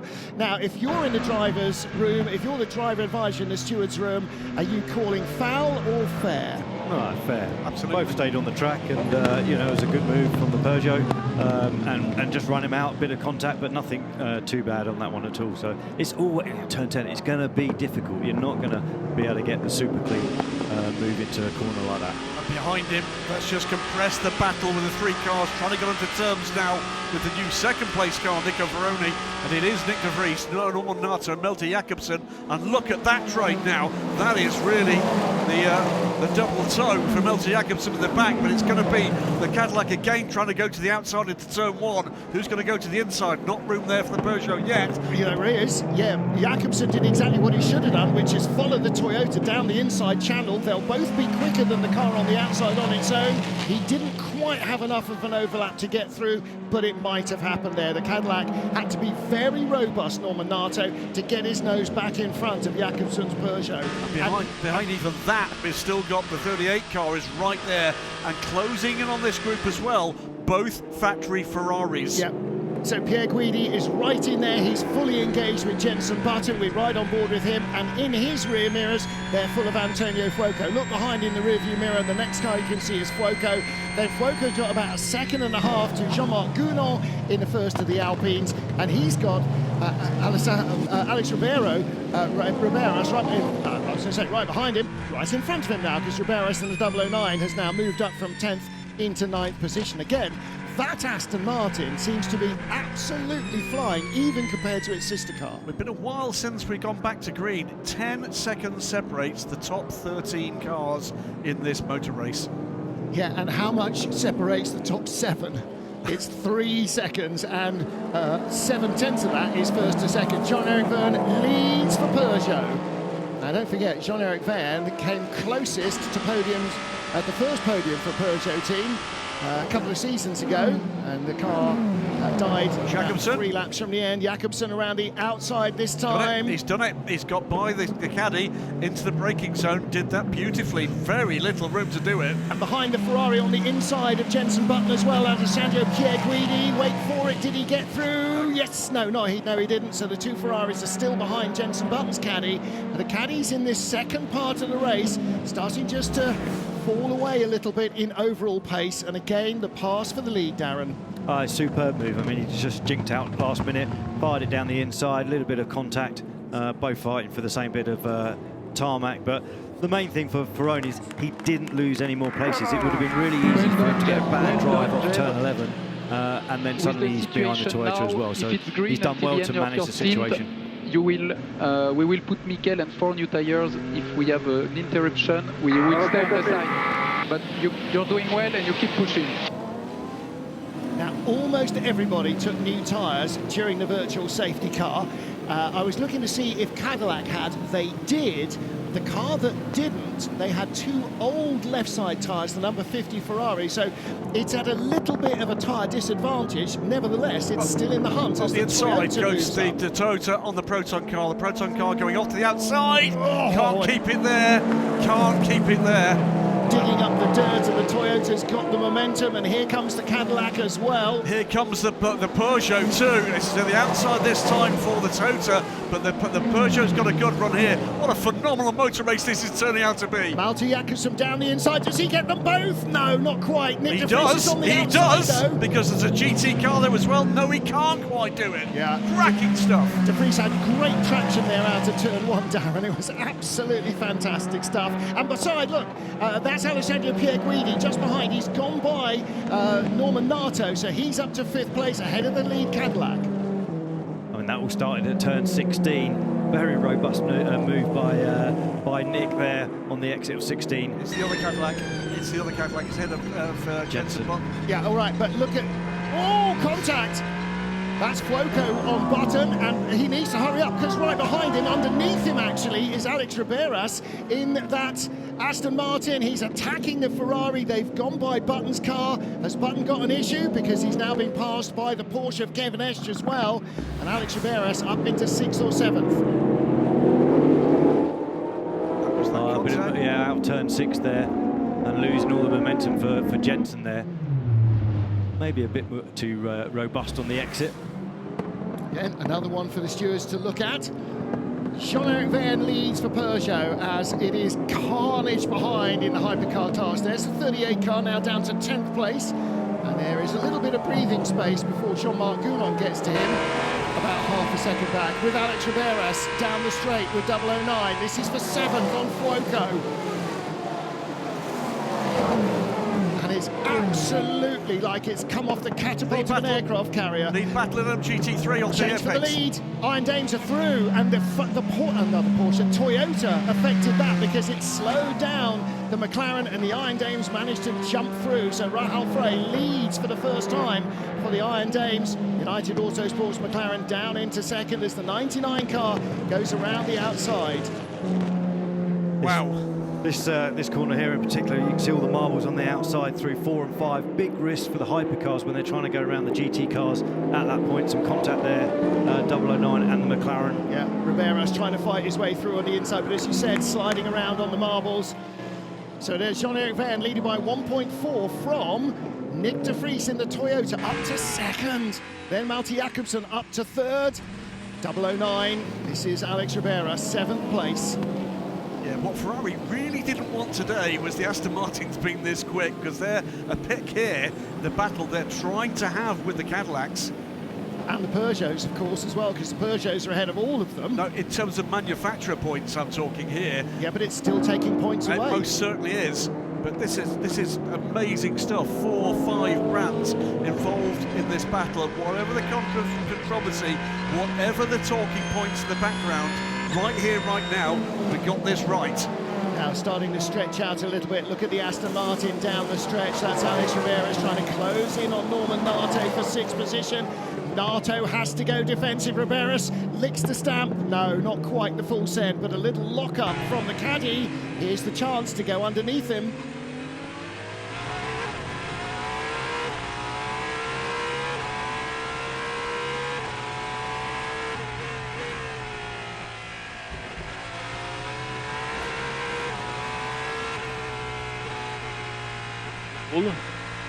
And head down. There will be no more traffic now. So Riberas being given the opportunity here, get his head down and get stuck, and he's doing that right now. Here, though, is another look at that change for the lead on the inside, using the Toyota that was actually taking the position, or rather leapfrogging the 2 LMGT3s, cracking stuff on the Health Road there. Heads up, saw the opportunity, went for the gap, sort of carved there, Darren, by the Toyota, and took the position. Yeah, being in the sandwich is going to be a tricky situation, but held it well, took the lead of GT3, and their pace is fantastic at this point of the race. 99 now under pressure from the 51. Timing the scoring screens, I'm afraid, are misbehaving at the moment, but this is for 4th position now. Ferrari beginning to wrestle back the advantage over Cadillac here. Both their cars were behind the caddies. The 51 has managed to leapfrog past both of them. Peugeot lead the race. Jean-Eric Verne was second ahead of Nick de Vries in the number 7 Toyota, looking for yet another win on home ground for the home team. But Melty Jacobsen is closing on Nick de Vries. Nico Veroni, having led the race coming out of the safety car, now fending off a long train of cars behind him, headed by the points leaders in the World Championship, the 51 Ferrari team. And Darren, he's still got 33% energy, so probably about another 9 or 10 laps maybe to deal with those tired tyres and that problem with oversteer. But the 51 Ferrari under pressure from Norman Nato, Alessandro Pierguidi trying to hold him off. The problem is now, as they battle, the Aston Martin is going to look to come up the inside because Ribeiras appears to have inherited the Marco Sorensen gene. You mentioned the number 12 Cadillac there, and you mentioned the energy. Remember, they pitted under green, so they pitted earlier. They are the car in the lead group that are lowest on energy at this point. Okay, let's go for the Proton now. Let's go for the Proton now. Good job. Amazing. Yeah, because he wasn't going to do that otherwise. But I get the point. Drive quickly? Ooh, that's a plan. Yeah, absolutely. Just having it confirmed by the engineer, thank you very much. Now, see, what we didn't hear is possibly an earlier message that say you need to have a few laps, just conserve, get us back into a window. Now, unfortunately, from behind, here comes the Aston Martin, and this is not just an issue for the Cadillac, this is an issue for the Ferrari and for the Proton car, because look at the speed of the Valkyrie down the straight. Superb move. It was a monster move from Alex Ribeiras there. The good thing from Alex there was like he was going to be pushed to the outside, which was going to make it difficult for him around the outside of turn 1, but he jinxed right, got himself down the inside. Fantastic stuff. Alex Ribeiras up to 6th position. Norman Nato down to 7th place. The car that started on pole position. And the Aston Martin, don't forget, has run as high as 3rd place in the first hour of the race, has had 2 different penalties that dropped it right to the tail of the field, and is coming back from both of them. If they'd had a clean race, and this is all part of the deal, imagine where they would be. They would very probably be where the Peugeot 93 is now. But Peugeot, with the Toyota in the middle of their sandwich, are the top 3, and this is the queue of basically everybody else in Hypercar apart from the number 20 BMW. So this is a long queue of cars all angling to get by the 99, the white car with the green highlights. Right now, on the form we're seeing here, any one of 6 of our 8 hypercar manufacturers could win this race.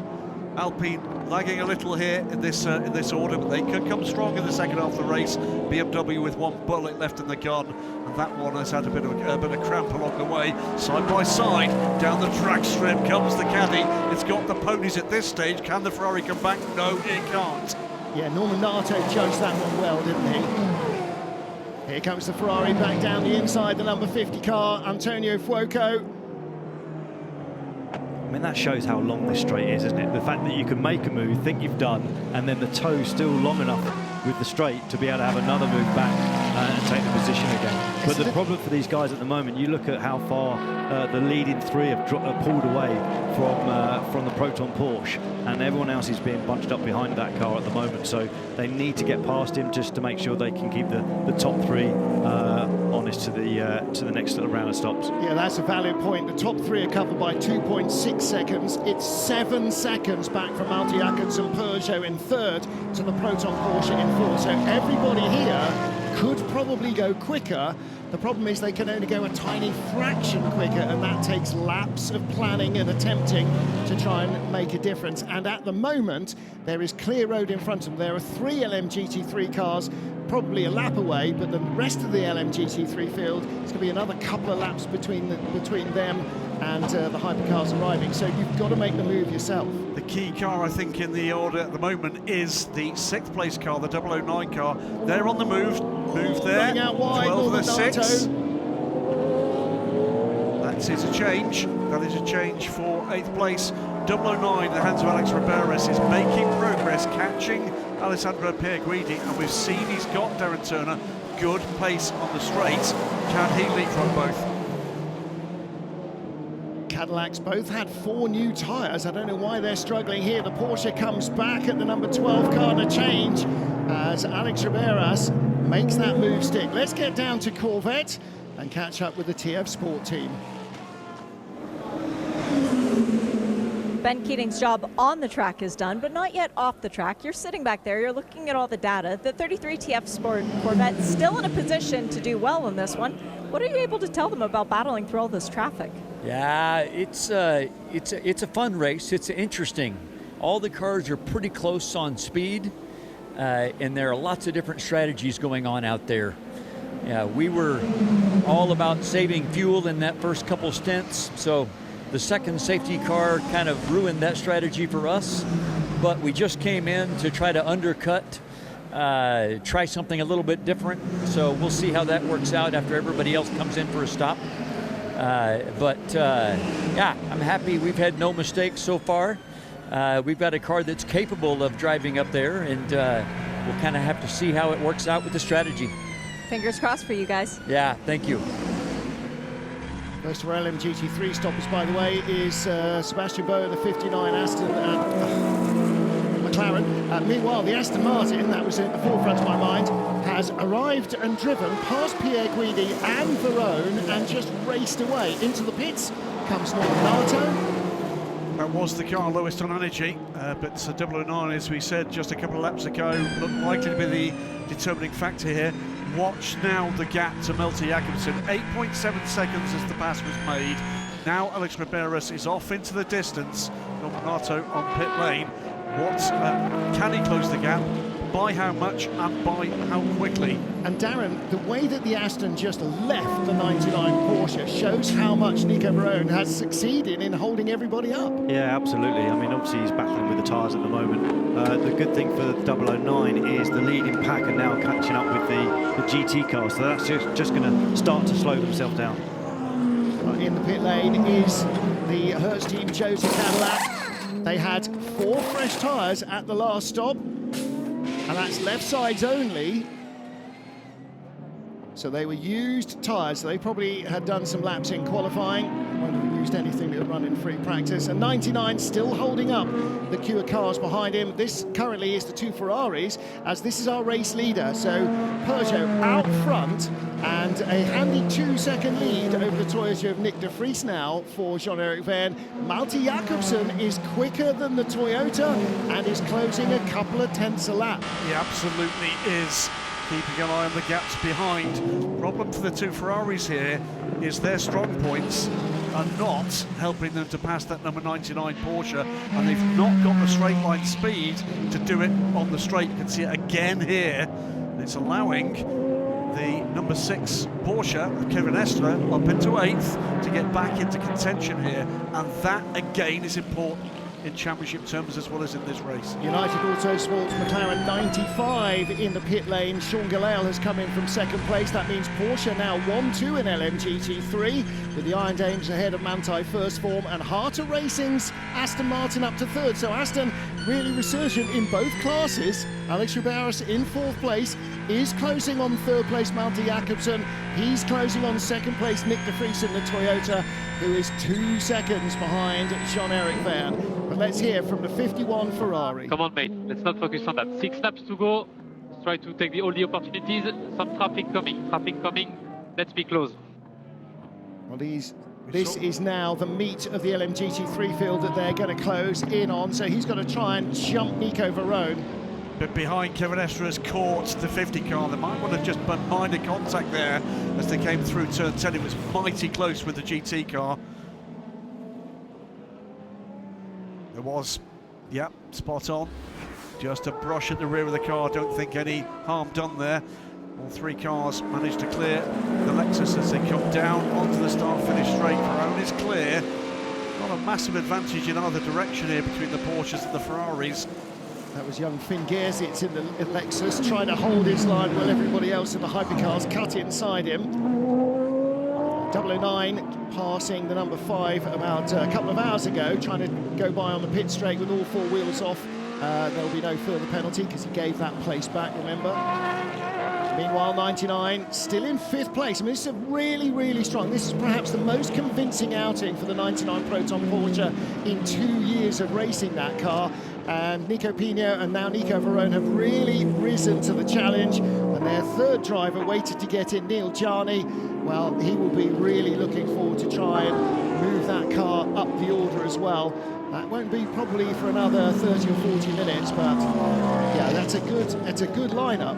More traffic coming for this group, but this battle is also closing it up, making an even longer train, because catching this group, which is a moment tailed by Jenson Button, catching is Paulo Chatin in the first of the Alpines, the number 35, and the 007 Aston Martin, the hands of Tom Gamble. Trouble. 99 car turned around. That's a real shame. Varone he had sort of bad traction out of turn 11 and just enough room to get the nose of the Ferrari underneath him and then shut the apex. And the 51 car has been bumped down the order and now 50 under pressure as well. The number 6 Porsche, Kevin Est, bit between his teeth. If you think that Alex Riberas has got the bit between his teeth, Kevin Estre even more. He's going to go the other way round the 21 Ferrari, and he continues with that momentum. He's going to have to cut inside the Cadillac, the Mustang. He finds the room and he takes the place. Now then, can he clean through there? The next car through, the Cadillac, the Alpine, have both gone by the 51 Ferrari. So the Alpine moves up to 8th, the 51 Ferrari down to 9th. Jenson Button and Paulo Chatin taking advantage of that one. Is the damage to the 51? He's got the 007 all over him now. Let's watch this again. This is the 6 and the 50. You've got to have a lot of trust in the Ferrari GT car not to move, not to try and kick left, to try and open some sort of more space for the prototypes coming through. But what a pass! I just don't want to even imagine what those two GT drivers are thinking. I'm just going straight. I'm just going straight.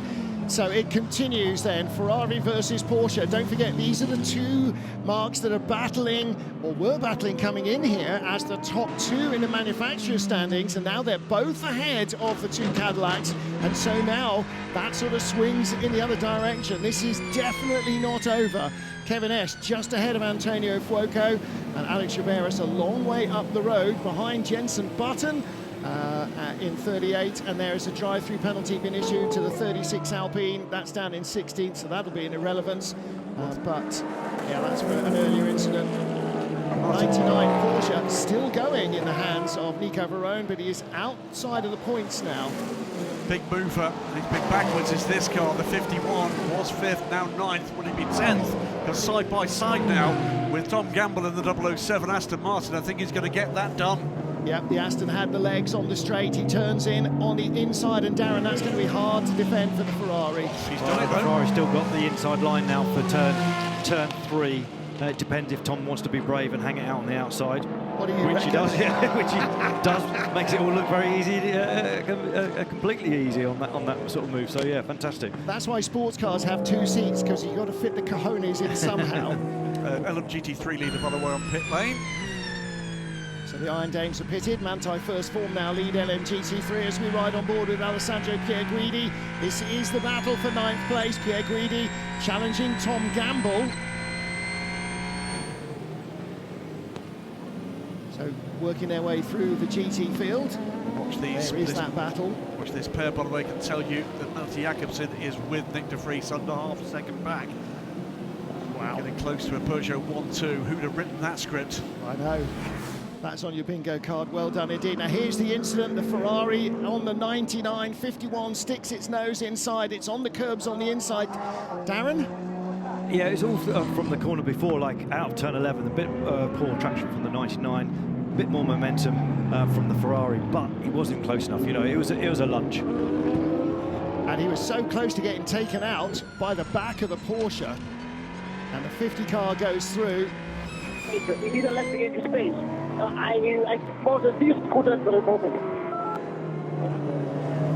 Alessandro Pierguidi saying he didn't give me space. Well, that's not his job. It is the job of the faster car to pass cleanly. Proton Competition's 88 Mustang in the pit lane as the Iron Dames go back out. Rahal Fry still at the wheel. So it's still Manthey first form leading at LMGT3, but Hypercar is like a barn fire at the moment. Jean-Eric Verne leads the battle for second, Nick de Vries and Malte Jakobsen, and there it is. Jakobsen right with Nick de Vries in the number 7 Toyota, so the black car just holding on in front of the Peugeot. And this is as close as they get as they come into traffic, and Jakobsen losing out there as de Vries lunged the Corvette to get through. And sometimes, Darren, you've just got to be brutal with the GT3 cars because you've got a race to run as well. Absolutely. I mean, you do have to take the risky moves, like we're seeing with the Toyota at the moment, and just getting it sent, especially in this section, because if you can give yourself a car buffer between you, you've gained yourself half a second going onto the main start-finish straight. That's probably enough to keep someone away from attacking you into turn 1. 007 Aston Martin should be in this lap. We hear that 51 Ferrari is coming in this lap as well. It's got 7% fuel left, but as of now, Ferrari still with a slender lead in the Manufacturers' Championship, but Porsche have crept back ahead of Cadillac. It's got 7% energy left. It may not have fuel. Yes, exactly. So it's certainly, we should be seeing a lot of these cars in at around the same time because they all pitted at around the time we had the virtual safety car. So we should be seeing a gang of them in. In comes the 51, in comes the 007, in comes the LMGT3 leader, Ricky Perra, in the number 92 car. There's the Aston Martin. So 007 is in the pit lane. Tom Gamble will stay in. And still, Alex Riberas in 4th place in 009. But he's catching. He's caught, since we said that pass had been made for 4th, he's caught that battle by nearly 4 seconds now.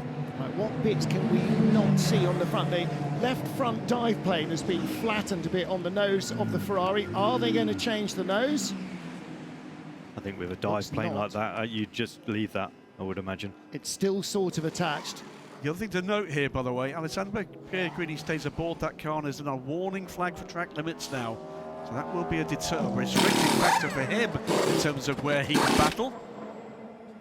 Looks like left side only for the 007 Aston Martin, left side only for the Ferrari as well, number 51. 009 is due in this lap. Jakobsen here on De Vries, closer. Not close enough, I don't think. Not this lap, no. And Nick de Vries with a fraction more energy. Now, some of that may be just battery energy difference between the two, the state of charge. And there were a couple of cars that topped off. I'm now trying to remember if the number 7 was among them. Either way, this is a fantastic race so far for the Peugeot team. Well, I mean, for the home crowd, the number 7 crew have been heroic here. They looked absolutely nowhere in the first part of this race, but Nick de Vries' stint here, no matter what happens from here on in, has been phenomenal. Yeah, this is kind of Sebastian Buemi in the number 8 car in Bahrain last year, isn't it? Oh, and another big lurid spin. That's 27 Hearts of Racing. And who's that in the dust? That's the 007. And it's big damage. And that is out of the race. That is very heavily damaged right front corner. It was Aston and Aston. It's Heart of Racing and Heart of Racing, I'm afraid. Yep. So coming out of the pits, 007. Straight on the colder tyre. Yep. Good handle at that point. There's an overtake between the GT cars. Yep, he's trying to go down the inside of 27. And the Porsche goes inside him, and he turns in, and it spins. Wow. Lots of drama as the 007 on its outlap loses it on cold tyres and takes out 27, the Heart of Racing car that had just pitted from the top 3 in LMGT3.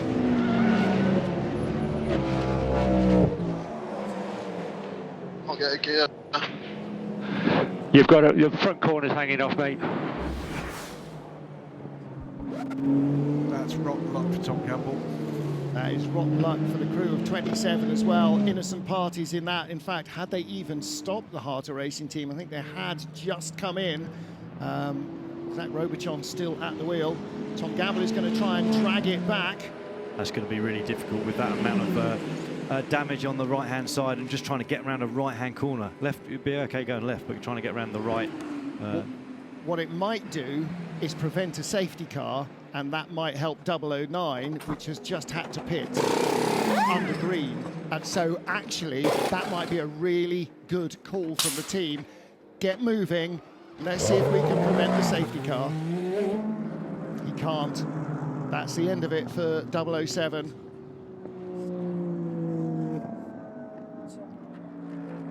Do you want me to continue or not? It's driving, but... No, stop, park it, keep out of the way. Yeah, park it out of the way. Well, for safety, that's the absolutely correct decision. I wonder where he's ended up, if he's ended up on the outside of turn 4 entry and found a little slot. Yeah, there was. You could see an orange barrier. There was a truck there, so they could actually pull him back out of the way fairly quickly. We might obviate the need for a safety car, but poor Tom Gamble, that's just really tough. And don't forget, he had left sides only. Into the pits comes the race leader. So Jean-Luc Verne pits the 93 car, has to come around the 21 Ferrari. Can't compromise this stop. Coming around the 21 Ferrari, actually cost the 83 Ferrari half a minute in the last race. We will go under full course yellow in less than 15 seconds. Full course yellow in 10, 9, 8, 7, 6, 5, 4, 3, 2, 1. Full course yellow, full course yellow. Well, full course yellow will be to clear up the debris field. The number 7 Toyota of Nick de Vries is our race leader, but look who needs fuel, Graham. This is massive drama because the pits are closed under full course yellow, and we've got multiple cars on fumes, including cars right at the top end of the championship. And if they come in for emergency fuel, they'll have to come in again, and that's going to be a huge compromise. And look where we're at there. The number 7 car, 3%. Kevin Estra in the 6 car, 1%. Nico Veroni, 1%. They're going to have to pit under full course yellow. They are going to have to, and that will cost them a lot of time once we go back to green. That's going to be potentially very valuable indeed for Ferrari. And for anybody like Peugeot, who pitted under green, who don't have to serve that second stop time. And Cadillac, by the way. Yep. But this is bad news for Porsche. Well, it's almost everybody, basically, apart from the top 5. Kelvin van der Linde, Sheldon van der Linde should, in the number 20 BMW, if it's not too long a full course yellow, be able to survive. But Yafei, I mean, the 83 has had a tough enough time as it is, being assaulted by 007 early in the race and losing downforce and getting damage. And then this is just coming to kick them in the teeth when they're already down. Darren Turner, we talk about these races just throwing drama at you from every single turn. There's something you wouldn't have seen coming. I mean, we saw he was struggling on the cold tyres out of the pits, and then that wobble just pitching him into the side of the other team car. Yeah, obviously coming off your speed limit on the pit lane, he's trying to take the maximum speed he can do with the tyres that he has underneath him into turn 1, and probably mindful of the other hypercar that was coming and trying to defend that. Run a bit deep into turn 1, and then the drag up to turn 3. Just unlucky because it looked like obviously he had a bit of a slide, and then it bit and just shot right. And unfortunately at that point, the 27 Art of Racing Vantage was on the outside of him at that point. So if the 27 hadn't been there, it would have just been a spin to the right, collected it all together. I don't know, maybe lost 10 seconds, but with the 27 being there, that was the consequences were dramatic. In comes the 6. That will be emergency fuel. They will have to pit again. Remember what happened with the number 8 Toyota when they didn't come back in? It was a 3-minute stop and hold. Let's catch up in the pit lane with Shay Adams. Shay, what do you know? I just checked in with the Heart of Racing team to try and find out if their cars are okay, the ones that are still remaining. The gearbox has been acting up here and there for Alex Riberas, but they think they've got their arms around the problem for the 009 Valkyrie. But for the 27, the car that was involved in that shunt there, I checked in and said, is Zach okay? And Ian James, co-driver, said he's reporting it's still driving straight. We might still have a car that can win this thing yet. Long way to go. A long way to go indeed, and if anything to go by, it's not going to calm down any moment soon either. So in has come 99, the Proton competition Porsche. Yeah, they're on 1%, so they've taken the 5 seconds of fuel, hence 17%, but are one of the Gagler cars that will now have to, and there are a number of them, the 6, the 99, the 5, the 93 and the 35. This is going to shake this race up again. And that's why, because under full course yellow, to prevent people doing crafty extra long fuel stops or grabbing an unfair advantage, the pit lane entry is closed. So Tom Gamble in the background there, ruining that moment. I think this car is going to have to come in on this lap as well. So what at the moment looks a great position for the number 7 Toyota. I think we've gone to safety car. We've gone to safety car. Oh, wow. The pit entry will be closed for 3 laps under the safety car. He's still going to have to come in. He is still going to have to emergency service, and that's because this car seems to be a bit too badly damaged to be dragged in. It looks like the vehicle that was there does not have the lifting arm for lifting these hypercars. Got to ask the question, I'd be interested exactly where Toyota were on the circuit with the 7 car when that happened. At that point, some kind of intervention was pretty much inevitable. They were that low on energy, why didn't they pit? Were they able to pit? Same for the 6. But he has pitted now as he's had to, but you're absolutely right, solid call. Alex, I'll just give you overview. First of all, here we got a full course yellow. Tom is all fine, no worries. He had a contact with the other cars, with the other Martin, unfortunately. So that's it for them. The secondary, reminder about full course yellow release, so do not make mistake as we do that. Just wait until the comes green on the dash here. I will do countdown, but look on the dash as well. We just missed by 1.7 meter for the speed to be illegal, so not much. We need to be just safe. Stay on the safe side, please. And they're being very, very sharp on the restarts. Now, of course, that was before the safety car was scrambled, so that was assuming that full course yellow would end at some stage. Now we're going to safety car, and so actually a lot of that becomes slightly irrelevant. But nevertheless, 2 hours and 22 minutes of the 6 hours of Fuji remain. Lots of debris being swept up by the marshals.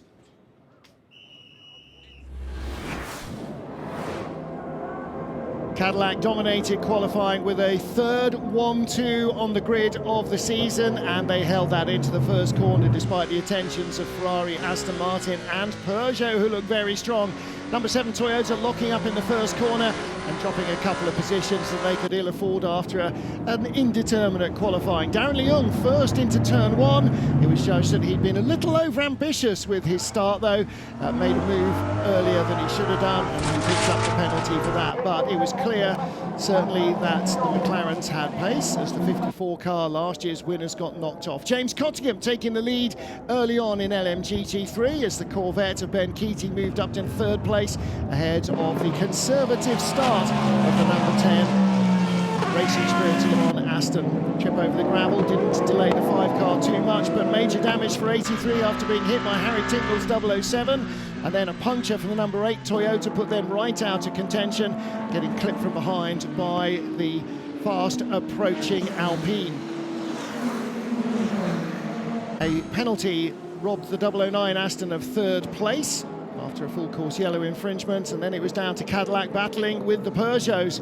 Loic Duval coming around the outside of the second place Cadillac and moving up into a top 2 spot with Ferrari and Peugeot and Porsche giving chase. All arms and elbows in the midfield after being released from behind the safety car. Antonio Giovinazzi in the 51 Ferrari making a move and making up a place.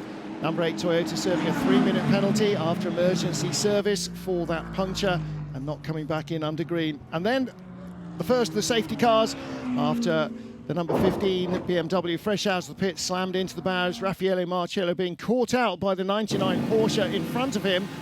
99 continued with no major dramas, and by the time the virtual safety car and the safety car had gone, it was the race leader from Peugeot and Toyota.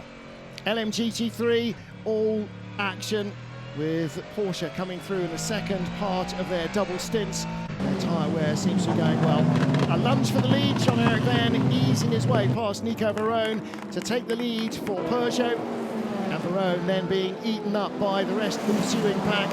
Past him went Nick de Vries. Past him as well went Malte Jakobsen, who also attacked de Vries for second for third place. As the Cadillacs and the Porsches battle behind. Rahal Frey used the faster car coming past to get by the McLaren to take the lead in LMGT3. And then drama for the 99 and the 51. Contact. And the 99 going backwards, just avoiding taking out the 51 car. Then the accident between the two Heart of Racing Astons. Zachary Rubichon getting knocked off in the LMGT3 car by the 007. Tom Gamble out of the race. We are under safety car in Fuji.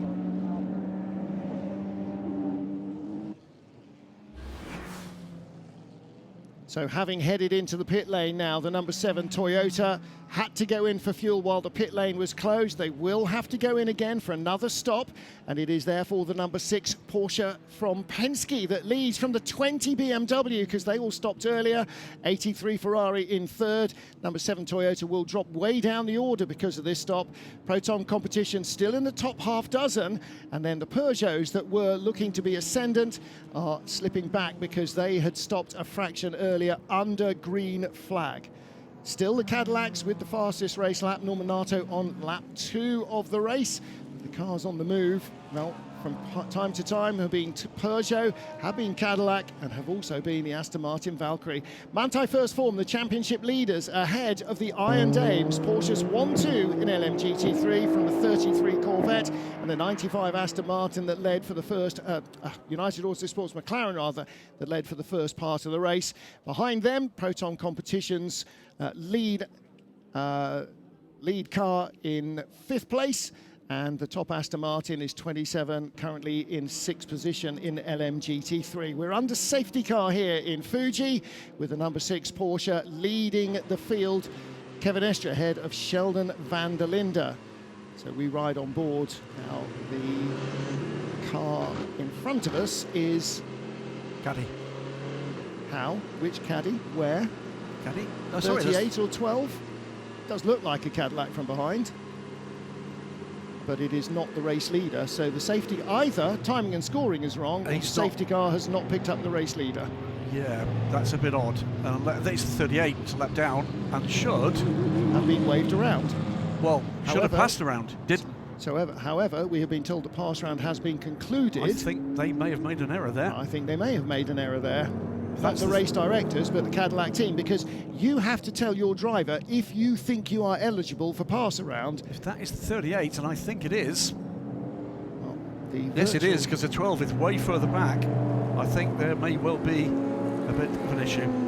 Yeah. So, this has got another phase to go through in this topsy-turvy 6 hours of Fuji, the 100th race in the history of the World Endurance Championship. And that's because we have a number of cars in this train, many of them that have been in race-winning potential contention. So you see the 007 being flatbedded away, that's a very sad sight, that will need to pit again when we go green. And that includes the number 7 Toyota, it includes, was it both the Ferraris? The number 6 Porsche, certainly. So all sorts of potential dramas on top of the catalogue of dramas we've seen so far. Well, this is the incident. Yeah, Darren, it's really tough so to see. Unlucky for 007 that the 27 was on the outside. It's just back on throttle. Obviously the Porsche came underneath. He's back on the throttle there. And yeah, for sure, if the 27 wasn't on the outside, it just would have been a spin. But what I'm really surprised, considering you look at the damage of the 007, and that car is completely out of the race, that the 27 is still going around there. And got hit in the driver's door as well, so it's probably damaged that side. But luckily, the exhaust don't run around the outside. Looks like quite a big hole. We've not seen a close-up shot of the left side of the 27. It looks like quite a big hole punched in the side of that car. Might not even have to open the door at the driver change. They can see it now. Well, they might not be able to open the door at the driver's change. It looks like the aerodynamic components are still attached. Has the Cadillac ended up behind the safety car because the other ones have all had to box for them the pit stop under the full course yellow? No, they haven't done that yet. But look at the energy. No, I think you might be right. You might be right. That the Cadillac's just shuffled forward. Look at the energy here. The Cadillac is not the race leader, no matter how you slice it, so it shouldn't be at the front of the queue. They should have gone for pass around. But look at the energy of the cars that are at the front of the queue, particularly the 20 BMW and the 83 Ferrari. If there's another lap or two of safety car, they might be having to go in, but the pit lane may well be open by that stage. Martin, I'm going to correct myself and correct you in doing it. I'm wrong. The reason the 38 car is at the front of the queue, Darren is correct, is because the 7 was picked up by the safety car and then pitted. That was the leader, and they did the pass around with the 7 being picked up at the front. So we'd already got pass around. We saw the 2 Ferraris passing around. I'm pretty certain the 38 has just been phenomenally unlucky with the timing of when the leader was picked up and when the pass around was done. He couldn't pass at that stage because the leader was ahead of him, and they then pitted. That I would say is an error by race control, because they should have looked at where the energy level was. Just mind the light, but on our screen it's off, so it should be fine. Maybe full service, fuel and full service. Yeah, the light that normally says pit entry closed is not illuminated. After 3 laps of safety car, the pits open again, and so that is a clean chance to service for the race leader and the second place car. How quickly in this topsy-turvy race fortunes change. The number 20 BMW, absolutely nowhere, pits from second place. Number 6 Porsche, which has been up and down like the Assyrian Empire, pits from the lead. 83 Ferrari, pits from third. 4th place, the 99 car comes in. 5th place, the 5 car comes in. They may not need fuel now, but they will in a handful of laps, so now is the time to take it. And half the LMGT3 field are doing exactly the same. In fact, to be honest, Darren, almost everybody should pit now, fuel, tyres, reset, go again. There's a load that have already boxed just at the, just before the safety car was coming out. So they're in the pound seat right now, aren't they? They've got the energy now for a long stint, and more importantly, they've got track position. Here are the crew of the number 6 car. 2/3 of that championship-winning trio still here. Van Tour, the 3rd member of that crew, has not left endurance racing. He is the lead tester for the Genesis Magna team, which will be his fourth major manufacturer in the top class. Well, with triumphs with Audi, reflecting a little earlier today, enjoying the moment as we see the top of Mount Fuji today for the first time. Well, that means the weather is clearing a little, because that has been deeply embedded in dark cloud for a while. Reflecting on moments from the last 100 races, and one of them was at Shanghai, calling the podium when Andre with Marcel Fesler and Benoit Treluet were crowned champions. That was quite a moment for them and frankly for me. Hang on a minute. Audi Porsche Rebellion. There we go. Now, how's this going to be called? He stuttered, and that, oh no, was fine if he'd managed to get the traction down, but he didn't. It wasn't fine, was it? No. That was a very touch and go from the team. They gave it a shot, but again, stewards will look at that. So Peugeot, 93, not at the front of the queue, but the race leader. Well, to give you an idea just how costly the need to make emergency pit stops were, look at the position of the number 7 Toyota. They were up in the lead battle, they're down 13th place. Now, conversely, in LMGT3, look who is still at the top. Manthey First Form and the Iron Dames ahead of TF Sport. So the 92 and the 33 car are 2 of our lead contenders for the LMGT3 title in terms of both drivers and teams. The other car that is in the equation is the 21 Vista AF Corsa Ferrari, currently down in 11th place and not in even 1 point scoring position. So for the moment, 33 TF Sport Corvette and their driving crew, the 92 Manthey First Form Porsche and their driving crew are looking very strong to ease the 21 Ferrari out of the championship hunt. So, pretty messy section of this race, just by dint of the timing of that safety car and where people were on energy. There'll be a few slapped foreheads on strategy around that, but such a tough call to make. There's so much up for grabs here. It's the win in this 100th race in the history of this championship. It's the points position and championship places, both for the manufacturers and for the drivers' championships. Hearing now, pass around procedure is under review. Let's wait and see what emerges from that. Now, unusually, Hang on, in terms of the cars that passed around, it was hypercars, not LMGT3s. Before you get any further, the two cars at the front of the queue are now 14th and 15th, Earl Bamber and the Alpine of Jean-Marc Gounon, the 36 Alpine, not the 35 Alpine that is currently second. So those should, I said Jean-Marc, did I, Jules? Sorry about that. Our French correspondent corrects me from the pits. So easy a mistake to make for an old fool like me. So those two cars,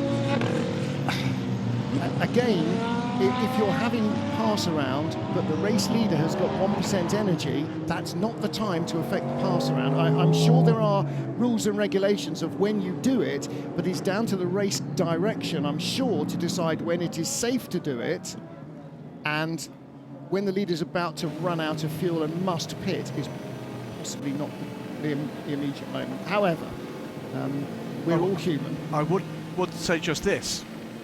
What they're looking for is the earliest opportunity to get the race back to green. And they're not anticipating 10 or 12 laps. They're anticipating as few as possible, because what they're dealing with is an incident, as we saw with the charming shot of the marshal with the dustpan and brush, a lot of debris. They're still running out behind the safety car queue to go and pick up David. Oh, yeah. So the lights remain on the safety car. However, as it is, our race leader is behind a bunch of LMGT3 cars, behind quite a bunch of LMGT3 cars. So the first two prototypes are out of the top 10. The race leader is about 9 or 10 cars back. In fact, he's half the LMGT3 field back in the queue. I'll be slightly provocative in your point's perfectly validly made, but I'll be provocative in response, which is, had they delayed it, you'd have had people saying, get on with it. Yeah. You sort of can't win in a situation like this. I say again, the first priority, the only major priority, is safety and getting the race back to green flag racing in a safe manner. And they would have anticipated doing that as soon as possible and get through the process as soon as possible so that you could then do it at the earliest possible opportunity. And in this case, there's been more losers than usual. Well, we've got a very busy LMGT3 field there. Not in the action at the moment is the double 77 Proton competition car. The Akotis ASP team for Lexus is doing things a little bit differently. The silver driver's now in the car. Ben Barnigat, what's the logic to that? Trying to mix it up and just, play different cards to see if it comes out on top? Well, right now in our car, we're still waiting for Finn to finish his drive time. I wasn't able to jump in just yet and do that. So, it's always how it is in these endurance races, right? You kind of have to tick off the first few things like drive time and stuff, but then you need to start working the race from the back, from the finish backwards. So I think we're looking like we're on pretty good strategy right now. So let's see how it shakes out. We had a bit of a tough start, dropped backwards, but we're kind of back in the top 10 now, and hopefully we can do something at the end. When it's this chaotic out on track with everything going on, how do you even read the rhythm of the race as a driver getting ready to get in? Yeah, that bit's tough, especially someone like myself. I'm a bit bad for needing a nervous bathroom break, so timing that's my tricky spot, but that's definitely harder for the engineers than it is for us. Like, as a driver myself, I was actually not sure if I was going to get in the car in the second stint of the race, so I've kind of been ready to go the whole way. So, yeah, definitely eager to get out there, but yeah, it's just sometimes the way it shakes out, but looking forward to getting out there. I think the race being chaotic has definitely worked in our favour. We've been struggling a little bit on long run speed this week, so all these yellows have kind of always bunched things back up and put us back in the mix. So quite grateful for it, and hopefully we'll have a shot at the end here. Good luck. Thank you. There's a range of options, aren't there, available to race control in managing an emergency situation. We just obviously have one of those. I guess one of the questions, well, I know one of the questions being asked is, why did they go straight to safety car when, in terms of visually what you're seeing from the TV pictures, the issue is contained at one corner? Well, the answer, I think, and I've not asked anybody about this, is what we've seen since. They've determined there's enough clear-up required that the only safe way to manage the field is to get them behind in a safety car queue. They've gone directly to that. Yeah, 100% right. For the first time, by the way, in this race, Ferrari shown in gold. A virtual champion. Safety car is coming in this lap. What that means is, if this race stops right now, they've got enough of a gap. But they're not there yet, because we've got 2 hours and 4 minutes, and as Plenty of runners have found. Oh, big twitch for the 92 car, and that's going to mean it's a change for the lead. No, right does not go past Ricardo Pera, but that is the top 6-7 cars in LMGT3. The turquoise Porsche, Ricardo Pera, right behind Rahul Frey. Then Johnny Edgar in the Corvette, looking to have a look at the back of the Iron Dames car. Then behind them, Sean Gallale as well. Because we were coming out of a safety car. She couldn't pass. She couldn't pass. That man, that's hurt her to the Corvette behind. Now here come the hypercars, and that is Mikkel Jensen, the Peugeot. Dives down the inside there. Right behind is Charles Malaysi. So it is two French brands going for the lead of the race here. And the Aston Martin, Alex Riberas, 009, is back up to third place, where it was earlier in the race before penalties. And off wide goes the 27 Harter Racing car. That was almost, he could see that happening again, couldn't he? Unfortunately, Zach Robichon. I'm not again, I'm off. He's got wise to that move from the Valkyries. And this is going to be carnage, because this hypercar battle has to cut through all of our lead LMGT3 cars. There was about 11 in front of them. Antonio Fuoco on the grass, gaining a lasting advantage by going off track. That won't be received very well. He's trying to get by the Aston Martin for third. He does. And right behind him is the 94 Peugeot. And we're behind the 94 Peugeot with Alessandro Pierguidi. So the Aston Martin kept it clean. The Ferrari went off track, got by the GT car, and as a result got by his hypercar rival. In the stewards' room, they'll be going lasting advantage. Yeah, from all of this, and from absolutely nowhere, Charles Malaysi's second in this race. I know. Well, again, that's sometimes where you're in the pits or not in the pits, and that makes a difference. And now here comes the 50 Ferrari of Antonio Fuoco. Again, from sort of somewhere in the 6 to 10 region to battling for second place. Marty Jakobsen down the straight as well, behind the Aston Martin. Now, if he can hoover up some of that tow, then they will both close on the 50 Ferrari, but he forces the Aston to defend deep on the inside. That'll run out wide and a little slow. So the Alpine and the Ferrari in front of them get through. Here's 7 and 99, and that's a change for position as well. Kamui Kobayashi going up into 11th ahead of Nico Varone. Carving their way through traffic. These safety car restarts are always edge of the seat for everybody, Darren. Absolutely, and it's the worst case scenario for the hypercar drivers that they're not at the front of the field when it goes green under the safety car. They're in the middle of the pack, so straight away they've got to get past the GT cars. And also, when you looked at the two hypercars that were at the front of the field at that point, Ferrari having that moment as he takes third place away from the Aston Martin, they've locked them because they were at the front. They didn't have to wait for the GT cars to take the start-finish line before they could start overtaking. Well, first thing, there's certainly damage to that Ferrari from going off track. He did leave a bit behind, didn't he? He did have two wheels on the tarmac, though, so that is probably still a fair pass. Right. So he was only he wasn't fully off track, so I think that's actually, they'll look at that and go, no, that's good enough. It's a restart, it's carnage. I think you've got to let them have a bit of racing room. However, number 9 Aston did get bounced by that 50 car, and now may have to worry a little bit more about the Peugeot behind him and Malte Jakobsen. There's Alessandro Pierguidi, there's 6.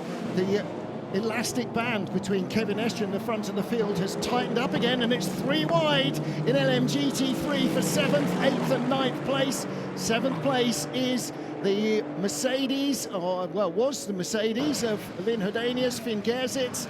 He's just about crept by Finn Gerzitz. And then Alessio Rivera behind in the 21 Ferrari, looking down the inside. Gerzitz in the middle of the sandwich. And Gerzitz in the Lexus is going to pick up a place as well, because the Mercedes drifts out a little wide. The Ferrari moves up 2 spots. That could be very important. Surface flags at pit entry being shown. First and second in LMGT3 are our championship leaders. Look at this, 88 and 31. This is for position as well. This was for 10th place.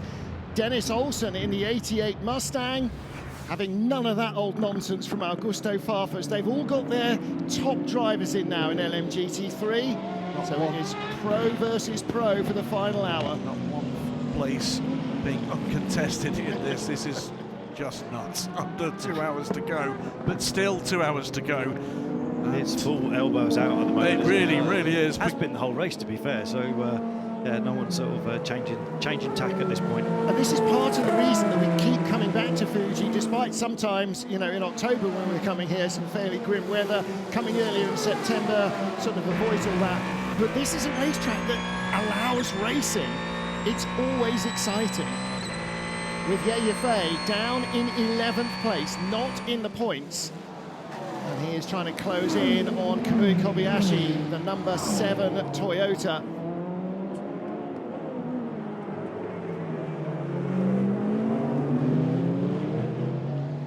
In terms of the Drivers' Championship, 51, the points leaders, they are in 6th position. And 83, second in the standings in 11th place, will not score. Now that's not enough to decide the driver's title here, as of yet, but it makes it much harder, even with points and a half in Bahrain, for 83 to overhaul themselves. The battle in LMGT3, Kelvin van der Linde in a run number 46 car. WRT BMW, this is the train ahead, it's pretty much the entire field. And don't forget how far ahead 31 and 46 were of their current positions before the last round of safety interventions. They were up in the top half dozen, battling for a podium spot. Here's that three-way battle, 21 on the outside here. Or is that 54? That's 54 on the outside. Davide Rigon now at the wheel, the man who took the checkered flag first in Austin, Texas, getting dive-bombed on the inside by Augusto Farfus in 31.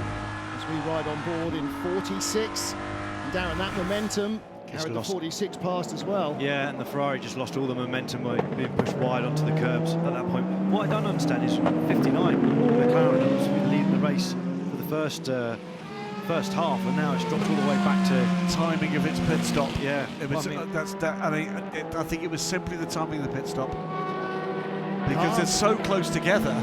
Just getting the wrong side of one of these cautions, and it's disastrous. Meantime, side by side almost, 51 and the 6th. This is the battle at the moment for 6th place, and these two cars in championship winning conditions, the Drivers' Championship.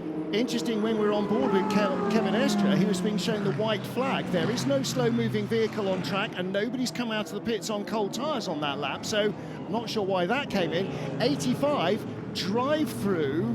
That is the Iron Dames for full course yellow procedures as the 54 Ferrari goes wide over the gravel yet again, and a change for 6th position. No, just holding on in 6th position is the 51 Ferrari of Alessandro Pierguidi, but Kevin Estre is in hunter killer mode again. I think he's got him. I think he's got him. It's a great pass there if he manages that, and he does. Just edges the Ferrari wide. Takes the position, and Alessandro Pierguidi has to lift out of that one. I don't think he lifted at all. I think he kept his boot deep in, but the traction loss on the grass, you can see how much mud he was throwing up there, as opposed to spray, which it would have been back in October. And ahead, the Aston Martin dive bombs the Ferrari and runs out wide. That was Riberas trying to go by Fuoco. He didn't go up one, he went down one because Malte Jakobsen's Peugeot got by him. So that means the Aston is down to 5th, not up to 3rd. And Darren, we talked about this all the time. If you make a move and it doesn't happen, you're going to lose a place. Absolutely, with how close it's been with the competition. Obviously, turn 1 is one of those places he probably had a run on the main straight and went for the move, but the consequence is if it doesn't work and you run wide, you're going to lose a place, especially with the Peugeots right behind him at that point. And of course, everybody is so packed up into the final 2 hours because of that recent safety car that has jammed the whole field together. So the 93 Peugeot, again, we can't say this often enough, I think. Mikkel Jensen leads for Peugeot inside the final 2 hours. Alpine in 2nd place with Charles Malaysi. Goodness me, this would be a podium. Car number 50 and 51 and 94 to the race director. Were they the cars that pitted? Doesn't include the 7. That's the 94 Peugeot. We will find out in the fullness of time. That might be quite a lot of fullness as well. We'll ignore that for the moment. Was about to say, Martin, watch this space in terms of decisions coming from race control and the stewards. Alex Riberas going side by side here. Yeah, side by each with the Porsche. And takes the position for 5th. There's a lot still in the in-tray, is what I was about to say. Yeah, because there's been... back up the inside. What a cracking sequence there. But Riberas lets him do that because he knows he's going to wash out wide, and Riberas crosses the line, cuts back underneath. That's a good... It's not done. Yeah, this is the bit he had to wait for, was the entry to turn 3. Did he have enough of a gap so he can just turn in, take the actual racing line? And he does, but he must have lost the spot because he was 5th at the end of the lap, or towards the end of the lap. So at some point in sector 3, he dropped behind the Porsche. Yeah, you know with Kevin Estre, it's never over unless the car's upside down and on fire. He's always going to come back at you. I am next to Paulo, the teammate of Charles Milesi, actually running 2nd at the moment. What was the strategy like? Did you plan to stop before the safety car? You need always to have a bit of luck in that situation. What is sure is the pace was good, but I was 3rd in the 10th position, so I maximum the fuel saving on the tire management. Thanks to that, we have been capable to do an extra lap, and thanks to this extra lap, we have been capable to have this luck to stop right before that and to have more or less a 3 pit stop. That's why we are P2 now, but I will not say it was planned, but it's what we were targeting. Do you think you have the pace to stay there until the end of the race? Yeah, honestly, I think so. The pace of the car was very strong, not on one lap. We saw yesterday in quali we missed a bit of pace on one lap, but for a complete stint, I think our tire there is quite decent, and I'm confident Charlie is super fast, so finger crossed, and I hope we will be capable to jump on the podium, if it's not better. Thank you very much, good luck. Valtteri Jacobsen bounced across the gravel there, trying to shake it out of the car as Antonio Fuoco went down the inside into turn 1. And here we've got a Toyota battling with a Cadillac. Alex Lynn, the man who took pole by a happy margin, trying to go around the outside of Kamui Kobayashi. Francorchamps is coming. Now what's that for? We'll have to wait and see, but that was a change for 3rd. Antonio Fuoco really attacking hard. Valtteri Jacobsen trying to hang on the outside. I'd like to see that again. I'm sure we will. I'd like to see that 50 and 94 again. 51, by the way. Alessandro Pierguidi, under investigation track limits, that usually only goes one way. We did say when they came out from those pit stops that was going to compromise his attack and defence, and that might well be the case. Yep, because he'd been warned, hadn't he? He most certainly had. It was Fuoco who had 2 wheels on the grass, making up places right from the restart. And there's Valtteri Jacobsen with Alex Ribeiro right behind him. Somebody shed lots of bits of car on the straight. And there, by the way, was a shot of Ricky Perra, our points leader and race leader in LMGT3. TF Sport, the 33 Corvette, in 2nd place. And that's going to be really critical as we get towards the end of this race to keep the championship alive. Let's get down to the Ferrari team while we're under full course yellow. Miguel Molina, you've raced here at Fuji many times before. Have you ever seen a race this nerve-wracking? No. It's going quite crazy, let's say.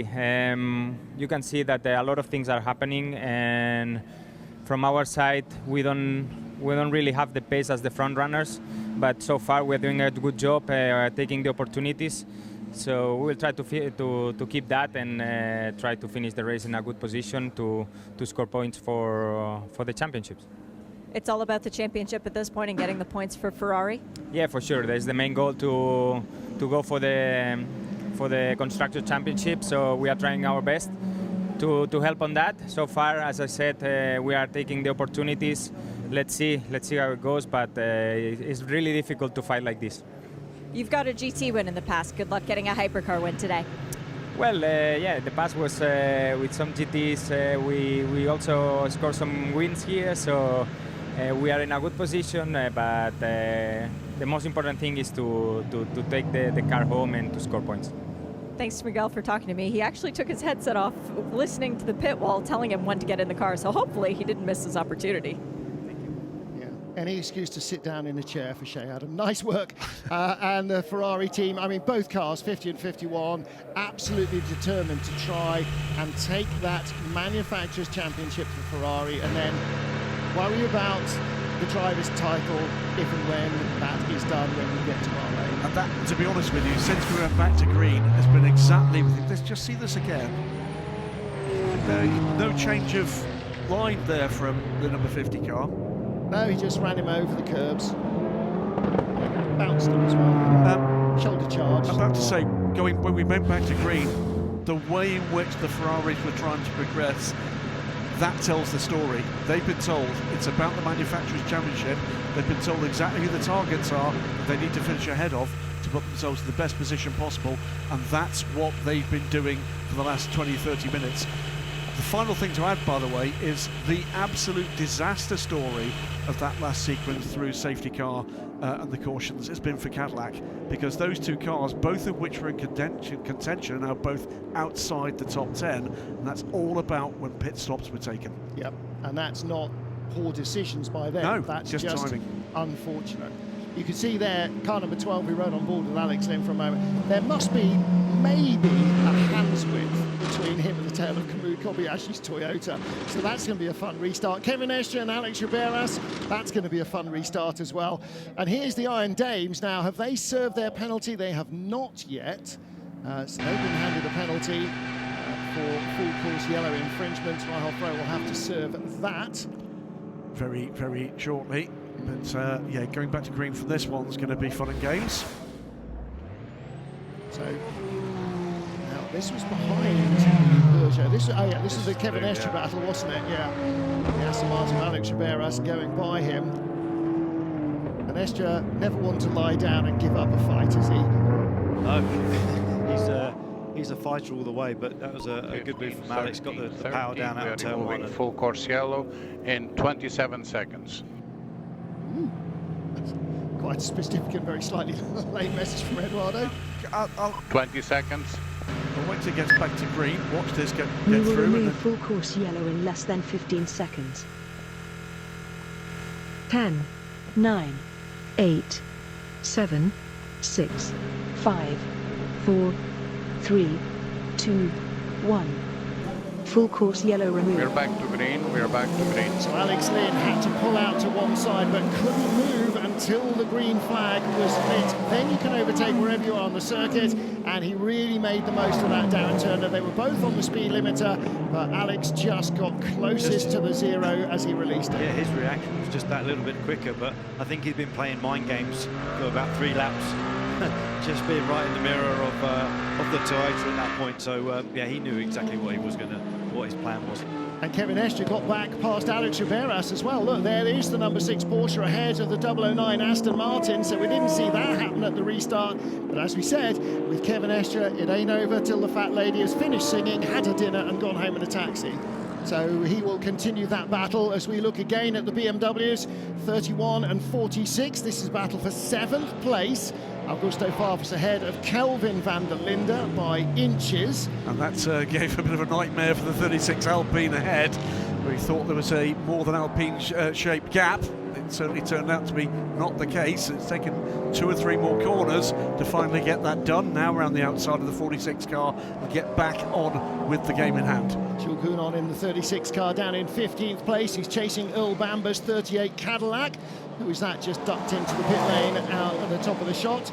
Somebody needed service, obviously, and it's 33, Johnny Edgar. And the 95. And the 95 will be to serve a... no, it won't be. That's not them. It's 59 that's going to serve a penalty. 88 down the inside. Dennis Olsen goes by Rahal Froh. That was a superb move.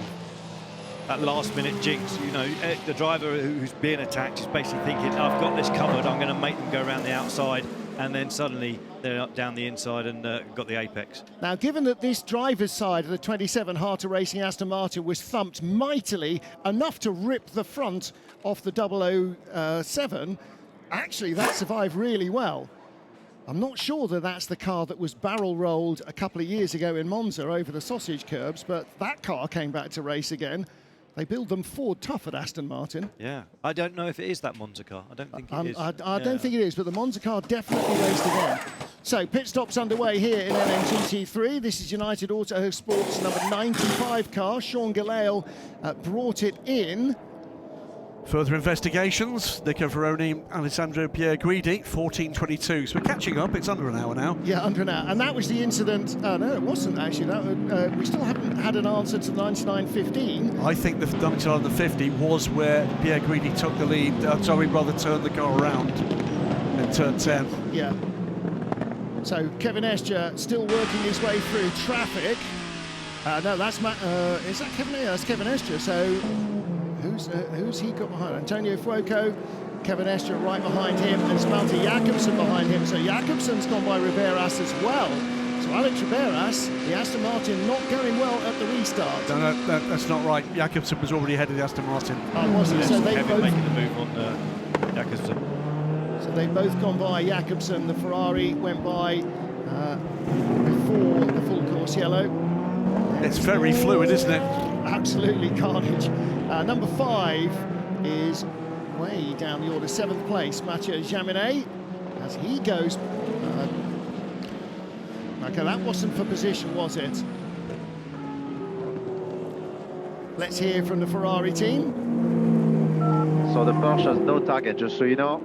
It will go by, there's no target. No target, Darren, means they're not having to save fuel, I guess. Yeah, I think so. If basically they're sort of saying, the Ferrari radios are sort of clearly saying don't bother about getting too much of a fight. Whoa. He almost shut the door, Antonio Fuoco, then thought better of it and remembered what the message had said, and Kevin Escher had a half thought and then went. I've got a briefing note for Ferrari. He has got a target. I can tell you what that target is: win the race. Because he wants the points, he wants to be in this manufacturers and drivers championship fight. They were nowhere in the first 90 minutes of this race. It wriggled on the braking, clattered the curbs, got it done. Kevin Escher is being, well, Kevin Escher. Porsche on 3 new tyres and the used left rear, both Peugeots on used tyres. Left sides are used, fresh right sides on the 93 car that leads for Mikkel Jensen, but Malte Jakobsen, 4 old tyres on the car from the last stint. So he is fighting sort of with one hand behind his back, and through goes Antonio Fuoco. He moves up to 4th place. So Jakobsen double stinting these tyres. On that occasion, he didn't try and hang it out around the outside of 1. He learned from the last experience of being pushed through the gravel, so just waiting to fight another day. And I always wonder, when a car's bounced across curbs and gravel and onto tarmac like that, whether anything gets misaligned, and he might be now starting to have like a little bit of steering misalignment or suspension damage or something like that, even the under tray maybe. Back with Kamui Kobayashi. Toyota trying to fight its way back into the top 10. In front of it is the championship leading driver crew in the 51 Ferrari. Looks like Kobayashi has got more pace than they do, and they are closing in on Alex Lynn, the number 12 car in front of them. Kobayashi on the inside, Darren. It's a bit like that move earlier on that put the 99 into a spin, but thankfully they both gave each other a room. But here, like, lost out on the corner before, then made the move. And the thing with that sort of move is basically the driver's not expecting it. They feel like they've defended it on the last corner and probably thinking, okay, the attack will come at another stage, but not straight away at the next corner. Kobayashi really squirted up the inside in a non-overtaking corner. I'm not sure that Alessandro Pierguidi's got quite the number 51 car underneath him that he wants at the moment. Doesn't feel like it, does it? It's not heading in the right direction. 50 is moving forward. Pierre Guidi is slipping back, and in fact he's out of the points now, and so is 83, Yefei, the yellow Ferrari. Further forward, Antonio Fuoco ahead of Malte Jakobsen. Jakobsen not being dropped yet by the Ferrari. The only problem for the young Dane is that Alex Riberas in the 009 Aston isn't far behind either. Yeah, this is going to be a very interesting points total everywhere in just about 100 minutes time. Kevin Escher has just set the fastest lap of the race for Porsche number 6. He's in 3rd place. He's 1.1 seconds behind the Alpine in 2nd. There they are as they go through LMGT3 traffic. Kevin Escher, the white nose. Alessandro Pierguidi under investigation for a 6th track limits infringement, and that could be a drive-through penalty.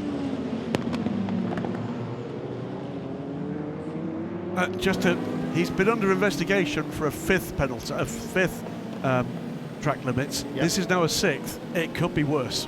Could be bang to rights, could be a stop and go. Iron Dames and Iron Lynx both in the pit lane together. So the 85 Porsche in for service. Rahul Froh will hand over to Michel Gatting for the final hour and 40 minutes. And the Iron Lynx Mercedes, Lynn Herdenius, I think his time at the wheel will be done in that one as well. So he will hand over to, who's not driven that one? Maxime Martin, of course, has not driven it. So shaping up here. We all remember Bahrain last year for the extraordinary display behind the wheel of the Toto from Sebastian Buemi, but also for the fact that number 6's season fell apart, and they found themselves scoring nothing in pursuit of the championship. Sort of fell apart, but they still were champions, so not really. For the manufacturers. For the manufacturers, yeah. It's got the air of that with the 51. 51 just looks a bit chaotic at this stage. We've got an investigation underway, more than one investigation underway. One with the 99, two now with track limits, all against the 51. Yeah, it's not been the cleanest of races, has it? So Alpine in front, we're fighting with them for P2. It's Charles Minesi on board, same strategy as us, 4 new tires. Sort of 80% of the proclaimers here, what, 400 miles? Or was that 4 new tyres? Yes. 4 new tyres, there we go. Oh, AI, don't you love it? So Mikkel Jensen is the race leader, pulling away, now 4 seconds away from the Malaysia-Estra battle. I think that's mainly because the pace, when it's got side by side, 50. Jacobsen coming back at Fuoco, this is for 4th.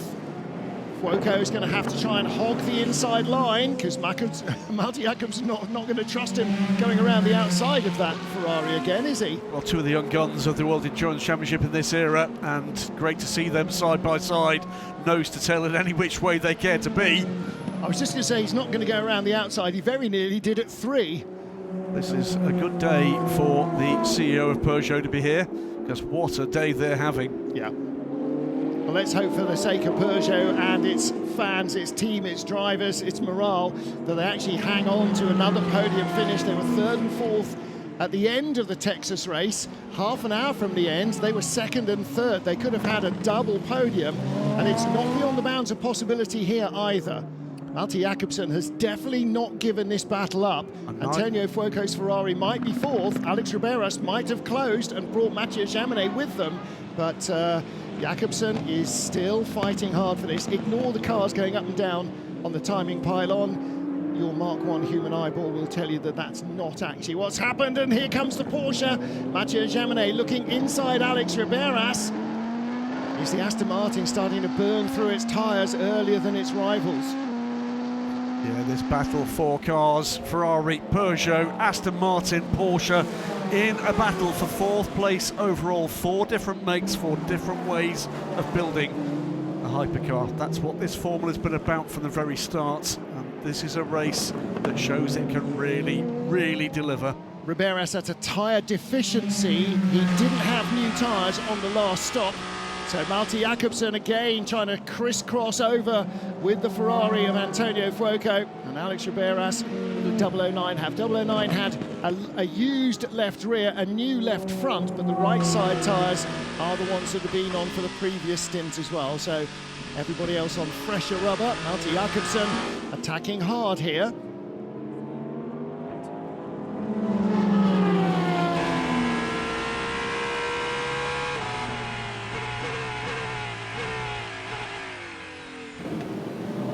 Car having to go defensive. Jacobsen squirming around to try to find a way by.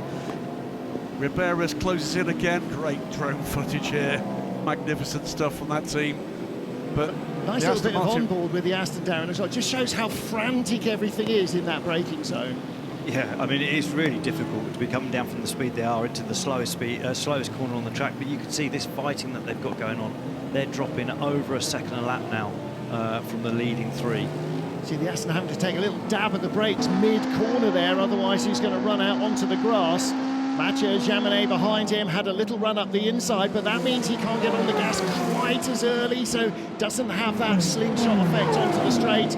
And the Aston, we know, is good on top speed. he closes on the tail of Fuoco and Jakobsen. Lars Vanthoor watching the progress of his teammate Kevin Estre, the number 6 car further up, still trying to get by Charles Milesi. The two Porsches, as the race has progressed, have looked more and more competitive. And they're edging their way back into this, aren't they? Kevin Estre will be, I'm sure, frustrated, wanting to find a way past Charles Milesi, but that car too is going very well. Car 51, a drive-through penalty, track limits 5th. And let's remind you, there's another investigation underway for the 6th. Yep. That's not going to get better in a hurry. It really, really isn't. This is a disastrous day at the moment for the 51 crew. The only thing that helps them in terms of information to the pit lane, car 5151 has a drive-through penalty for continuous abuse of track limits. Car 51, drive-through penalty for abuse of track limits. The only thing that makes it slightly better for the 51 crew in terms of the Drivers' Championship is their closest rivals are in 83, who are behind them and also not scoring. But, Chaminade all over the road there. Attack, defence, tripped over his own shoelaces, and through went Alex Riberas. Well, he's been making that attempt at that move into the last turn for the last 3-4 laps. And again, Alex was out on the sort of normal racing line. Porsche fired it down the inside, but then lost momentum on the way out. GT car on the apex here, though. That's going to compromise Alex's run through. He's got just enough, I think, but a better run off the corner there for the Porsche. Yeah, but Alex had to run out wide to go around that McLaren as early as he could, so that he was clear down into turn 3. You don't want any chance of the Porsche coming along the inside. Alessandro Pierguidi serving his drive-through immediately in the 51 Ferrari, so that is dropping further back down the order, and that means it is suddenly a little bit more game on for the 83 team. All right, their car's got damage. It isn't anything like as quick as it should be, but if they can get into the point-scoring positions before the end of the race, that could take their championship title race all the way to Bahrain for the driver's crown. Dennis Olsen and Augusto Farfus for second in LMGT3. Olsen in the Mustang, and Farfus right behind him in the 31 BMW. Investigation. If you watch side by side, almost, not quite. 54 Ferrari, Francesco Castellacci and Ben Tuck in the 77 Mustang under investigation. As if Augusto Farfus wasn't disgustingly talented enough being able to speak English and Brazilian Portuguese. I heard him in fluent French conversation yesterday as well, so he's not just a quick race driver, he's got a lot going on between the ears. Dennis Olsen's view from behind. Robbins Racing, especially in a GT car. Farfus making sure that Olsen is very well aware that he's there. BMW, that sense, stands for bump my wing. It doesn't normally. Great stuff from these two. And Darren, this is all part of GT racing particularly, it is a little bit of the touring car element comes in. You've just got to make sure that you're doing something to unsettle the guy in front. Yeah, it's all about track position, isn't it? You know, trying to outfox the person, trying to put them in a sort of more difficult on the back foot position, and then you can get like a decent move on them. So Farfus is just trying all the tricks in the book to just get that forward out of sync on a corner, out of position, and then hopefully make a move. Well, as the sun has come out here, the cloud has moved off. That's because the wind direction has changed as the Cadillac comes through this battle. Gives Dennis Olsen maybe a corner of breathing space, but look at the minimum speed of the BMW. He almost ran into the back of the Caddy there.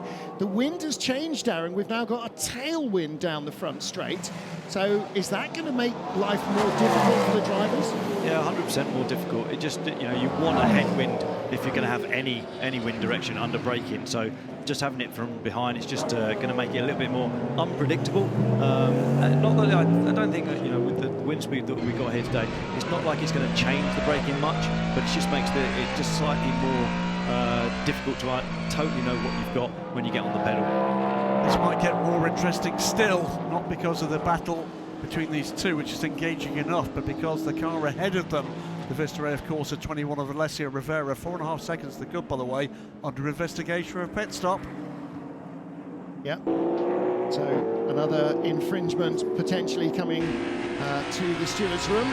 On board with Alex Riberas, once more riding in 6th place in the hypercar class, right behind Malte Jacobsen, the Dane, the 94 Peugeot with 4 older tyres, 4 used tyres, but they may not have done quite as many laps as those on the Aston of Riberas. Now, what that does mean is Alex Riberas is fighting a little bit with his hand behind his back, so to Malte Jacobsen perhaps, but they are clearly keeping some fresher tyres in the locker for the last 90-odd minutes, and that means the final driver going through might have a bit more tyre to play with. Of course, everybody else will be trying to do the same as well, because these 6-hour races tend to be about surviving for 5 hours and trying to win it in the last race. Now, hearing reports of debris late in the lap. Turn 13. 13. Yeah.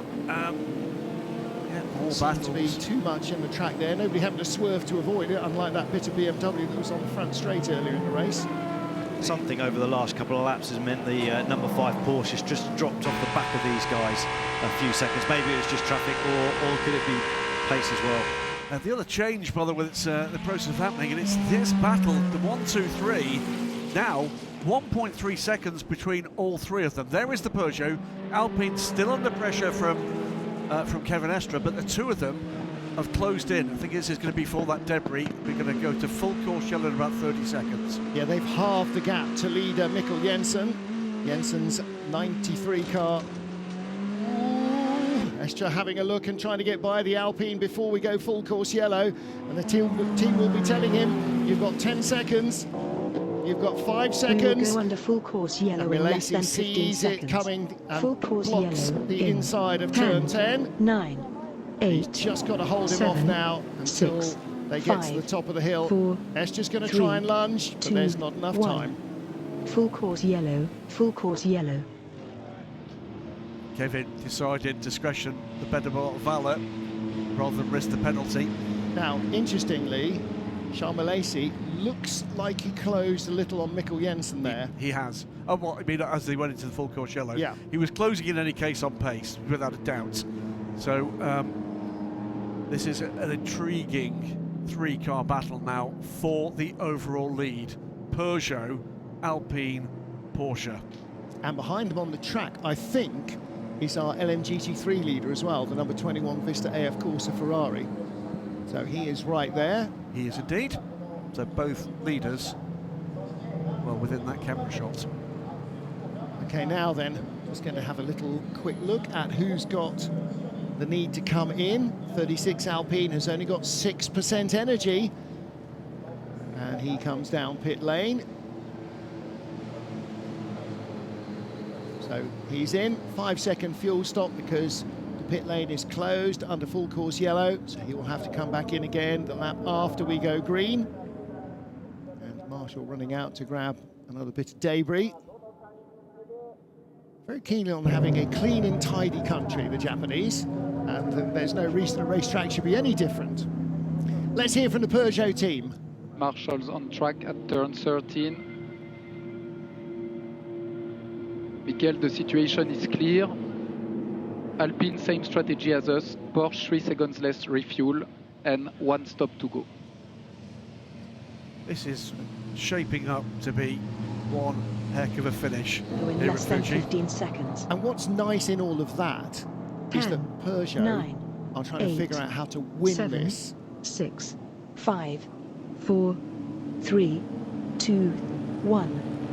Full course yellow removed. Back to green, good jump away from Mikkel Jensen. And by that I mean that, not that, of course they're trying to figure out how to win this because they're leading the race. It's the fact that they're leading the race and trying to figure out how to get the best of the Porsches. Kevin Estre dive bombs. Charles Malaysia runs out wide, out breaks himself. He just didn't quite have enough grip there, but he really had a big lunge. Got inside Malaysia, who was not expecting that to come, and nor was Darren Turner, who sat bolt upright in his seat as it happened. But that's Estre all over. He doesn't obey the rules. It was looking like a great move, and I was like, oh my God, that's, you know, he's attacked right away at the beginning, but just went a bit too deep into turn 6 there. That's Kevin listening to the devil on his right shoulder, without a shadow of doubt, and it's some part why we love watching him. Yeah. I think the angel only ever appears once he gets out of the car, to be fair. Kevin Estre is Mr. Maximum Attack. So there is your lead trio. Mikkel Jensen, the white Peugeot, Charles Milesi, the blue Alpine, and Kevin Estre, the white and red Porsche. And all three teams are trying to win this race. Now, for Penske Porsche Motorsport, they've done it before. They've been in this position a lot. For Peugeot and Alpine, this is new territory. So this is dealing with the pressure of not losing the race. That's really hard. A fabulous storyline for the championship of both these teams. And you don't like to say whatever happens now, but I'll say it, and whatever happens now, they've made a hell of a fight of this. 35 major bit of luck for them in terms of the timing of the way the pit stops and the cautions went through. Full course yellow procedures drive through for car 85, by the way. We were wondering why that Rahel Fryer pitted the car. No further action. The drive through is cancelled, so they've obviously appealed that. But, that was on the restart with the other Porsche, wasn't it? Like I think so. Getting into turn 16 a bit too hot before it went. Got to the line on the safety car. So, but then, and so there was an overlap, and she'd started to overlap, but she backed out again. So they'll have gone through and say, look, no, he slowed down. She was doing what you expect, which is the car in front's going to speed up, so you speed up. And she got caught out, knew what was going on, and dropped back. And so they'll have looked at the data trace and gone, oh yeah, he did lift there, and that's why there was the overlap. So yeah, no harm, no foul. 36 car, by the way, I think maybe in some trouble. Saw in the background that car emerging from the pits as these cars pass by the previous lap, and it's back on pit lane. Yeah, so Jules going on back in the pit with Alpine, but Mikkel Jensen, Charles Milesi and Kevin Estre, the top three. Jensen just dabs a bead of sweat off his forehead. Charles Milesi, eyes wide open. I asked him what his karaoke song would be, because they had little stages outside by each of the teams in the autograph sessions. They could stand up and do photos for the crew. And I said, look, what's your karaoke song? He doesn't have a karaoke song, apparently. Doesn't? No. So I was expecting him to say something by the Sex Pistols, but he's got a good run off turn one, though. He's closed that gap. Kevin Estre just drops a couple of car lengths through the traffic there. And this is real pressure for Mikkel Jensen. Darren Turner, you've been in this position a lot, leading the race and trying to find your way around slower cars without giving up any time. It's almost impossible to do. Yeah, I mean, but that's the beauty of multi-class racing, isn't it? It's this traffic management and enjoying it. This looks like Kevin's tearing him up. That fuel advantage that Porsche had just went. Kevin Estre with a 5-second penalty added to their next pit stop. And so that means that they're going to take 2 laps less fuel, but they're going to spend 5 seconds more stationary. So it's on the inside, goes through on the inside, and Charles Milesi again catches Milesi in a position where you normally don't get past, but he just threw it in there. Well, the problem now for Kevin Estre is got to get to and past the Peugeot and pull away to offset that penalty. So now it's urgent. Well, his plan will always have been to catch everybody and pass them and pull away. Do you think right tires can do a double stint? I think so.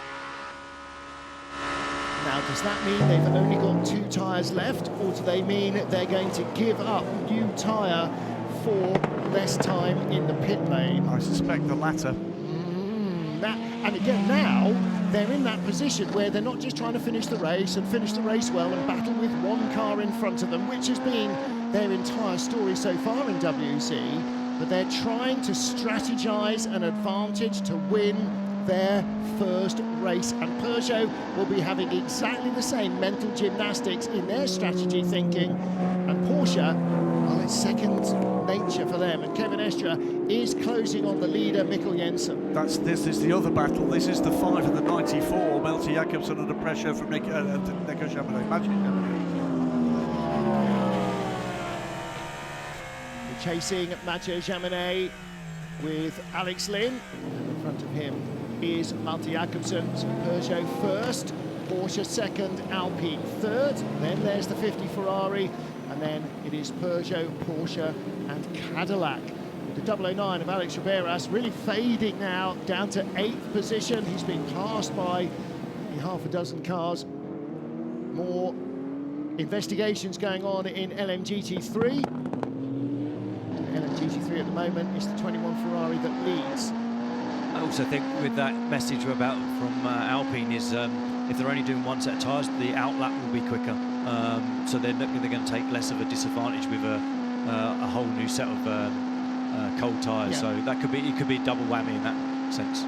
And since Spa last year, or 2 years ago, with the Ferrari going off on cold tyres, everybody has sort of adopted only changing one side, unless you're on the safety car, in which case you get a chance to bring the heat in when everybody else is not at full race speed. So that's why there are a lot of full 4-tyre changes in the last set of pit stops.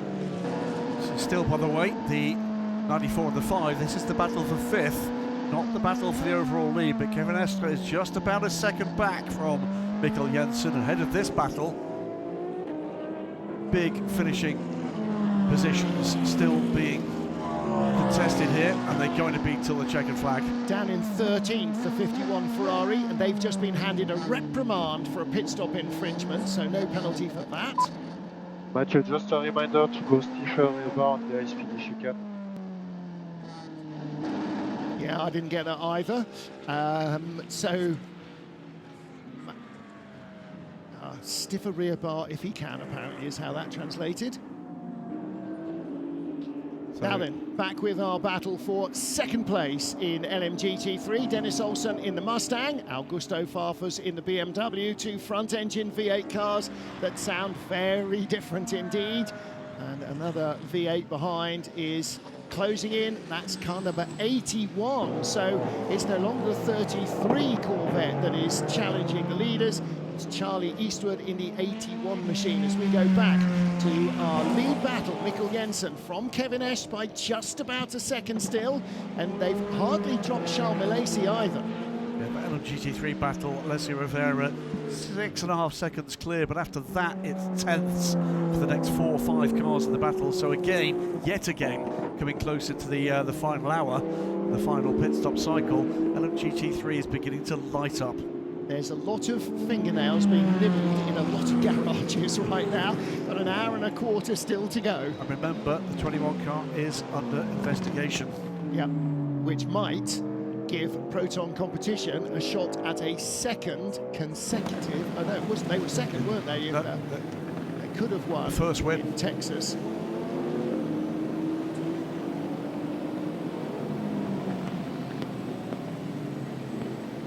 Our leaders, Mikkel Jensen, white Peugeot still ahead of Kevin Estre, the white and red, Porsche and Alpine blue of Charles Milesi just behind them in 3rd place. Then there is a gap back, that's another 3 seconds back to the 4th place car, Antonio Fuoco, and he's a 2.5 seconds ahead of the battle for 5th, which is Peugeot Malte Jacobsen and the Porsche of Mathieu Jaminet and the Cadillac of Alex Lynn. Alex Rivera sagging towards the end of the top 10, but once they fit new tyres, fill it with fuel and insert Marco Sorensen, I expect that car to come back up the order again. Peugeot's gone deep into turn 1. Suppose the gap up another couple of tenths at that point. Jaminet all over the back of Malte Jacobsen. Jacobsen will not want the Porsche coming down the inside in turn 1, because he remembers what happened when Kevin Estre did that to him and bounced him off the track. Well, Malte Jacobsen doing 2 jobs here, isn't he? The first is to hold his position, the other is to stop anybody from passing and getting involved potentially in a lead battle further up the road with the sister car. But the other thing is, look how close he is still to Antonio Fuoco, 1.2 seconds behind that Ferrari. Is the Ferrari going as quickly as it might? Well, it's just set its fastest race lap at 1:31.7, so he's opened up a fraction over Jacobsen. But he's dropping back for the lead 3. Yeah, Jacobsen had been closing on him, so the Ferrari, what's that got? That had 2 new left, so it's got older right tyres, so they will change the right sides, probably at the last stop. Are we going to get one more stop only? All of a sudden, Jaminet looking like he's getting racy again here with Malte Jacobsen. Yeah, a little bit in traffic here. This is 2nd, 3rd, 4th, 5th and 6th positions in LMGT3. It is the Mustang, the BMW, the yellow Corvette, the second BMW, and the 54 Ferrari, last year's winners. And if you're looking at the LMGT3 class, get engaged with it right now. Look at the Instagram page, FIA_FIWC_official. You can help to choose the driver of the day. The Goodyear Wingfoot Award will be awarded on the podium here in Fuji, and your votes count. There'll be a selection of options there, selected by an eminent panel here at Fuji, but you get involved because your votes will be the determining factor. Please do. Yeah, absolutely. And it's not over, although you're going to have to choose some nominees for the vote. So Dennis Olsen at the moment holding off this train, and they are dropping away 8.8 seconds now behind the 21 Ferrari, which is lapping a second a lap quicker. Olsen, the Mustang, using all the roads, really widening out the corners, but Farfus can't do that because right behind him in that yellow Corvette is Charlie Eastwood, who will go by him given even a sniff of the barmaid's apron. On the other line, coming into the pit lane, is the 46 BMW, Kelvin van der Linde, so that will be for the final round of pit stops. Too early. They're going to need a splash. And here we go to the three wide into the turn, and that was a touch on the Mustang as that, and another, and up the inside comes Charlie Eastwood. He just has a bit of a wiggle on, can't get the power in. I wondered if there was a tiny touch between the Corvette and the BMW before there was a couple of touches between the BMW and the Ford. The BMW's been into the Mustang a couple of times already. This is the view back from Dennis Olsen's car. Boy, mind our camera. Also making Farfus go around the long way. This is where they started to actually trade a bit of paint, and then I do believe the Corvette just gets underneath and sort of into the back of the BMW right at the apex. There you go, down the straight. Yeah, a little bit of trading paint on the way down. Hey, Farfus made his living in World Touring cars for a number of years. He'll be perfectly happy with that. He's raced in many endurance races since then. He won't worry too much about a tiny bit of contact. So back with Peugeot versus Porsche, and this is 94. Malte Jakobsen versus Mathieu Jaminet. So this is the battle for 5th place. Don't forget that the 2 Porsches and the 2 Aston Martin Valkyries, although only 009 is still racing, are 2 driver lineups. So the driver that gets in at the end will already have driven for a couple of hours and will have hopefully recovered his full energy and concentration. Oh, and up the inside comes Jaminet as the Peugeot ran out wide. Malte Jakobsen, you can see the car sliding 4 square there. Jakobsen keeping his foot on the throttle. Even with the poor exit, then the Peugeot's just got that little bit extra top speed and acceleration, but the Porsche's now back in the tow. Well, Jakobsen painted on the white line on the inside. He's going to make the Porsche all the way around the outside, and then the doors open. Jaminet can't quite cut underneath Malte Jakobsen. Young Dane doing a very solid job. His Danish teammate leads the race. No saving, no saving. Yeah, no saving, other than save your position, by the way. And saving is that lift and coast thing that everybody has to do to get through the race on the fuel that's allocated, no matter how incredible the consumption of these cars in. That's 88, Dennis Olsen in trouble. We saw that as the battling hypercars came down the hill. So what happens? Dennis Olsen. Is it contact with 81? It is. Right front. Well, at least it's not an engine, which is what happens to 77 in free practice, but Dennis Olsen dropping down the order and... rapidly. Yeah. Do you think that's a puncture, or do we think suspension? No, it looks like it's down on the right front, doesn't it? I think that's a puncture. Oh, no. No, it's not. No, it's not. Is it crabbing a little bit there? I think if he's had a clout in that corner as he's turned in, I think that's a bent steering arm or suspension. When the car was going straight, you could see his left hand up, so it looks like he's a bit of steering lock, even go straight. So bent the steering arm or shuffled the rack across. Well, that's meant Ben Barker, by the way, in the sister car up into 5th place now. So whilst the 88 is dropping down, the 77 is powering up the order. Yeah, Charlie Eastwood, although he made contact with the 77 car, did not move up past Augusto Farfus, which I think was his intention in the first place. Lawrence Van Tor helmeting up in the Porsche garage, getting ready to take over number 6 again. Getting down teammate into Kevin Escht.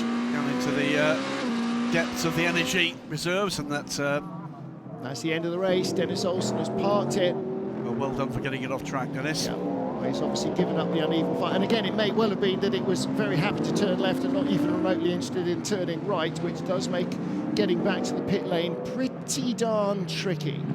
So we are getting ready for our final round of stops. Malte Jakobsen and Antonio Fuoco look like they're going to be among the first to go in. Alessandro Pierguidi down in 13th with only 4% of energy left, and that may not be fuel in the tank. Some of that will be electrical charge as well in their hybrid system. We switch to the lead battle now, and that has compressed. It's 1.3 seconds between the top 3. An hour and 9 minutes to go. On board with Kevin Estre in the 6 Porsche, trying to chase down, as he has been for the last several laps, Mikkel Jensen, the 93 Peugeot, and behind, just behind, Charles Malaysia still hanging on in there, the 35 Alpine. Now, knowing that the number 6 Porsche will have a stationary penalty to serve in their next pit stop, you just know that they've said to Mikkel Jensen, no more saving for you either.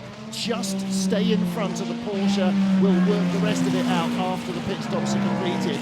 But this should be enough for the front runners to get them through to the end. But what about those who are closer to the limit? What about Fuoco? What about Jakobsen? What about Pierguidi? Are they going to be able to fill enough to get through to the checkered flag, or are they going to end up running dry? This is exactly the reason why Alpine were asking about those tyres. It saves those seconds. It could be a positional change on pit lane. It becomes the team game again, doesn't it? Yeah. Darren Turner, you know all about that. It is about the people behind the wheel of the car, but very often as well, it's about the big brains on the pit wall and the big muscles on pit lane. I'd say it's more often the case. It's that strategy that they come up with, and obviously keeping everything calm and just looking at the bigger picture. When you're in the car, you don't really know what's going on more than half a kilometre in front and half a kilometre behind, sort of thing. So yeah. Having those guys and the pit will give you all the information and coming up with the strategies absolutely vital. Pierguidi in the pits. The 51 Ferrari pits for fuel. It's taking on fuel now. Now, they have lasted more than an hour between fills in Hypercar, but we've had a lot of safety car and full course yellows. If it goes green, they're going to need to fuel again. Yeah, it's. I think that's too far.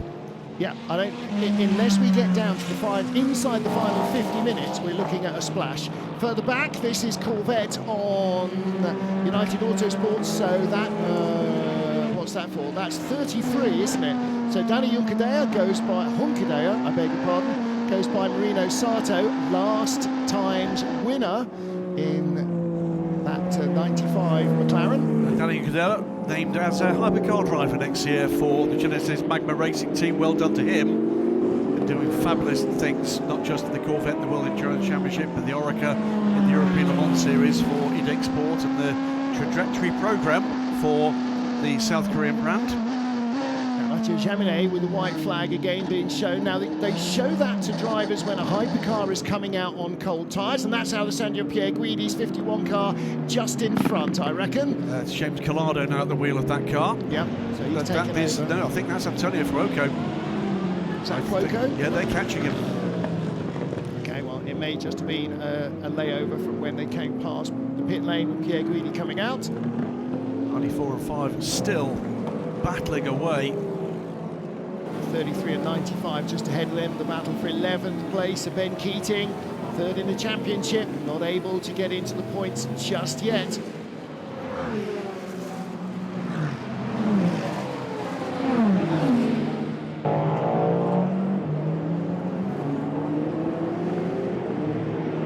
Hour and 6 minutes to go.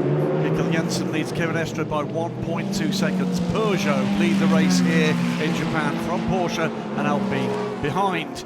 sort of in splendid isolation, albeit just with a couple of seconds back, is the least delayed of the Ferraris, the number 50 car in the hands of Antonio Fuoco, and behind him and closing is this battle.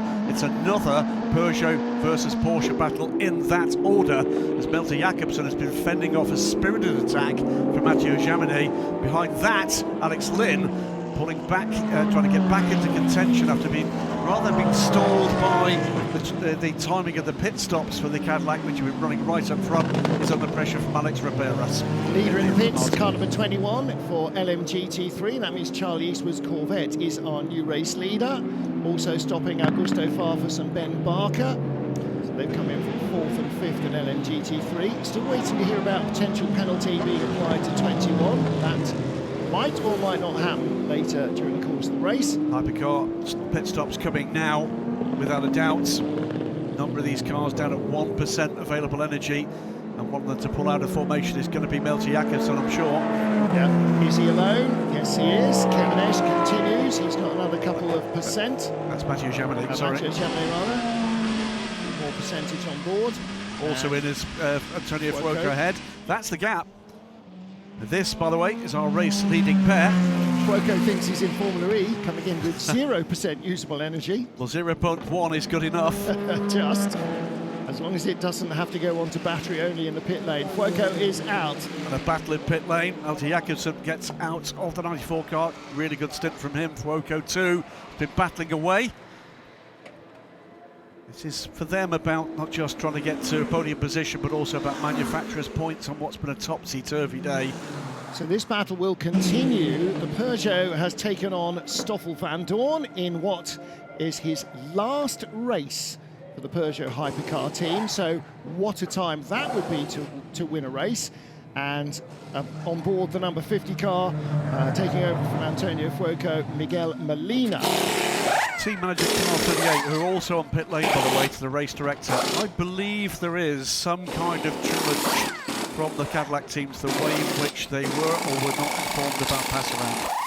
Ooh, long right front change. That's a full set for the Peugeot and pulls out ahead of the Ferrari. That is great work on the pit lane from the Peugeot team. And that will have been in part because the 50 car had to be pushed back to go around the 21 car. That's the 54 car, my apologies. Top three in LMGT3 are in the 81 Corvette, the 54 Ferrari rather, and the 59 McLaren you just saw. And on cold tyres ahead of hot tired rivals, out come those two cars. This is the race leader as was. This will be a driver change as well. Mikkel Jensen in from the lead, and he will hand over to Jean-Eric Verne as we see those cars that have just come out of the pit lane on colder tyres. This is Miguel Molina in the 50 car being passed. Right up behind him is the Cadillac. Waiting for this tummy to adjust. Around the outside. Well, this is for position, but almost everybody that's still not stopped will have to stop now. 93 and 009 are in. Is it a full four-car change? It is for 93. Everybody is going loaded for bear for the final hour of this race. And through goes the number 5 car, Mathieu Jaminet as well. Jaminet yet to stop. We're 2 minutes away from the final hour of this 6-hour race.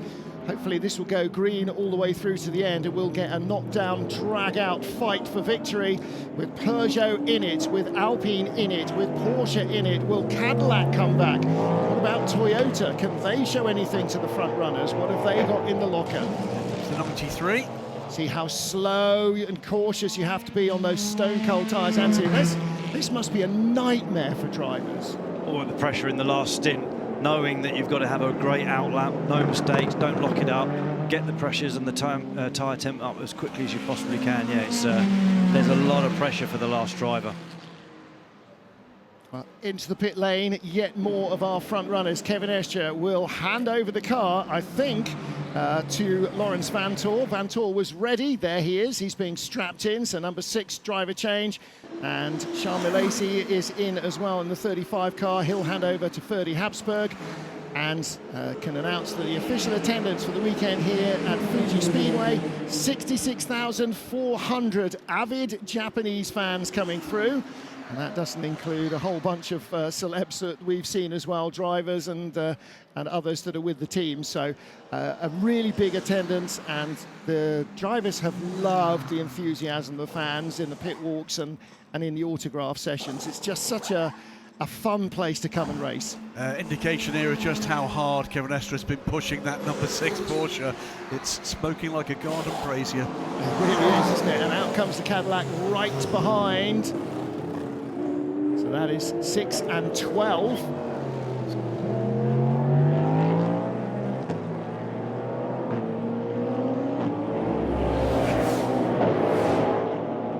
Final hour of the race here. And cars coming out on stone cold tyres, with their rivals coming up behind on hot ones, exactly as the guys who have now got hot tyres, who stopped a lap or two ago, have had to do. Is everybody going to make it through without fuel? Not unless there's some kind of halting to procedures, a safety car or a long virtual safety car, or a slow zone of some kind, full course yellow. They're not going to make a full hour, these hypercars. Mathieu Jeminet comes in for what was the lead. That lead now in the hands of the 20 BMW that's yet to go in for this pit stop cycle. Hot brakes as well there. Yeah. Very hard worked, these two cars. This is a race that matters in terms of the points for Porsche Penske Motorsport. 99 back up to second place for Proton competition as well. Nico Varone coming towards the end of his stint, and he will hand over to Neil Jarni. Again, we'll cycle back down the order. Poised. Now, if you're doing left sides, are they going to do the right front as well as they run round? They do. So it's again, the guns are sparking off the wheel nuts. A full 4-tyre change. And that choreography does not come easy. That's a lot of rehearsal. Now, on the cycle here, we had seen Charles Milesi has pitted, and he cycled through ahead of the 93 car and the 6 car. So Alpine in that pit stop cycle have leapfrogged the other 2 cars that were ahead, also moving back into contention here with a much quicker pit stop, and likely a tyre strategy to go with it is the number 12 car. 20 BMW on pit lane from the lead. That's in the cycle. Sheldon van der Linde will hand over that car to Robin Freins for the final hour of the race. So it's going to be mighty close, with the additional spice that people have thrown the dice here on tyres. So the Alpine definitely went with that 2-tyre strategy compared to everyone else to jump what they gained, like 6 seconds, I believe. So it's paid off at this point, yes. But what do you reckon over the next hour, Darren? Well, I'm thinking with the way that the Porsche and the Cadillac have been on 4 tyres now, they're going to be in a feisty position as the race gets towards the last sort of 10 minutes or so. So, yeah, for now, you go, that was the right call, but let's see what happens right at the end. Neil Jarni taking it over there in a helmet we've not seen before, so that's another Japanese race-only livery, I think, on his helmet, as we get back on board with Alex Lynn. And Lynn currently in 7th place, chasing Mathieu Jaminet in the number 5 Porsche. Lawrence Vantor ahead of him in the number 6. It's a minute 23 on pit lane for the Cadillac to a minute 32 for the car. Sorry, the 6 car, and it's 26 for the car ahead of him, so he's taken 3 seconds out on pit lane. Now that's saying that Jaminet stayed in, whereas the other 2 driver cars have swapped drivers back to the starting driver. So Mathieu Jaminet still trying to hang on, and as all this action goes on, we're going to try and talk to 2 drivers at the same time. Let's get down to the pit lane.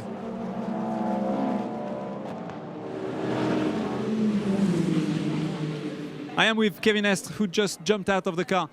Kevin, a lot of pressure, I can see it on your face. The championship's at stake today.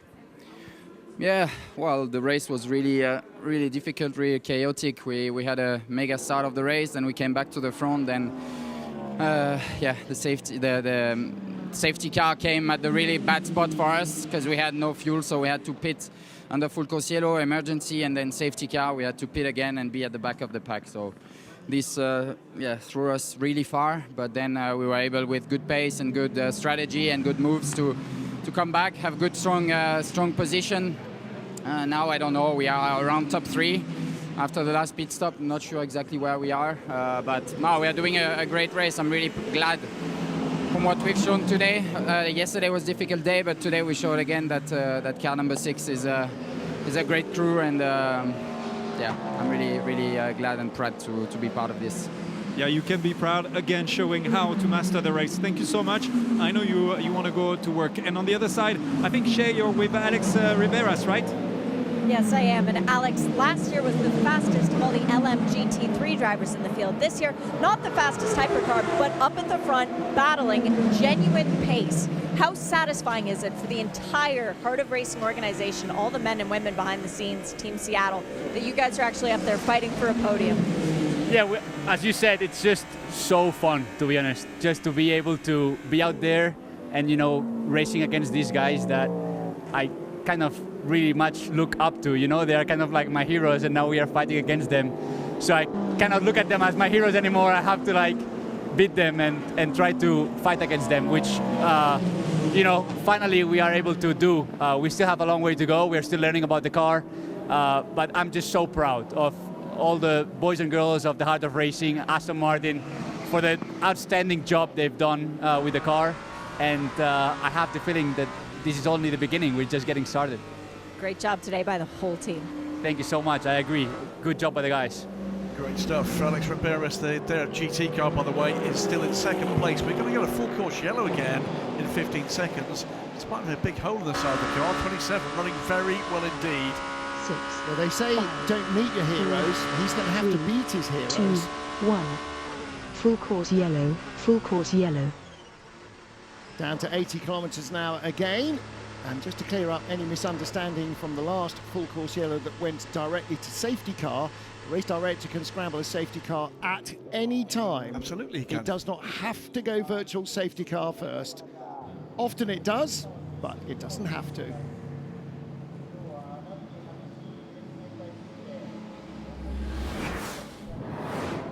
Cadillac, the dominant force in qualifying, 1-2 on the grid, holding off Aston Martin, Peugeot, BMW and Ferrari into the first corner.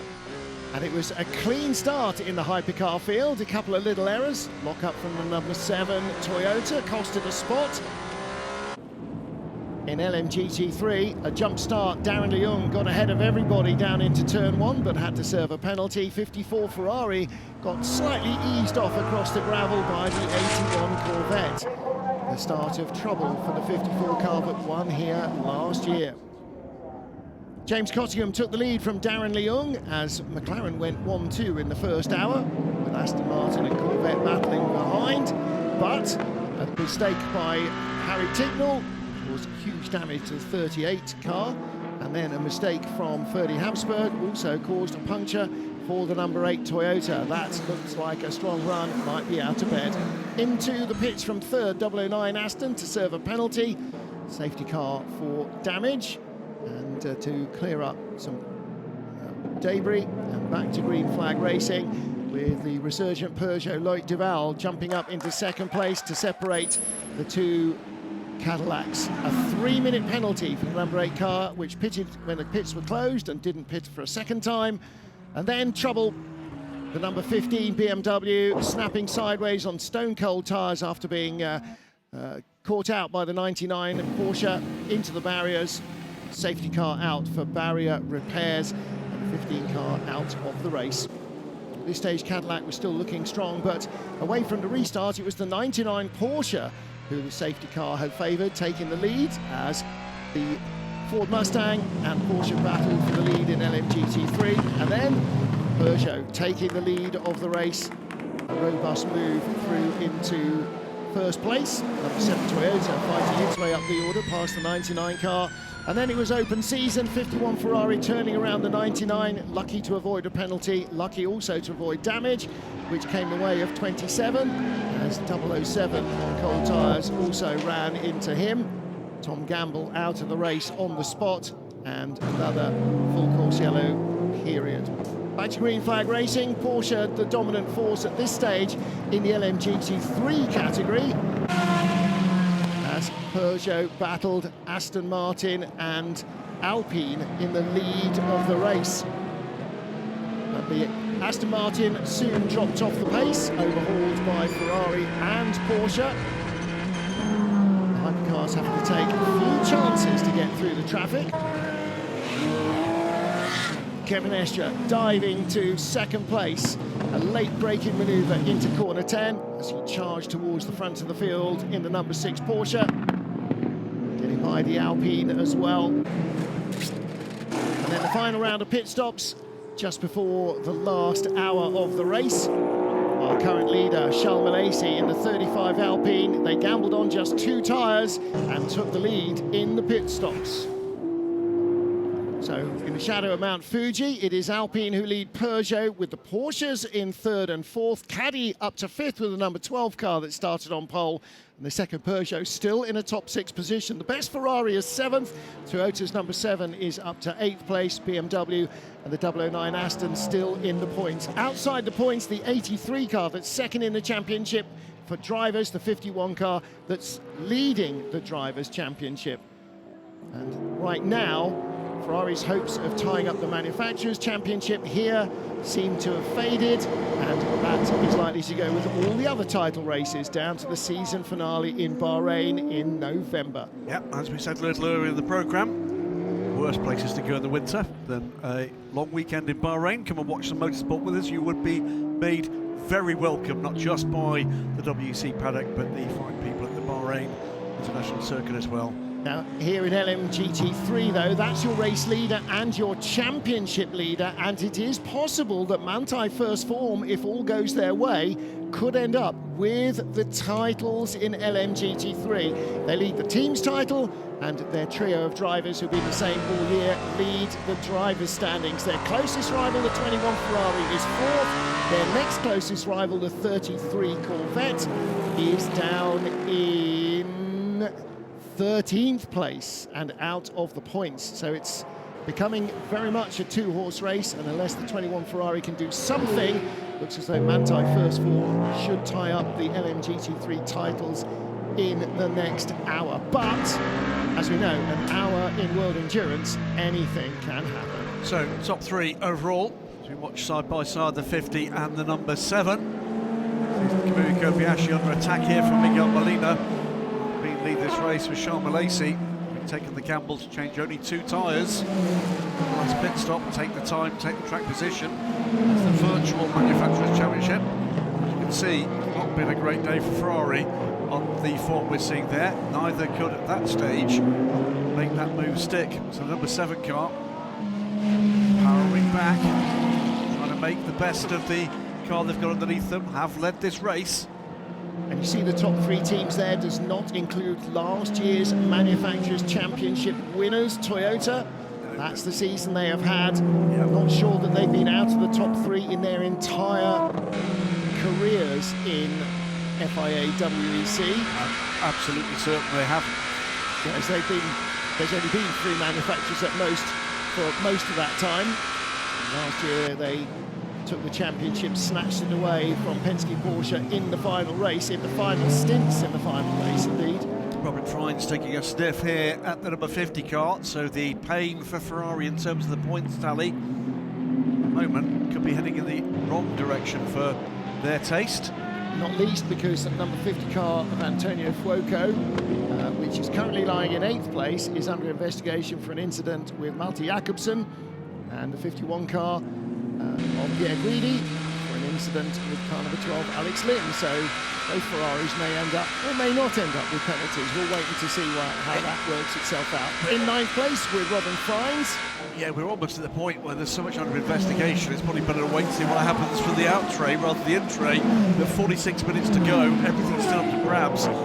Charles Malaysia driving very well here, 11 seconds to the good, ahead of Mikkel Jensen, with Lawrence Vanthoor just having put in the fastest lap of the number 6 car's race to be under 2 seconds back. And there are 2 things that are really important about what Charles Malaysia is doing now in that Alpine. First of all, he's extending the advantage over the Porsche-Peugeot battle behind him. But secondly, they will have to stop a little earlier for fuel So the more advantage he's got, the more chance they have of coming out in front. Sector 3, make sure we don't push the entries. Turn 15, turn 16, we focus minimum and exit. Preserving the tyres, saving the fuel. Everybody is trying to desperately avoid having to splash and dash. Not sure that's going to happen somehow. Everybody fueled at the hour mark or just before. 009 with the sister car in GT. GT3. We've already seen a race-ending clash between the 007 and the 27. 27, by the way, sits second. Mattia Drudi under 20 seconds back from Richard Leeds. 009 down in 10th place in the hands of Marco Sorensen. It's what could have been a really strong podium run for that car has just sort of come unravelled. This is the battle for second place. So this is Mikkel what's Jensen going on aboard with Lawrence Vantour. 31 laps to go, still 31 laps to go.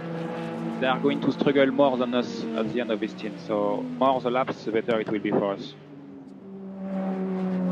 So they reckon the further they go green, the more their tyre advantage will be noticed over the Peugeot.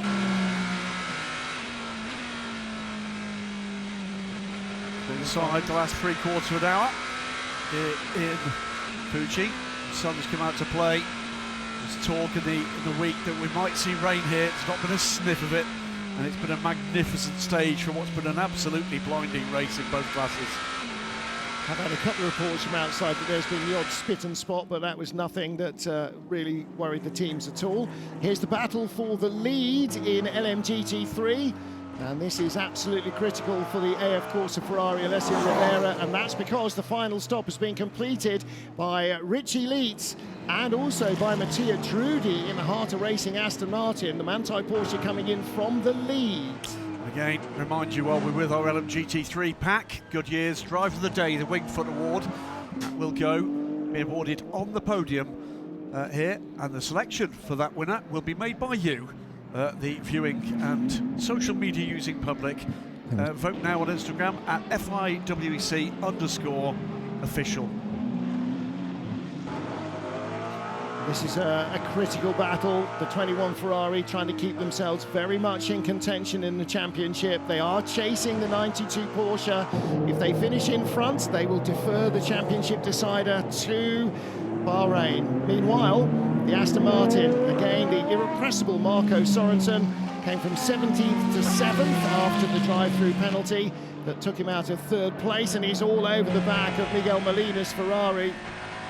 Miguel Molina, the list of cars under investigation for various things is much longer than the list of cars that aren't. Molina is one of those. Sorensen, as far as I'm aware at the moment, has been investigated for everything that's gone wrong with their race, and they've served their penalties. Yeah, one to watch, by the way. We've not seen much of this car, this aspect of the race, but it is the car with the driving squad second in the order. Sorensen down the inside.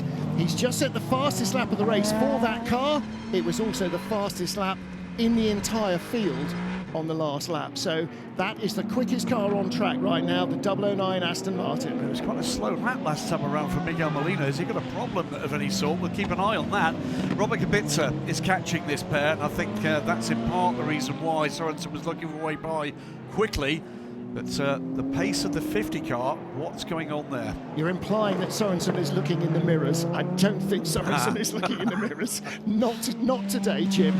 Jean Malaysi leading by just a whisker under the 12 seconds now, as Mikkel Jensen and Lawrence Vantour here in 2nd and 3rd just close in a fraction. Those gaps are going to seesaw a little in traffic. And so Malaysi gets there first, of course, and so may catch them in a less convenient place. If you catch them on a straight, that's all well and good. If you catch them in sector 3, then you're going to hemorrhage time. Vantour in 3rd, Mathieu Jaminet in 4th place. So Porsche keeping their dog very much in the fight. Cadillac with one car in 5th place, one car down in 15th. So only scoring at the moment with one car. At the very least, Miguel Molina is on a major energy save here. 133 last time around, 134 this time around. Everybody around him in the 32s, and the lead group in the 31s. No further action for the 83 against a possible overtake on the yellow. the latest. Just keeping an eye on the time gap between the 83 and the 50 for the last point scoring position in the Drivers' Championship, and that has come down now to 5 seconds. Another pit caller, number 10, the pole-sitting car in LMGT3. The Iron Link 61 Mercedes has already dived in. Valentin Asseclo brings in Racing Spirit of Le Mans Aston as we get back to this battle between Mikkel Jensen and Laurens Vanthoor. Charles Malaysi still leading the race. Well, we were looking potentially an hour ago at a French car winning the race. We're also potentially now, with 40 minutes ago, looking at a French car winning the race just from the other French team. Well, spectacularly, I mean, despite the fact they've taken that gamble on the tyres from Alpine, in this phase, he is gapping the Peugeot that's behind him. That gap has gone up over 10, now over 11, approaching 11.5 seconds. Laurens Vanthoor all over Mikkel Jensen and looking for a way by to try to take the fight to the Alpine. But Darren, he's not been able to get that Porsche into a position to make a move on the Peugeot, so it's kind of a bit neutralised. Gap with Alpine consistent, depending on the traffic. We keep pushing until the end, everything is open. You'd say from Alpine's point of view, they're really happy. They're in a great position right now, making that choice to go with just 2 tyres at the last pit stop. But more importantly, he's able to keep the pace, even in that situation. And they probably thought this is going to come down, this 10-second gap is just going to slowly eke away. But Charles is doing a great job in the Alpine to sort of keep it going in the other direction. Look at the energy column. 71% for Ria Hirakawa, 74% for Neil Jani in the 99 Porsche, 71% for Robin Freins in the BMW. So if they're fueled up to get to the end, then anybody with less than 70% is going to be on a wing and a prayer in the final 10 minutes. Including the Peugeot that's running second, that's way off that total. And well, everybody in the top 7 is in the 60s, not in the 70s. So unless they've overfueled some of those cars, which seems highly unlikely, although possible, then it does look like we might get a lot of last-minute pit callers, unless there's a full course yellow or a virtual safety car. Well, down in the pit lane, let's catch up with Bruce Ioani, Chez Peugeot. What's going on, Bruce? Just had a little talk with Jean-Marc Finot about the fuel level at 64% currently for the Peugeot, but they believe they can go to the end of the race with that amount of fuel, so that's going to be interesting. All right, that's very good news for them. Well, if they can get to the end with 64%, then everybody around them should avoid a splash and dash as well. Let's see how that works out. So, fuel saving while also trying to attack for a podium spot. That sounds like an easy job, Darren. Yeah, so right now we're looking at everyone's being able to get to the flag without another stop. So at that point, this is just a flat-out race now, isn't it? And it makes it simple for the teams and the drivers knowing exactly that's what the situation is. That seems it's not the case in LMGT3. More pit callers. You just saw the 60 Mercedes coming into the pit lane. Fran Raider in the Iron Lynx car. This is a great battle, isn't it? 7/8 of a second between Mikkel Jensen and Laurens Vanthoor. We think there is more grip if in between turn 4 and 5 you stay tight. And still, Darren, constantly working away at everything, trying to find that unfair advantage that the others haven't spotted. It's great when you get feedback like that from the team. They are obviously looking at some data somewhere along the line, somewhere from the sectors, working out what drivers are taking what line, and then giving that information back to Laurens as well, just to try something different. And it could just be another 1/10 of a second a lap, or even 2/10 by changing his line slightly through that corner. But any help from the team that's going to point you in the right direction to find performance is super good. And just there at turn 10, just catching the Corvette in the wrong place, and that allowed the Peugeot to just breeze up the hill and get away. And 6 or 8 laps of closing by a 10th here and there, boom, gone in one single moment. Watching the race leader from the forward-facing camera of the Ferrari, and now the rear-facing camera of the race leader at LMGT3. This is our live teams championship. That would be Vista of course, closing the gap at this stage with Monti first of all. We're yet to see how the final pit stops actually pan out. Remember, a number of teams off strategy. The other thing I was going to say here, we've been trying to remember from what's been an action-packed season which race it was that we saw real spectacular end to the race from Alpine. I think it was Spa, and we think it was Mick Schumacher. What we do know is that Alpine races well on old rubber. It's light on its tyres. That's why it often struggles a bit in qualifying, because it takes them quite a while to get the heat into the tyre. And the team's battle that you were just talking about is the same as the driver's title battle. It's the same two cars. It's the first form Porsche and the 21 AF Corsa Ferrari, and that's what it's all about. And as you see, as they are now, the gap going into Bahrain will be 5 points. Absolutely. And that's nothing. 39 on offer. For the overall, for the first time in a little wee while, the gap Charles Malaysia to Mikkel Jensen is under 10 seconds, and the chasing pair are beginning to close in. Charles Malaysia's pace just dropping off, may well be. Traffic's a fair part of that. Traffic giveth and traffic taketh away, but let's watch the next couple of laps and see whether or not this is him revising his pace to get this car home. The lead BMW, the 46 car, finished second place last time out in Qatar.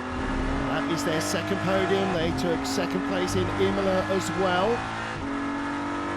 Now looking to try and claim a first race win in the FIA World Endurance Championship, because when BMW went 1-2 in Imola last year, it was the 31 team that won and the 46 that was second.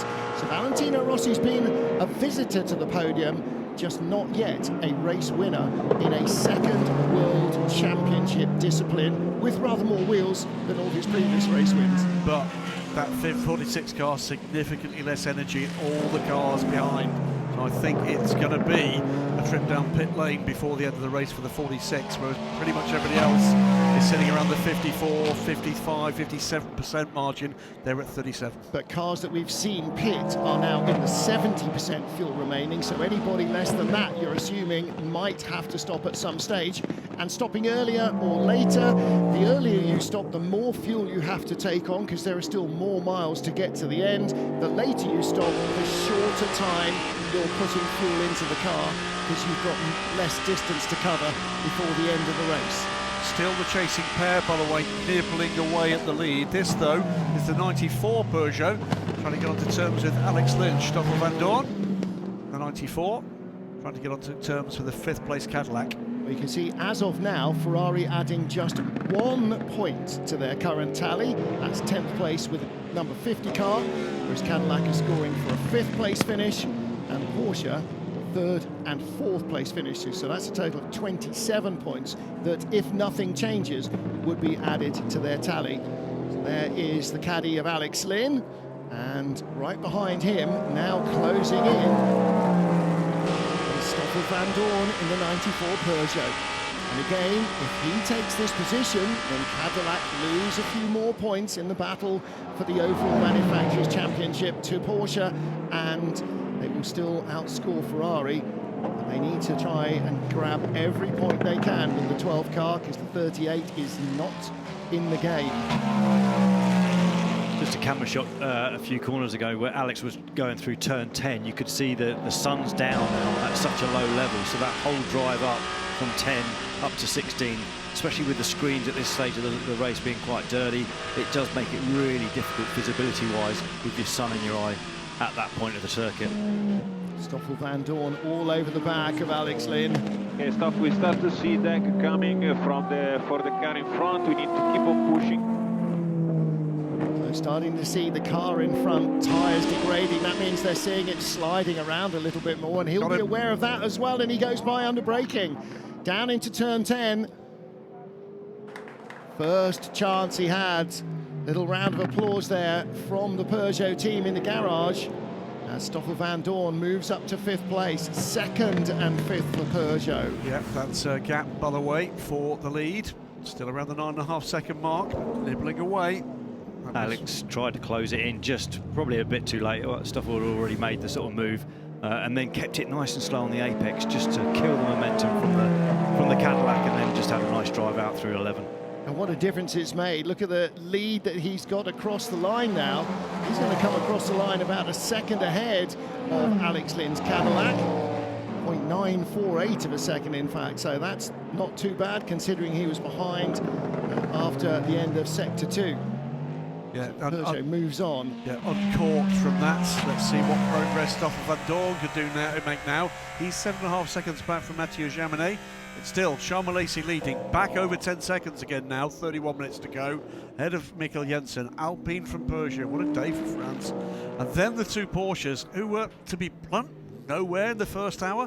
We did see the 6 car making their way up from a woeful starting spot, but all of a sudden a mighty haul of points for them. LMGT3 leader due in the pits this lap, the 46 Team WRT BMW of Kelvin van der Linde, and that will shuffle the 21 Ferrari to the top of the pile ahead of the 31 BMW and the 81 Corvette.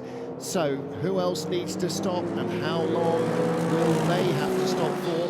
Van der Linde will take the longest stop of the leading group as he goes in first. More investigations coming Toyota's way for a pit stop at 4 o'clock this afternoon, just half an hour ago. That was the last round of stops. It's the last thing they need. This is the 35, first, written large across these new panels that are principally here for the benefit of the trackside fans. 66,000 plus here over the weekend to take advantage of those.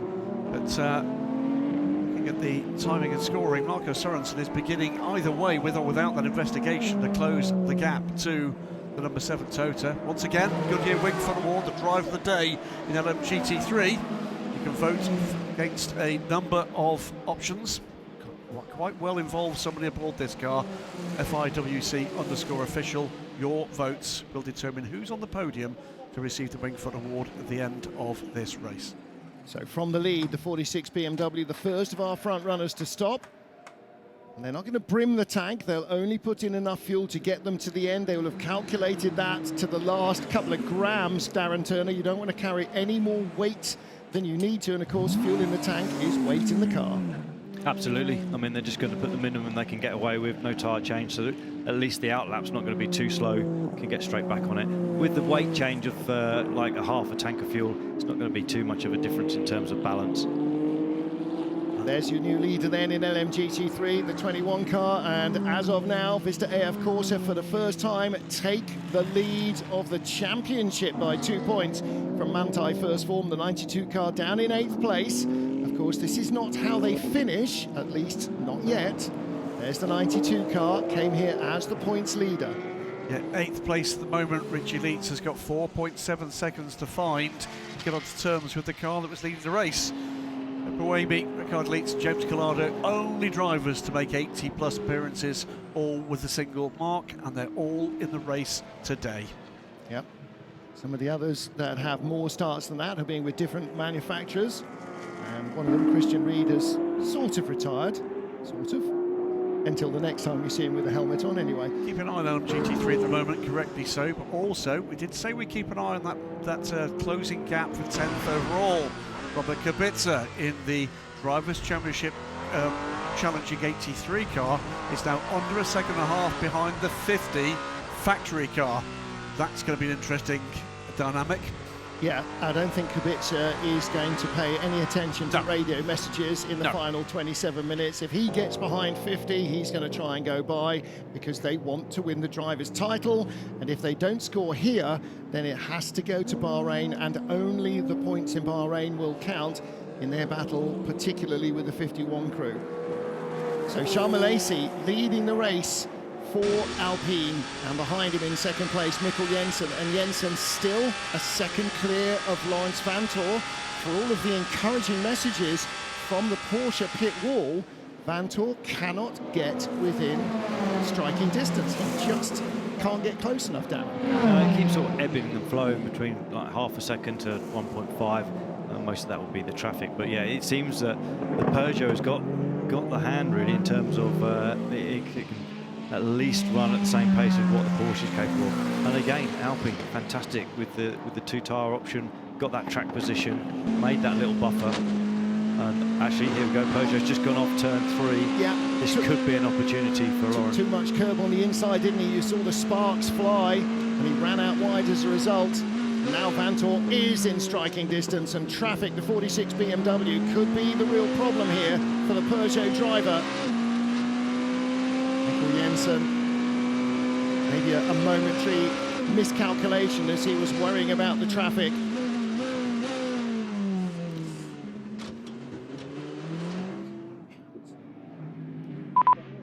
Looks like the Alpine is struggling more and more. 19 laps to go, 19.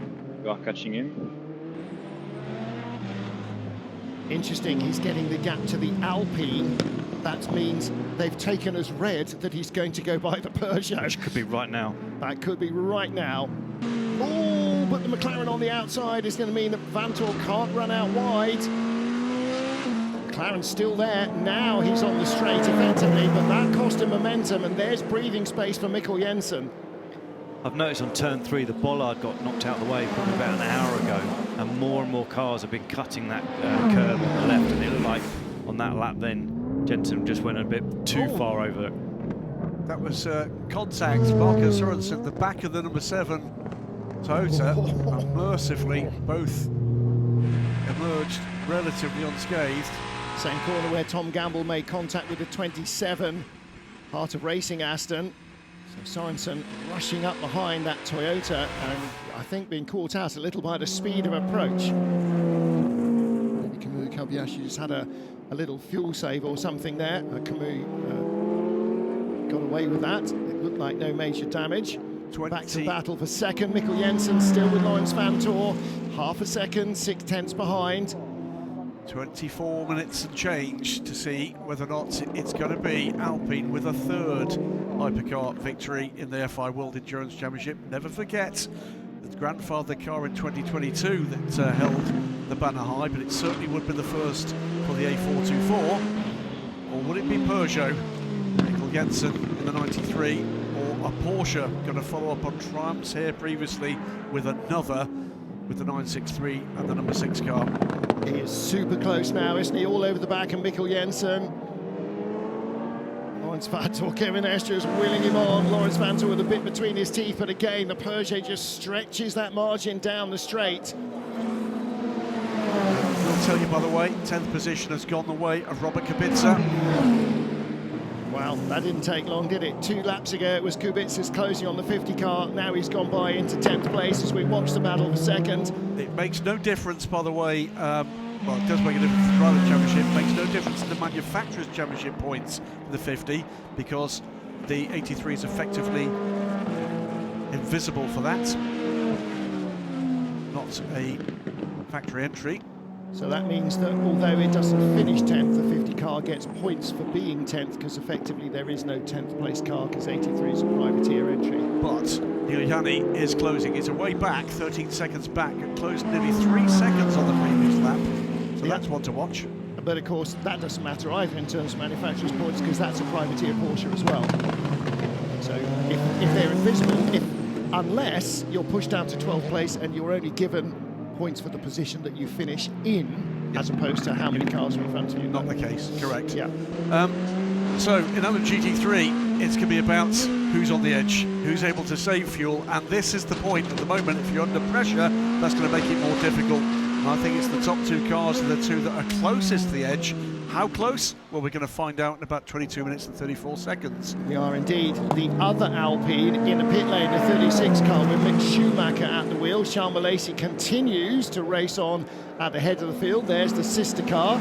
And again, Mikkel Jensen has stemmed the tide and has fought off Laurens Vantor. Darren Turner, when you're in a downforce car like that, or even in a GT, and you spend lap after lap after lap in the turbulent air of the car in front of you, so close, everything on your car starts to not work so well. It's generally the sort of front downforce that you're losing. It's going to be a bit more understeer in the car, but they've got some controls that they can play with. So if they're going to lose a bit of aero, they can try and change the mechanical balance of the car, try and get the front end to work while they're nice and tight up against the car. But you know, they know when they're designing these cars that the racing's going to be close. So yeah, you don't want the turbulence of the car in front affecting it too badly. The problem is, aero is designed for clear air, and turbulence doesn't work the same way. And the same with the radiator airflow. It's not laminar, it's tumbling, and so it's not as efficient in cooling.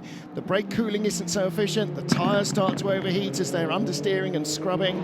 There's a quote from Jenson Button after his stint going, "We've got a great car in clear air. Unfortunately, I didn't have any because he got stuck in traffic." So to a degree, the longer you follow the car behind, not only do you sort of slightly lose your own rhythm maybe, but your car's not operating as efficiently, and so what might have had a little advantage seems to have been negated now. As long as you've got the tools in the car that you can make a change in terms of balance, then hopefully you're not stuck behind someone for too long. But you know, this is now, how many laps have we had with this battle between these guys? About 20 laps, something like that. And more than that, I think 20, mid-20s somewhere, which by the way gives us a nice opportunity to tell you another stat here. By our data, these two cars here pretty much the same kind of length of time on all four tyres, 25, 26 laps since their last stop.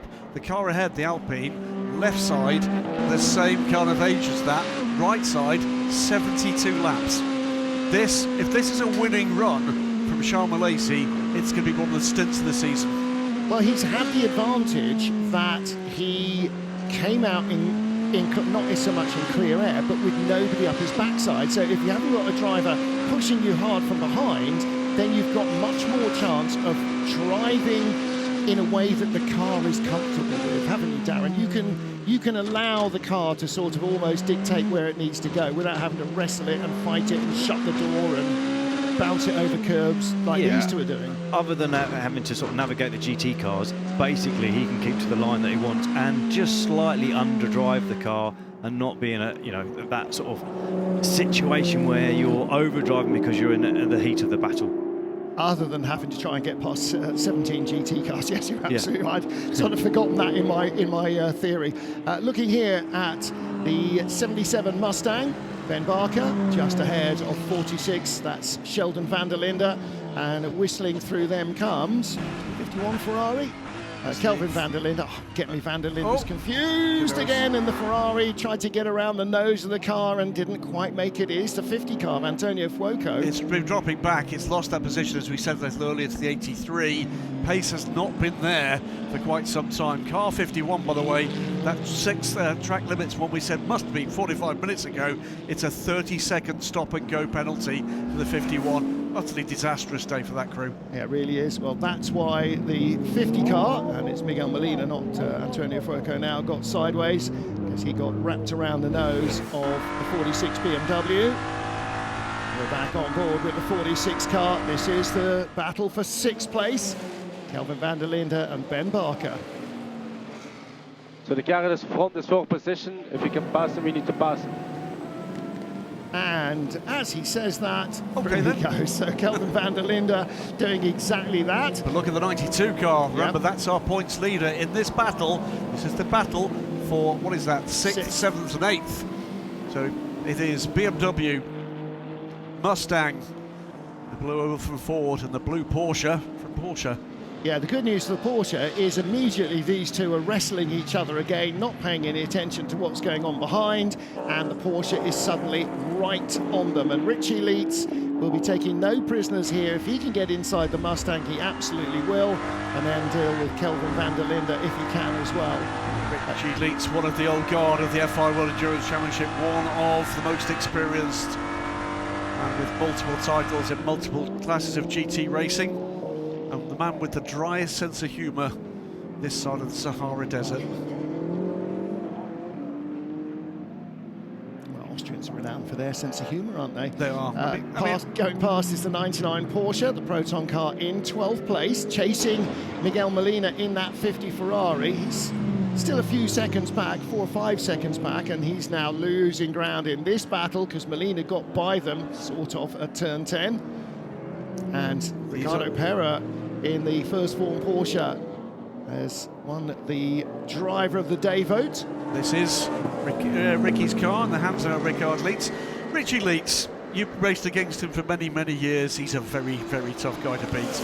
Oh, absolutely. A world-class GT driver, just a world-class driver, full stop, really. And such a nice guy out of the car itself, but on track, whenever you were racing sort of wheel to wheel with Richard, you sort of knew it was going to be hard, but you also knew it was going to be done in the correct way. It's going to be sporting and fair. So yeah, it's really nice when you get to go wheel to wheel with drivers who want to race in the same way that you feel is correct about going racing, and you want to be pushed to your limit, and obviously want to push those guys to their limit as well. But he's a fantastic driver and a great ambassador for the Porsche manufacturer.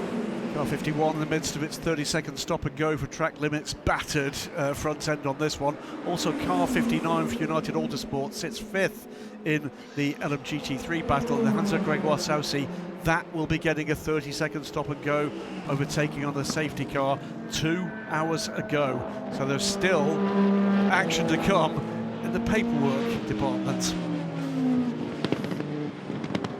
We'll tell you, by the way, lead gap is coming down. Now 9 seconds. Track limits warning now for Lawrence Vantor.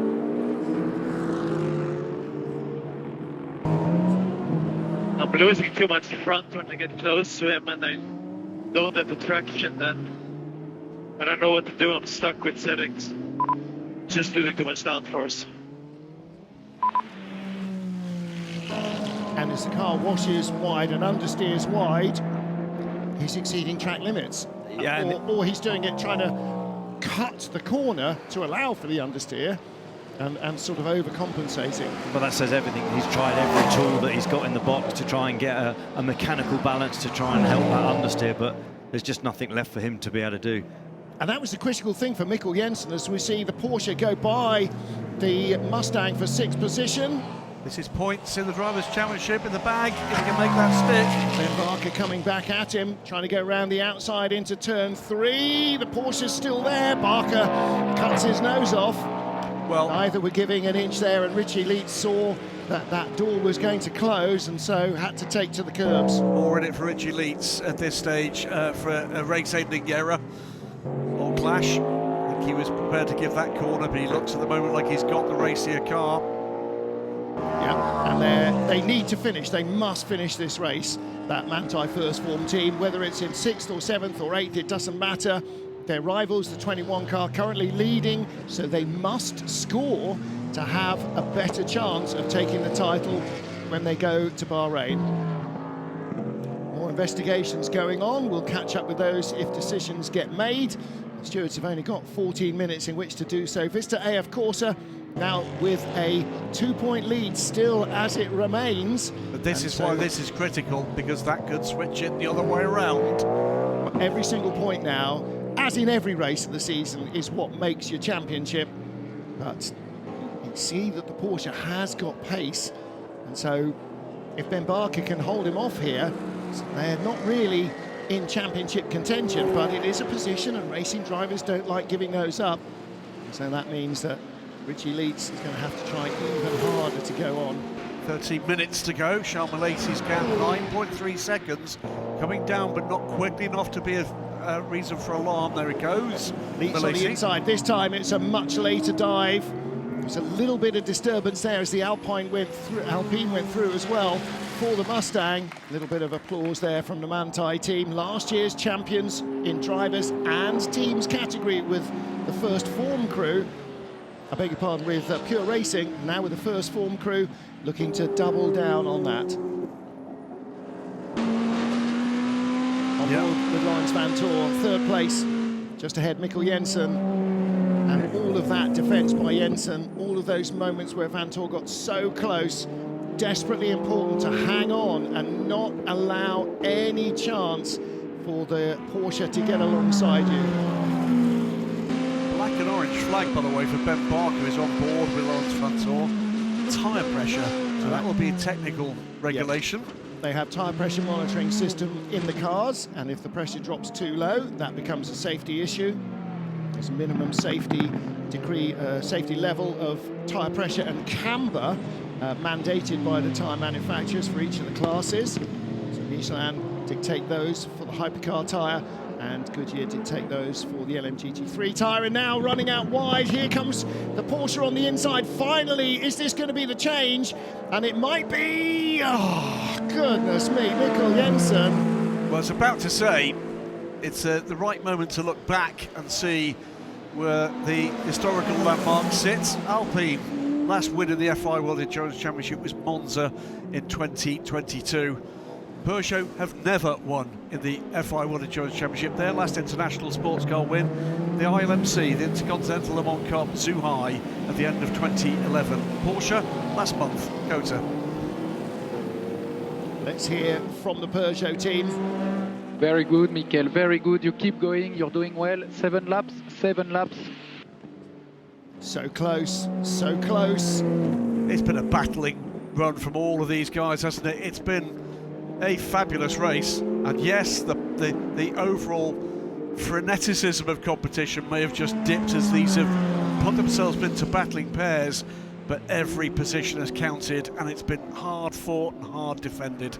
It's a proper slugfest, isn't it? Absolutely everything you can think of to try and make a pass or stay in front. And these two have just been fantastic. Mikkel Jensen, Lawrence Vantor, no question at all about it. They have tried everything. Vantor to get by, and Jensen just refusing to give up, even when he's made a mistake and Vantor's got alongside or got by. Again, like on the last lap, Darren, he somehow managed to just find enough room to whip past that LMGT3 car and breathing space again. Yeah, I think for Lawrence, I mean, the only way he's going to make a move is not from the last corner, because the Peugeot's just so strong onto the main straight. It's somewhere in the middle of the section, so he could break the Peugeot by a couple of tenths. So if he can lead onto the start-finish straight, get the lead before turn 16, he's got half a chance of keeping it on the run down to turn 1. But it's, you know, that's incredibly difficult to try and get that move The most done. dangerous corner, perhaps, for Mikkel Jensen is turn 10. Yes. If he gets alongside there and parks it on the apex, then he should just be able to hold the Peugeot off until they get onto the straight. And then Jensen might have the speed to get by, but then again, he might not. So you're right, coming from behind, we've seen it a number of times, he just can't close on the straight. But you can see also, like the last 3 corners, the Porsche is super strong. Lawrence is managing to get up high on the apex and get it rotated. And that's the strength of the car at that point, but it's just not in a useful area for him. Hands up everyone in the Alpine garage who's got any fingernails left. Well, thought not. I'll say it again, this is an outstanding run, whatever happens in the last 9 minutes from Charles Lacey. Outstanding stuff. The tyres one side of this car must feel like they're older than I am. Something approaching 80 laps on those tyres now, with the newer tyres fitted on the left side at the last pit stop, that were fitted at the same time as all 4 tyres on the cars that are chasing. And yet, he is lapping at the same speed. In fact, he's quicker than the 2 cars that are chasing him. All right, they're sort of fighting each other, but he lapped quicker than the Peugeot and the Porsche on the last lap. He is, in fact, he was the fastest car on track on that lap, and that's why he's still leading the race, even on the older tyres.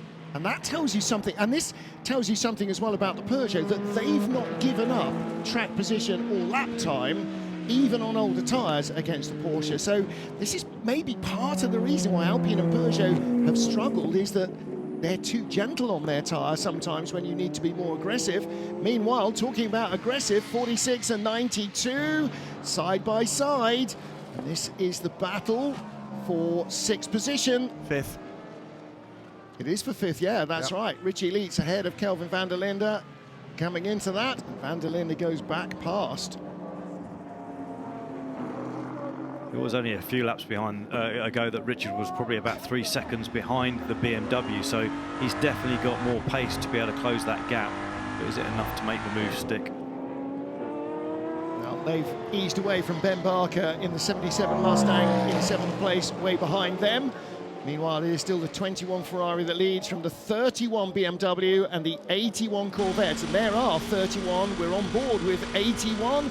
Hypercar comes whistling by. That's the 38 Cadillac Hertz team. No, it wasn't. It was the 35 Alpine. And the BMW hangs on.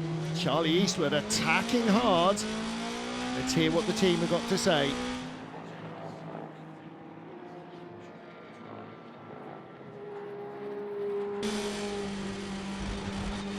you go, you can't hear what they've got to say, but you can read what they've got to say. Battling for P2 and 3 with the Corvette behind.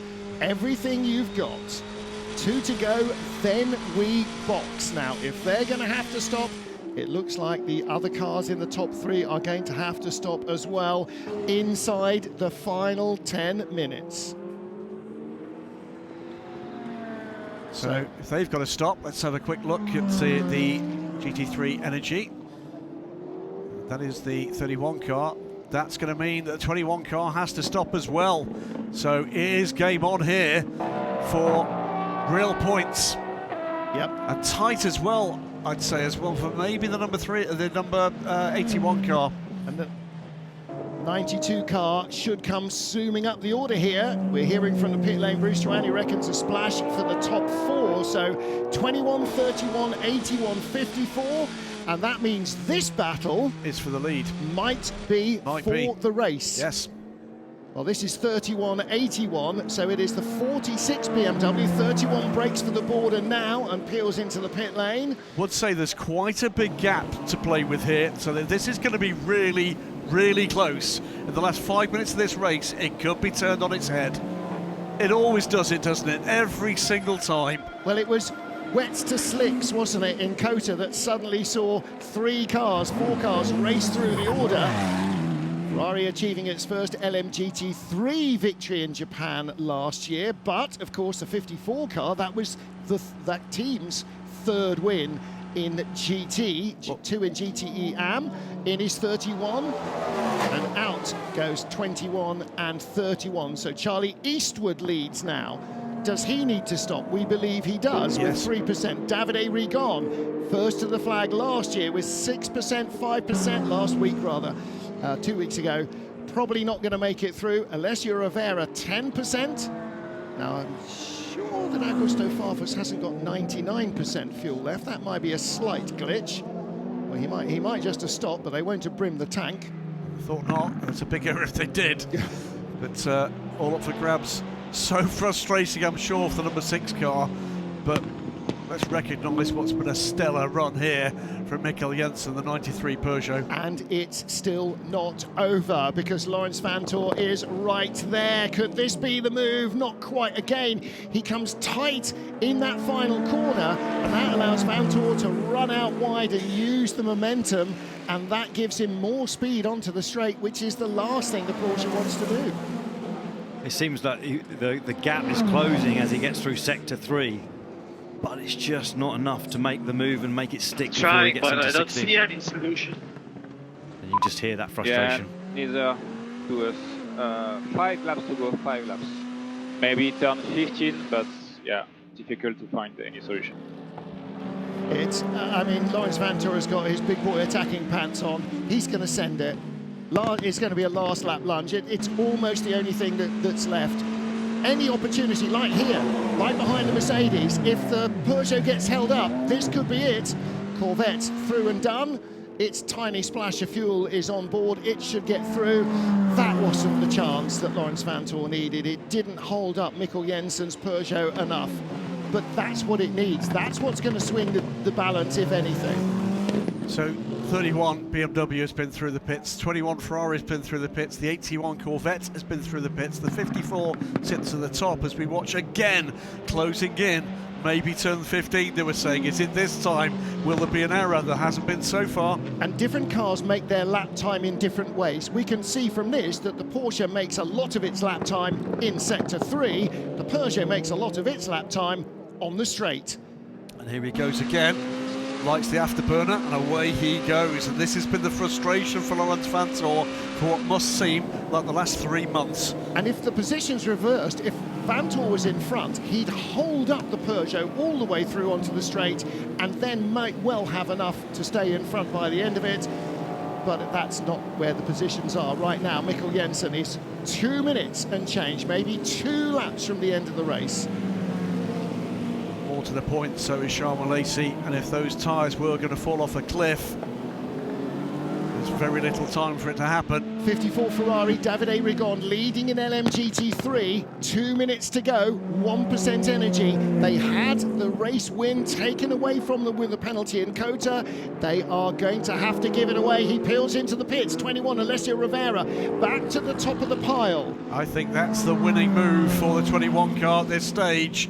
Played it well with pace. Remember, this is a car that was turned around at least once, I think possibly even twice in this race. Yeah. But the 54 will not be getting their 4th win. They may be standing a cheer while the other team car does that. Through comes, by the way, the 81 car. That will be ahead of the 54 after this pit stop. Yeah, 21 got turned around at least once. 54 got shoved off twice, I think twice on the first lap. Here again, a chance, but the Peugeot keeps the momentum up around the outside of the Lexus and leaves rubber on the corner as he peels it off 60. Again, everything fell right there for Mikkel Jensen, and he had the savvy to get through the traffic. Last lap for the race leader, Charles Milesi. 8.5 seconds clear. Yes, the gap's come down a little, but he's able to manage it now. This battling pair, it's about, now 21, 5 seconds added to the next pit stop. There will be 5 seconds added at the end of this race. Charlie Eastwood, 8 seconds back. This, though, the race leader, Charles Milesi, in the 35 car. He's coming down now through turn 6 for what will be the first win for the Alpine Endurance team since Monza in 2022, Martin. The first win in Hypercar down to turn 10. It's going to be a red letter day for Alpine. It's going to be a big day for the red, white and blue of France as well, because this will be Peugeot's best result if Mikkel Jensen can hang on to second place. 2 French manufacturers on the top 2 steps of the podium, and Laurens Vanthoor is going to try and make sure that if they're on the podium, Peugeot will not be second, but Jensen again wriggles through traffic, and again, if he can just get onto the straight, even level with Vanthoor, that will be almost enough. Vanthoor just doesn't have the overlap. Onto the straight comes Charles Milesi. The Alpine Endurance team win in Hypercar for the very first time. It is Alpine who will win the 100th World Endurance Championship race here in Fuji. A phenomenal success for Philippe Signeau's team, who brought Alpine into Hypercar, and Peugeot take their best ever result in second place with a 93, ahead of the frustrated Laurens Vanthoor. But Alpine, what a day for them. And that wasn't because anybody was excluded, that was because they drove a great race. We've got massive dramas in LMGT3. What was 8 seconds is 5.1. Alessio Rivera from Charlie Eastwood with the car ahead with a 5-second penalty to come. There are yellow flags at turn 16 that have just been removed.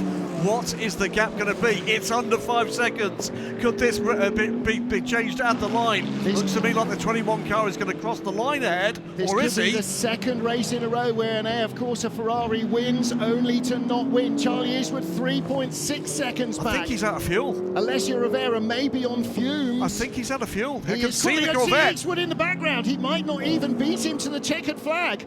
He's trying to come out of the corner. The car is still going, but that's pedestrian pace. Charlie Eastwood in the Corvette might even take it at the line. But there is that 5-second penalty for the 21 car. They are first to the checkered flag. Eastwood 2 seconds behind in second place. I'm sure the team were on the radio. Eastwood was flashing the lights. There's the time penalty added. So it is victory for Corvette. Second place for the 21 car and third place for the 31 BMW. And Richie leads in 5th place. Well, there's the man who made, and if he can hold back the tears now, he's doing a much better job, I think, than most in the garage. What a magnificent race from Alpine, who came from sort of in the top 10-ish in free practice to claim victory in Japan. Well, for the second race in a row. And of course, a Ferrari first to the flag in LMGT3 does not get the win, but that man does. Charlie Eastwood in the 81 Corvette. Well, great work from the team and from Charlie Eastwood getting the message, but whatever was happening with the 21 car, he still had to deliver on that last lap, and he did it in spades. That gap came down as they crossed the line to start the last lap, and both Darren Turner and I spotted the same thing at the same time as the gap came down towards and then below 5 seconds. Sharma Lacey, a star is born. Yep, he's in tears, and so are the rest of the team. Well, Philippe Signot is doing well to keep it bottled up, his emotion. You can see in the TF Sport garage, just saw Tom Van Rompuy and Tom Ferrier. Let's hear from the team. Didn't believe that we were working like this after we were picking the drivers. But yeah, anyways, great strategy. Sorry, a bit emotional right now. But, yeah, see you on the podium, guys. With pleasure, mate. Was a bit emotional for us too, obviously. Thanks for your job. Now, you might think that he was being a bit underplayed about that, but I think he was struggling to keep his emotions under control. And also, you could see he was in tears. He was wiping tears away on the beginning of the slowing down lap. So a remarkable performance from Alpine, from all three drivers in that car. And Sharma Lacey, on older tyres, pretty much than anybody in the field, just kept it going. And a big deal as well for Peugeot, their best ever race result, and they were in contention from start to finish, and both cars played a part in that performance. 94 finishing in 5th place, so 3rd and 4th last time out, 2nd and 5th this time. The Lion is starting to roar again, and here comes the victorious Alpine. Well, there's a man with history, previously in charge of the Peugeot effort in a different era, now with Alpine, of course, Bruno Famin. 3 new winners overall at the 100th race of the FIA World Endurance Championship. That is a very nice headline to be able to write, and it's a very nice statement to be able to make. Just point out that this is the only all-gold driver lineup in the field. Everybody else has got platinum drivers in their car. These guys are all golds. That means they're not world champions, they're not Formula One drivers. And for Paulo Chatin, who's been working his way up the endurance racing field, he played every bit his part as the other drivers did as well, and saluted by everybody. I mean, everybody appreciates the history of a new manufacturer winning a race. This is huge. It's a massive plus, by the way, as well, for the way in which Alpine have approached the task of going racing at World Championship level, and for that matter, the endurance racing ladder that's in place now. All 3 of these drivers have progressed through LMP2 to where they are now, and it shows what can be done. We've seen with other teams, with people who come through GT racing, Darren, that they can compete, and now here we've got 3 guys that in their more junior years came through LMP2. Great result, great headline. What a day. Well, more investigations for the stewards, but we will leave that for a later time. Right now, it's not concerning Alpine, by the way. Alpine, Sharma Lacey, in all the emotion, has got to remember to undo everything. You can see the drinks tube still attached, the air cooling tube still attached, radio still attached. Can't just get out of these cars in a hurry, Darren. There's a lot of unplugging to do. There's 3, isn't there? Radio, drink, air vent as well on the helmets, modern helmets in a hypercar. And a great result for the Corvette boys here. Yep. Just stealing it in the last lap. I think they would have been on the radio to Charlie, like, do not back off. Last lap, but just keep it flat. Keep the pressure on. And LMGT3, we had last 5-minute dramas in Texas as the weather changed and the slicks suddenly came in. We had last-minute dramas here as well for all sorts of different reasons. LMGT3, the poor relation of Hypercar? I don't think so. No. I don't think so. This is every bit as much a knockdown, drag-out fight from start to finish as ever. And what we heard a lot from the Hypercar teams as this season has progressed particularly is how much harder it is to make a difference, because everybody is so close to 100% of the operating potential of their cars, and that's now the case in Season 2 of LMGT3 as well. These teams really know their car, and they rarely make mistakes, and that makes the battle so much tougher. Tom Van Rompuy, the very first of these two firm friends. Bit of a headline, by the way, here. I think that is our first African winner in a GT class in the FIA World Endurance Championship. He's definitely our first Angolan winner. Oh, hang on a minute. He has won in LMP2. Yes. But he's not won a GT car. Tom Van Rompuy, the very first pole sitter in LMGT3, and a first win in this class, certainly, and for Tom and for Charlie Eastwood, in the WEC in any class. Yeah. Oh, no, hang on a minute. No, Charlie did win, of course, in an Aston Martin, did he not? Yes, in GTM. Yeah. Yeah. So it's Tom. And you just saw the shock of red hair of Charles Milesi. Well, what a sight. What, lenticular stratus above Mount Fuji? You're absolutely right. Alpine, the winners. Peugeot in second. Porsche, what a resurgence for Porsche Penske Motorsport, third and fourth. They keep the championship very much alive. Peugeot in fifth, Aston Martin in sixth position. But a very tough week for the factory Ferrari team. They failed to score a single point. Here we are, the winner lineup of this 6 Hours of Fuji.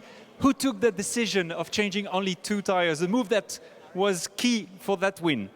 Honestly, it came from the top management. They wanted to take the risk, and of course it was the right choice. Charles have done an amazing job managing the tire, the fuel energy, but still with an amazing pace. And I think, honestly, we have been 2 years together, and with some unlucky moments, but I think this one we deserve it today. Yeah, you surely deserve it. Charles, the first win of the hypercar era for Alpine, how does that feel? No words, to be honest. Still unbelievable in a way. It feels like a dream in a way, because after the first stints we were looking quite bad, nearly a lap down, and to have such a great comeback.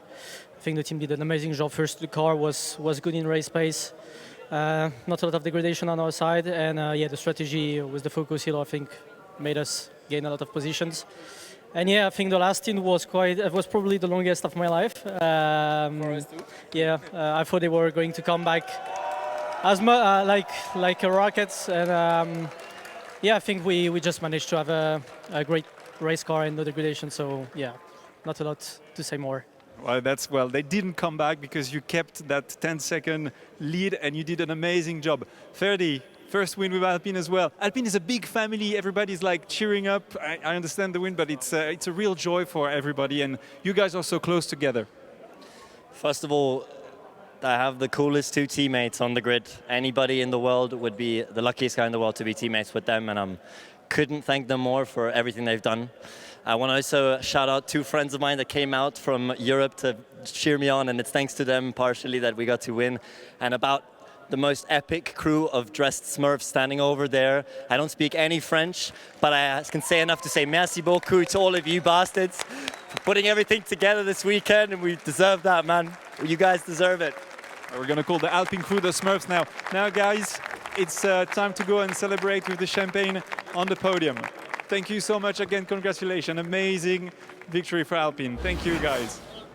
The Smurfs, les Schtroumpfs, as they are in France, claim victory in the hypercar class. So a fantastic result for them. And that decision, well, that comes from somewhere between Pierre Signot and their team management at the top of the pile. That was a great decision and carried through superbly. So a race that began under cloudy skies, with Cadillac dominating qualifying, their third 1-2 front row lockout of the season. But Peugeot and Aston Martin showing speed early on. Alpine were in the middle of the grid. And 7-2 with a little lock-up, almost losing 3 places in turn 1. In LMGT3, the McLaren of Darren Leung was first into turn 1, but only because he jumped the start. He'd serve a penalty for that later. In the midfield, there was contact, the 54 car getting shoved off. 3-time winners here, Thomas Floor and his teammates were not to be able to claim a 4th.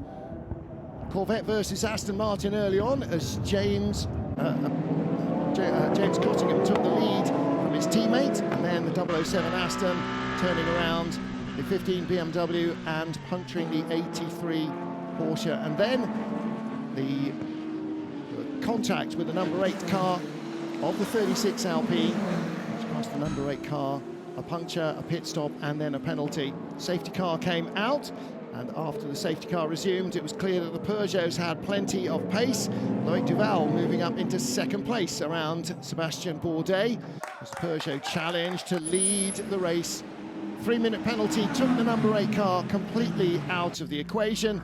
They never regained that lost time. 99 Porsche led for a while, and then after a round of pit stops on cold tyres, the 15 BMW got caught out by the 99 car, hitting the barriers hard, first safety car of the race. Round of pit stops, Cadillac starting to lose pace as they try to battle with Porsche and Peugeot taking up the running. At the front of the field in LMGT3, Mustang versus Porsche, and then a big move for the lead. Peugeot getting by the 99 Porsche to move in front midway through the race. 99 getting turned around by the 50 Ferrari, and then disaster. 007 tank slapping sideways into the 27 Aston Martin. 007 car out on the spot, and another full course yellow. Plenty of action between Peugeot and Alpine at the front of the hypercar field as they battled their way through traffic. And they were being chased at that stage by the Aston Martin, going strongly in the middle of the race. Aston's challenge would fade, leaving the French cars to try and fight off the resurgent Ferraris. Ferrari had good pace midway through the race.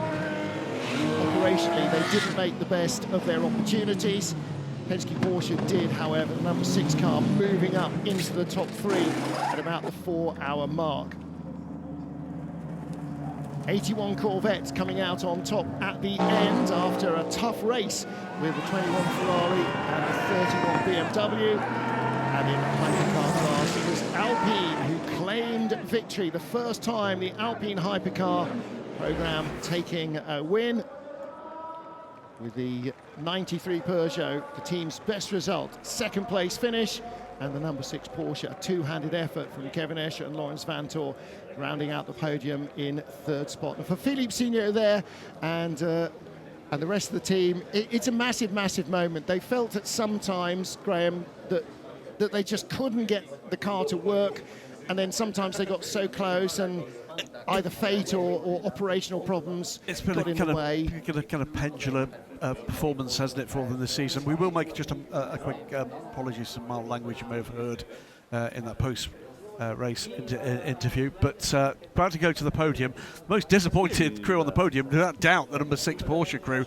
But boy, did they try hard and long to get by. Magnificent stuff from Peugeot. They look pretty shattered by it. I think they thought it was their day. Nico Lapierre probably instrumental in that tyre choice decision as well.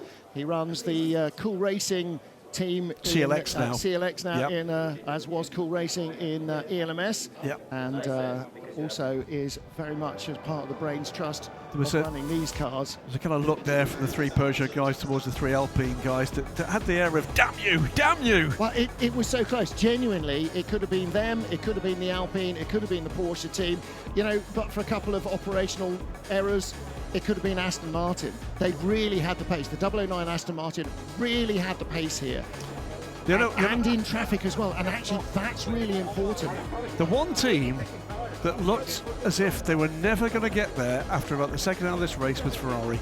Yeah. Everybody else in that field at some point, and maybe Toyota are right up there for one period of that race. BMW bobbled around there with the one remaining car they had, but pretty much everybody. That was, I have to tell you, it's 100 races now complete. That's right up there in the top 10. Yeah, epic stuff. And if we missed your favourite car, you can probably understand why. there's an awful lot of cars did an awful lot of racing, and an awful lot of them did it under the radar because there's just too much going on. Just absolutely epic stuff. So breathless stuff, and it means that all of our championship titles go to Bahrain. And so the 8 Hours of Bahrain will be the decider in LMGT3 for teams and drivers. and in hypercar, manufacturers and drivers. Well, Sheikh Salman from Bahrain was here earlier. Make it very clear you're all very welcome in the Kingdom of Bahrain in just a few weeks' time. Even me. Even you. Even me. Despite everything. But just a few weeks' time for what I think is going to be a magnificent finale for what's been a great season. Well, everything we've seen in the last 2 years of this current era of Hypercar and LMGT3 leads us to believe that it can't be a damp squib. It's just not going to happen. If you want to make any assumptions about what might happen in Bahrain, did you see this coming? Did you see Buemi coming in Bahrain last year to clinch the Manufacturers' Championship? Bet you didn't. Who knows what can happen in the desert over 8 hours, not 6. All of you BOP predictors, email now with your pre-race predictions of this podium. It's obvious that the BOP was going to fall this way. Yeah, let's hear it. Well, congratulations to the number 6 Porsche crew.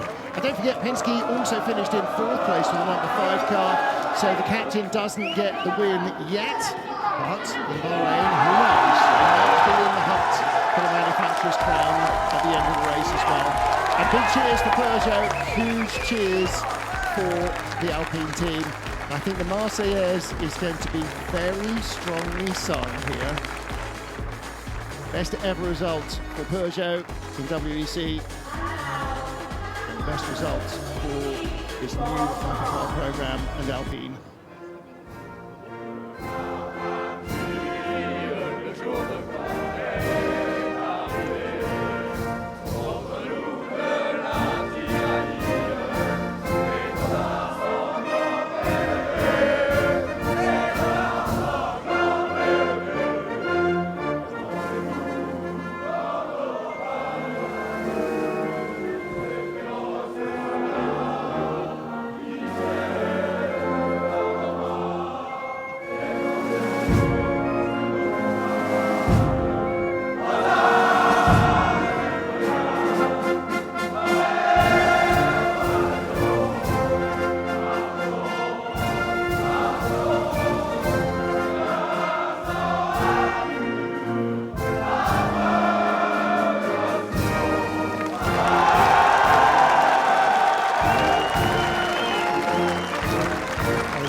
Well, there you go, a French manufacturer, 1-2. Well, not just quicker than everybody else on track, quicker than the band in singing it as well. Well, smiles on the podium from Lawrence Vantor and Kevin Est. You know, that's motorsport, Darren Turner. You know you're not going to win them all, and that's why winning feels sweet. Absolutely, but you can say the Porsche guys gave it absolutely everything they possibly could, especially in that last stint as well. But what a great race. That was fantastic racing, right? I've certainly enjoyed. Fuji 100, magical. Just great stuff. Always love racing here, but that was one for the ages. That will be remembered, not just for the result, but the way that all panned out. Yes, we had accidents and incidents, but boy, oh boy, did we get some great racing. And their special 100th race trophies. Each of our drivers.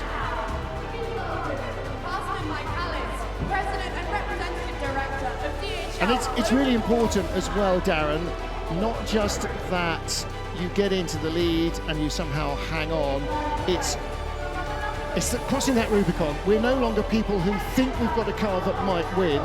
We know that we've done it. We've stood up to that pressure, we've made the right choices, we've made the right calls under really extreme pressure to do something that we've not done before with this car and claim a win against the best endurance racing field that history has seen. So that's a really special moment for the team.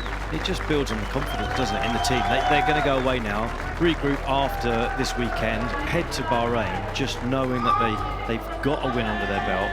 They've done everything right, and it's come their way in this race. But lots of things did sort of work out in their favour. That's how it always works. That's just a normal motor race. You get a bit lucky with the way that the safety car came out, etc., etc. But it's making the most of it when that opportunity comes along, and it's the same for every team and manufacturer.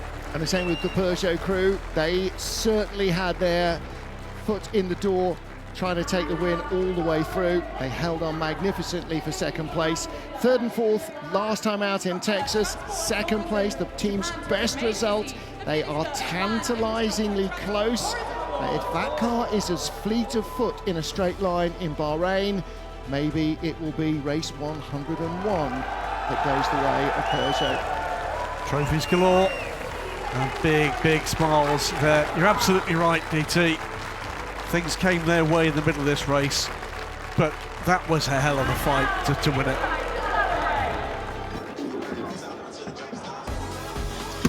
So there you go, champagne for everybody. And Philippe Signot will be happy to be sticky and covered in winner's juice by the end of this one. Last champagne of the season, of course, because on the podium in Bahrain we'll have Rosewater. Again, you can see the smiles from all the drivers on the podium. Yes, they didn't get second, but Porsche's third and fourth place finish is really important for the Penske team in terms of the Manufacturers' Championship. Well, we're going to get to see the points shortly. Before that, it's going to be down into speak to the LMGT3 winners from TF Sports.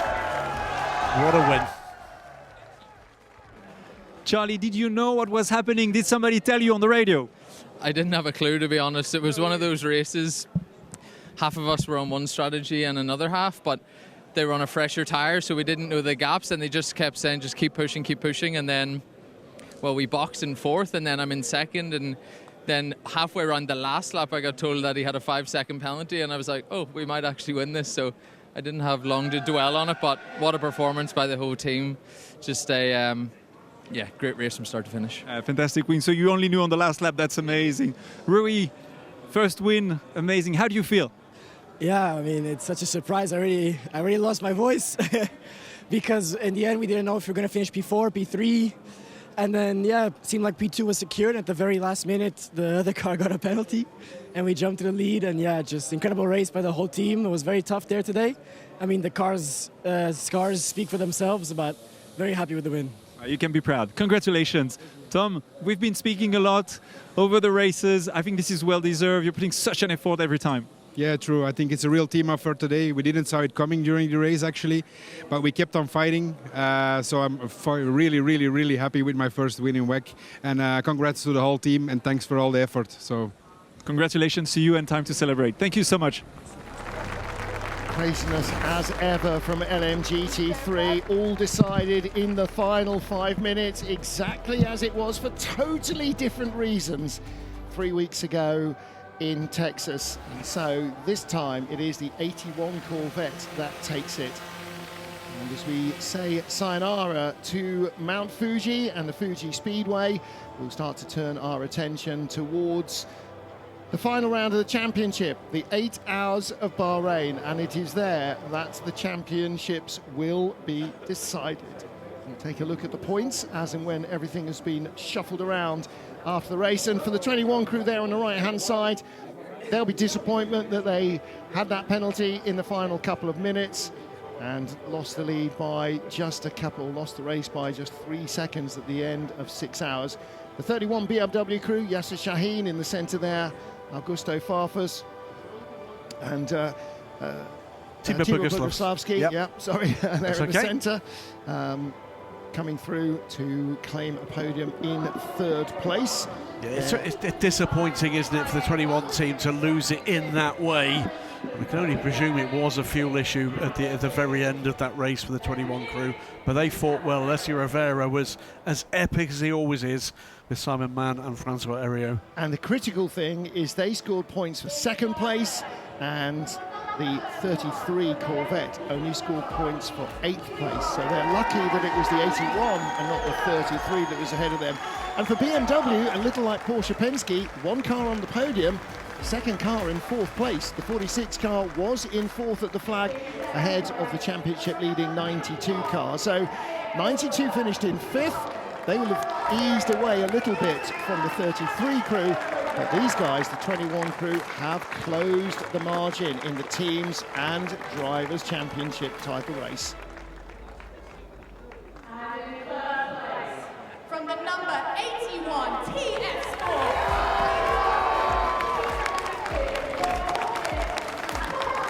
So they finished third at Le Mans, they were second in Sao Paulo, 13th last time out in Texas, these guys.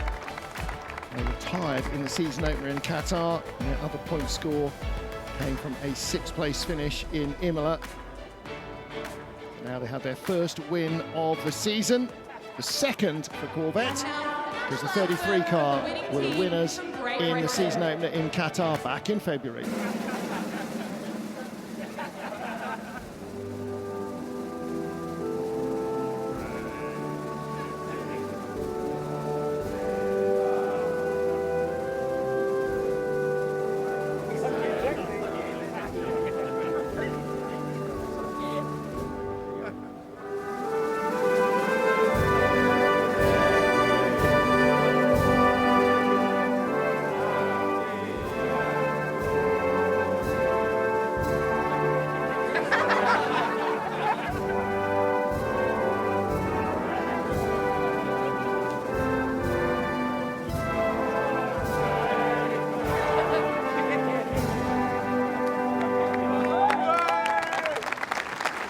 Congratulations to the crew of the TF Sport Corvette number 81. And it's not the US anthem for Corvette and General Motors, it is British anthem because it is a team that win it, TF Sport. They are British-based, Tom Ferrier's crew.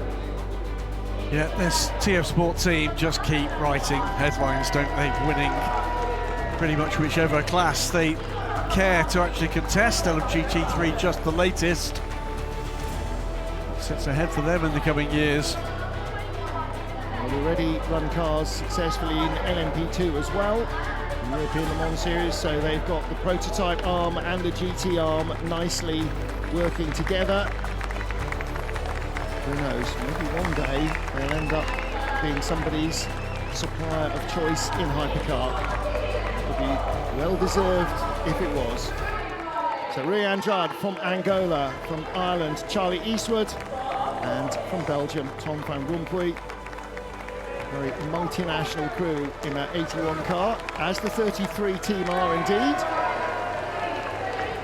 They claim victory here in the 100th race of the World Endurance Championship. So when we knew that LMGT3 was coming, Graham, it was a mouth-watering prospect, more manufacturers, more brands coming in, and it has not let us down, has it? It hasn't. It's still developing. The teams are still getting better at unpicking the Rubicon of, what is a very different way of going GT racing than we've been used to in the GTE era.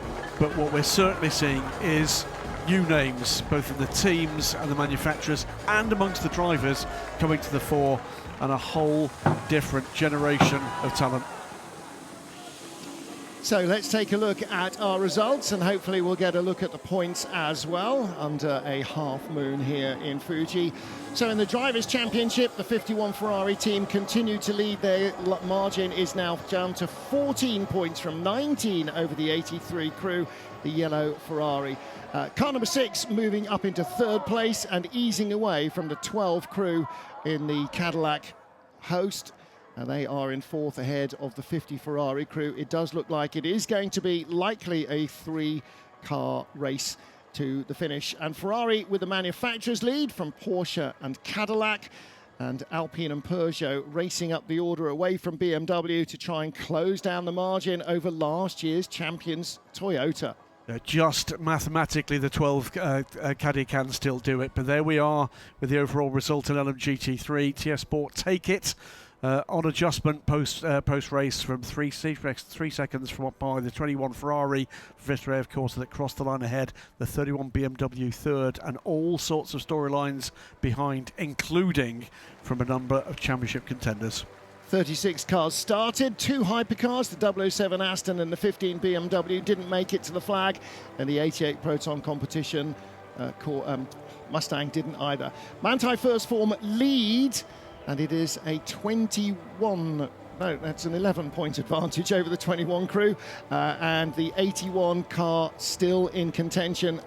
As is the 33. As is the 33, but it is the 81 car now that has moved up to 3rd place in the drivers' standings and the team's competition. So 1 Porsche crew, 1 Ferrari crew, and the 2 Corvette crews are still in it, and with 38 points on offer mathematically, so too is the 27 Aston Martin crew, but the rest of them will be battling for position a little lower down the point standings. In the World Cup, it is the 83 Ferrari team that claim victory here again. They took the overall title at the end of last season, and Pierre-Yves of Michelin presenting the trophies to them.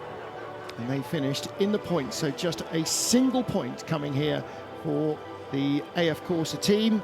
That is the only point Ferrari has scored here in Fuji, because the factory cars finished outside of the...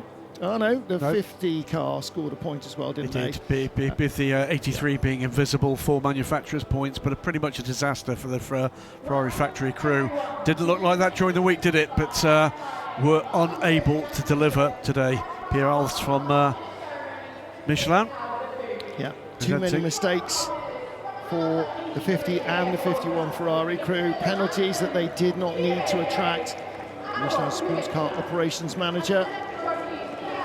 Yeah, big parts of their efforts here in the paddock. Very much appreciated from Pierre and his team.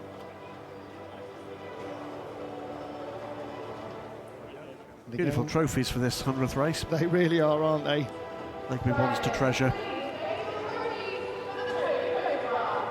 Any race win is a good race win, but a centenary race, or 100th race, is a big milestone. And so we move on to race 101, the 8th and final race of the 2025 FIA World Endurance Championship.